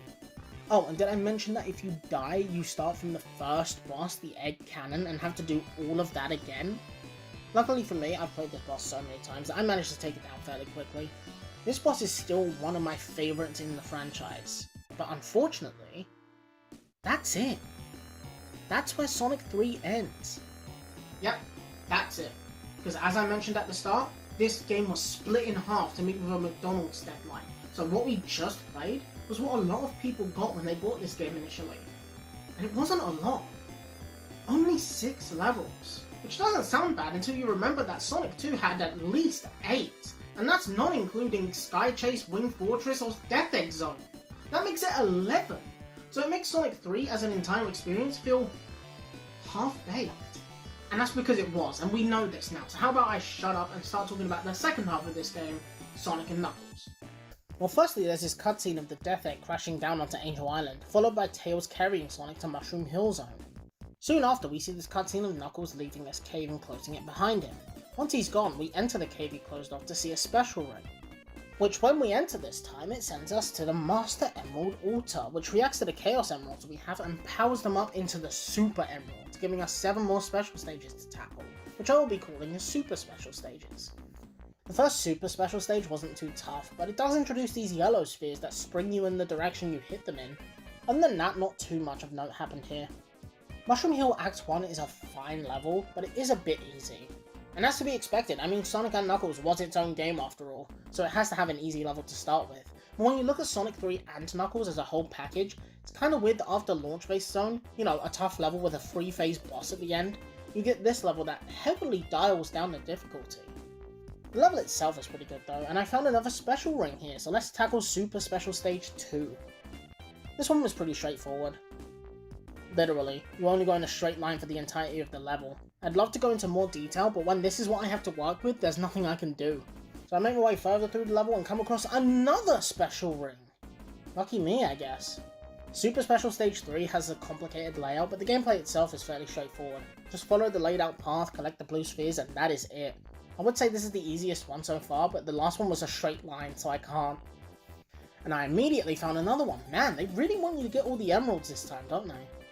Super Special Stage 4 was weird. It doesn't have a set path, rather than you need to search for the blue spheres, and due to its strange layout, it was pretty difficult to do. After that, I get to the end of the stage and encounter the boss. He chops this tree, sending logs flying towards Sonic, but if you stand under him and hit him, he goes down really easily. Act 2 starts with the cutscene of Knuckles pulling this lever, causing wind to blow Sonic and Tails up into the level itself, where I found yet another special ring. My god, how many of these things are there? Super Special Stage 5 was fairly simple. I haven't got much to say about it. You just go forward, collect the spheres on the path, and you win. And oh my god, I found another one! How many are there in this one level alone? Super Special Stage 6 was really confusing. Once you're on the main path, the path you take is very confusing. Like, you turn left to get the spheres, and then you make your way back around, and then you have to go back. It's confusing. Play it for yourself and you'll get what I mean. Mushroom Hill Zone Act 2 is also pretty simple. The only thing of note are these vines that hold you in place, and these swing things that I can never get to work properly. Either I go too high, or I don't go anywhere at all.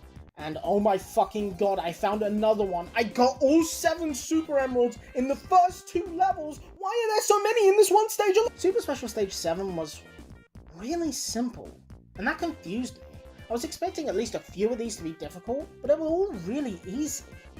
But with that, we got all 7 the Super Emeralds and unlocked Hypersonic, the form that Sonic fans won't shut the fuck up about. Like, I get it. He's cool. He flashes multiple colors of the rainbow and is a more powerful version of Supersonic, but to quote Peter Griffin for a second, oh my god, who the hell cares? Sonic fans have been so adamant about Hypersonic returning in a future game, like, oh, maybe he'll show up in Frontiers 2, when he wasn't supposed to exist in the first place. He only exists because this game was split in half, and each half had to have their own separate set of Chaos Emeralds because they were 2 separate games. Without that, he wouldn't exist, and this game would just have Supersonic. With that rant over, we make it to the end of the stage and encounter Eggman in the Egg Scrambler. He flies backwards as you attack him, and occasionally you have to avoid these pillars with spike balls on them, and it isn't too hard. Afterwards, we get a cutscene of this airship flying past Sonic and Tails. They grab onto it, leading into Flying Battery Zone, a fairly popular stage if Mania is anything to go by. Oh look! There it is now!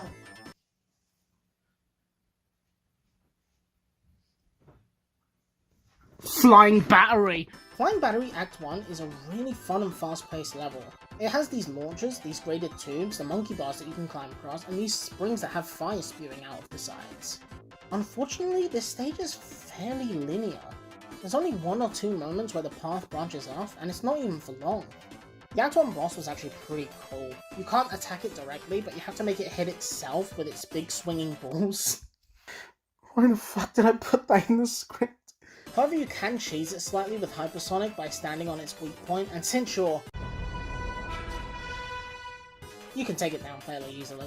Act 2 isn't too difficult. It has these corkscrews that remind me of Metropolis Zone, these chain things that carry you along a set path, these grabby things, and that is really it.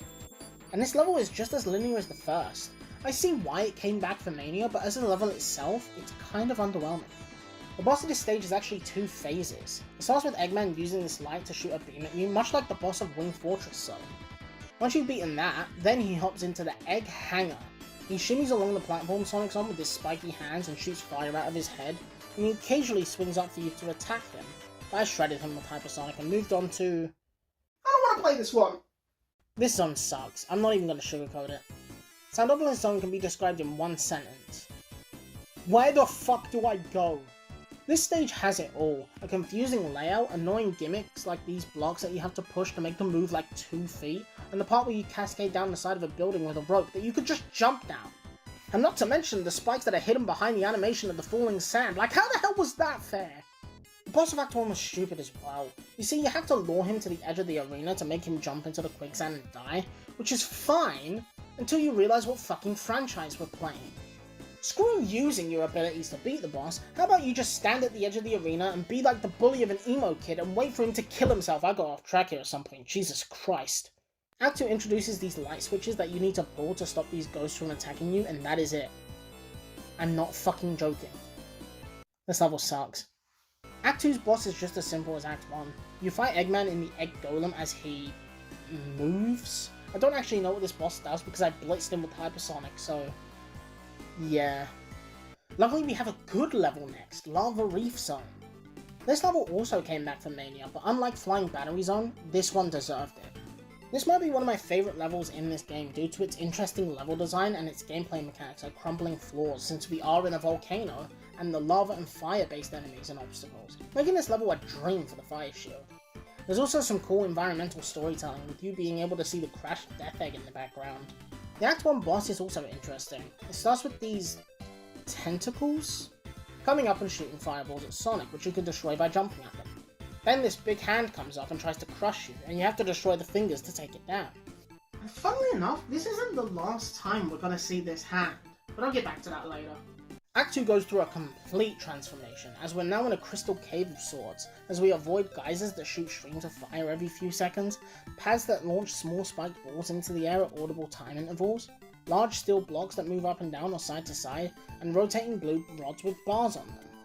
This level is great. Lava Reef is probably my favourite level in this game. Well, second favourite behind Ice Cap. And it's clear to see why. It's got the perfect blend of high-speed gameplay and precision platforming, and there's even a part where you go through a weird curvy ramp that launches you into rings, and it's so cool!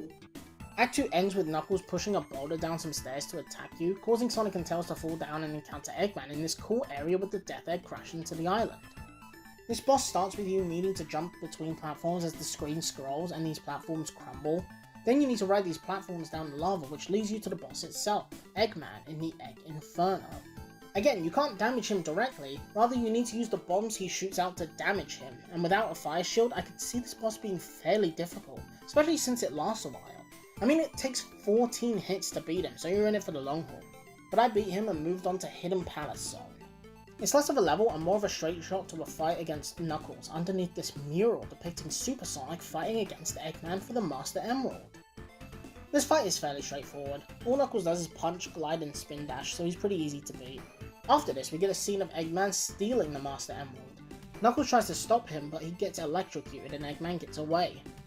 Knuckles, realizing that he's been duped, decides to help us take down Eggman and takes us to a teleporter that transports us to Sky Sanctuary Zone, the most popular stage in this game if Generations is anything to go by. But unlike the other stages in Generations, this one actually feels fresh because it's only been used in 2 games so far and not 4! I definitely see why. This stage is fun and has unique mechanics that let it stand out, like the crumbling floors, the teleporters, and the clouds you can bounce on. Partway through, we have a fight with everyone's fan favourite Sonic villain, Mecha Sonic. No joke, if you were a Sonic fan in the early 2000s on YouTube, you saw this guy in a small fan-made show called Super Mario Bros. Z. I watched it all the time as a kid, and I remember being astonished when Sonic powered up using a fire flower. It's part of the reason I always wanted a true Mario and Sonic crossover, and not whatever this was. This one sucks. Mecha Sonic here pilots old Eggman builds like the fan favourite Egg Mobile Hammer Ball specification and the Egg Bouncer. After those, and once you've made your way through the level, you come face to face with Mecha Sonic himself, who is basically the Robo Sonic fight from Sonic 2, but just more in depth. Also, Knuckles has a version of this fight in his story where Mecha Sonic uses the Master Emerald to go super, and it's by far the superior version of this fight. After you've beaten Mecha Sonic, Sonic and Tails run up a corkscrew ramp to the top of a tall floating landmass that crumbles and falls beneath them, then leaps aboard the Death Egg, leading into the final zone. And this zone is pretty tough, but it's the final one in the game, so it's easy to see why. It's got spikes everywhere, springs that send you backwards into damage, annoying enemies, and this section where you have to control Sonic in zero gravity and hit these buttons in order to move on, and it is surprisingly more difficult than you may think. One thing I do like about this level though is the background. It's the core of the Death Egg, and it doesn't move as you make your way through the level, just showing you how massive the Death Egg actually is. The boss here was fairly simple. You hit him as he sends out these orbs that shoot spikes. Once those are gone, he sends out these platforms with spikes on them and shoots a laser, but a couple more hits puts him away. Act 2 introduces a gravity switching mechanic, and honestly it was really disorienting. I just have a hard time wrapping my head around these kinds of mechanics. At a certain point it just makes my head hurt. And what do you know, the Act 2 boss revolves around this mechanic. So that's great. This boss is fairly simple. All you need to do is wait for him to send out these smaller robots with spikes on them, after which you go into the gravity switching tube, spin dash into it since it's upside down now, and hope it launches far enough to hit him. Do that enough times and you're onto the main boss of this stage, the Death Egg Robot. He starts by using the same hands from the Lava Reef Act 2 boss. See, I told you we'd see these hands again. But this time you have to deal with 2 of them. Once you dealt with that, he starts chasing you as the floor crumbles away behind you, and you have to hit the case that the Master Emerald is in before he shoots a laser out of his mouth and launches a flaming snot out of his nose. After that, you have to chase Eggman, who is carrying the Master Emerald as the floor collapses faster. And once you defeated him, it's on to the final zone of the game, Doomsday Zone. This final boss, while being a cool set piece and being set to some incredible music, unfortunately isn't the best. It starts with you, as Hypersonic, collecting rings while steering away from these asteroids, and occasionally Eggman will fire missiles at you from the Egg Rocket. The first problem I have is, why can the asteroids and missiles hurt Hypersonic? You're telling me that Hypersonic, this all-powerful and mighty being, is stopped by a few floating rocks? The missiles I get, Eggman has probably powered up the rocket with the Master Emerald, so they pose a bigger threat, but rocks? Really? Secondly, once you catch up to the Egg Rocket, you can't damage it directly. Rather, you have to lead the missiles that he sends out up and over and around to make him damage himself, all while these teeny tiny fucking orbs can push you back, and God forbid you get double hit, sending you even further. This part is so infuriating, but fortunately, the second phase is way easier. It starts with the Egg Rocket being destroyed, after which you're thrown into yet another asteroid segment, but this time there are no missiles to avoid, so you can just spend your time collecting as many rings as you can, after which you can finally attack Eggman directly. He does send you back after each hit, and he does send out these spike balls and missiles to hit you back, but I didn't find it too hard to avoid.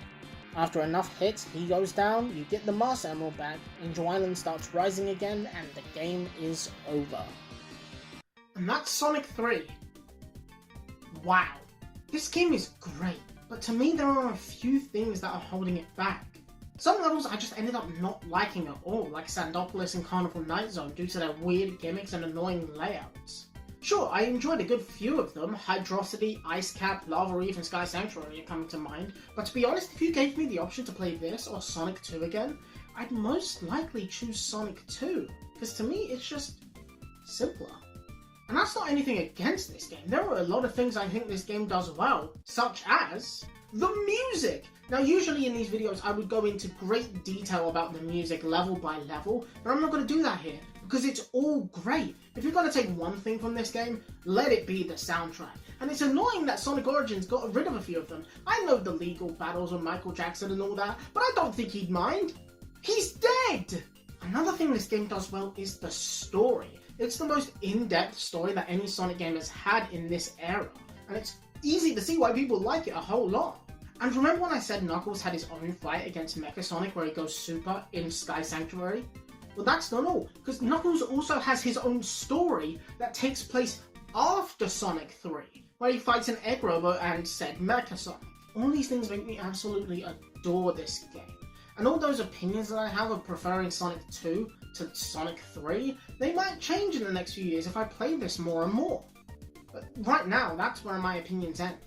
And speaking of endings, this is actually the last video in what I'm calling Season 1 of the Jamcon show. I don't have a name for it yet.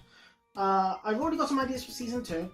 Right, some obvious ideas, like the other classic Sonic games that I'm not talking about, like the other ones on the Genesis, or maybe even Mania, who knows. But I'm also looking at Mega Man 2, the Cuphead and Shovel Knight DLCs, who knows. But just know that I am planning stuff. And I'm planning something big for the launch of Season 2. Well, not big, but big to me. So I hope you stick around, I hope you enjoy this, and if this is the first video you're watching of mine, there's a whole playlist of the other videos I've made somewhere there. If you can't find it, just go onto the channel and you should find it in the playlist tab. But either way, thank you for joining me on this journey so far. It's not ending anytime soon. I was just merely getting my feet wet with Season 1. I can't wait to see you all for Season 2.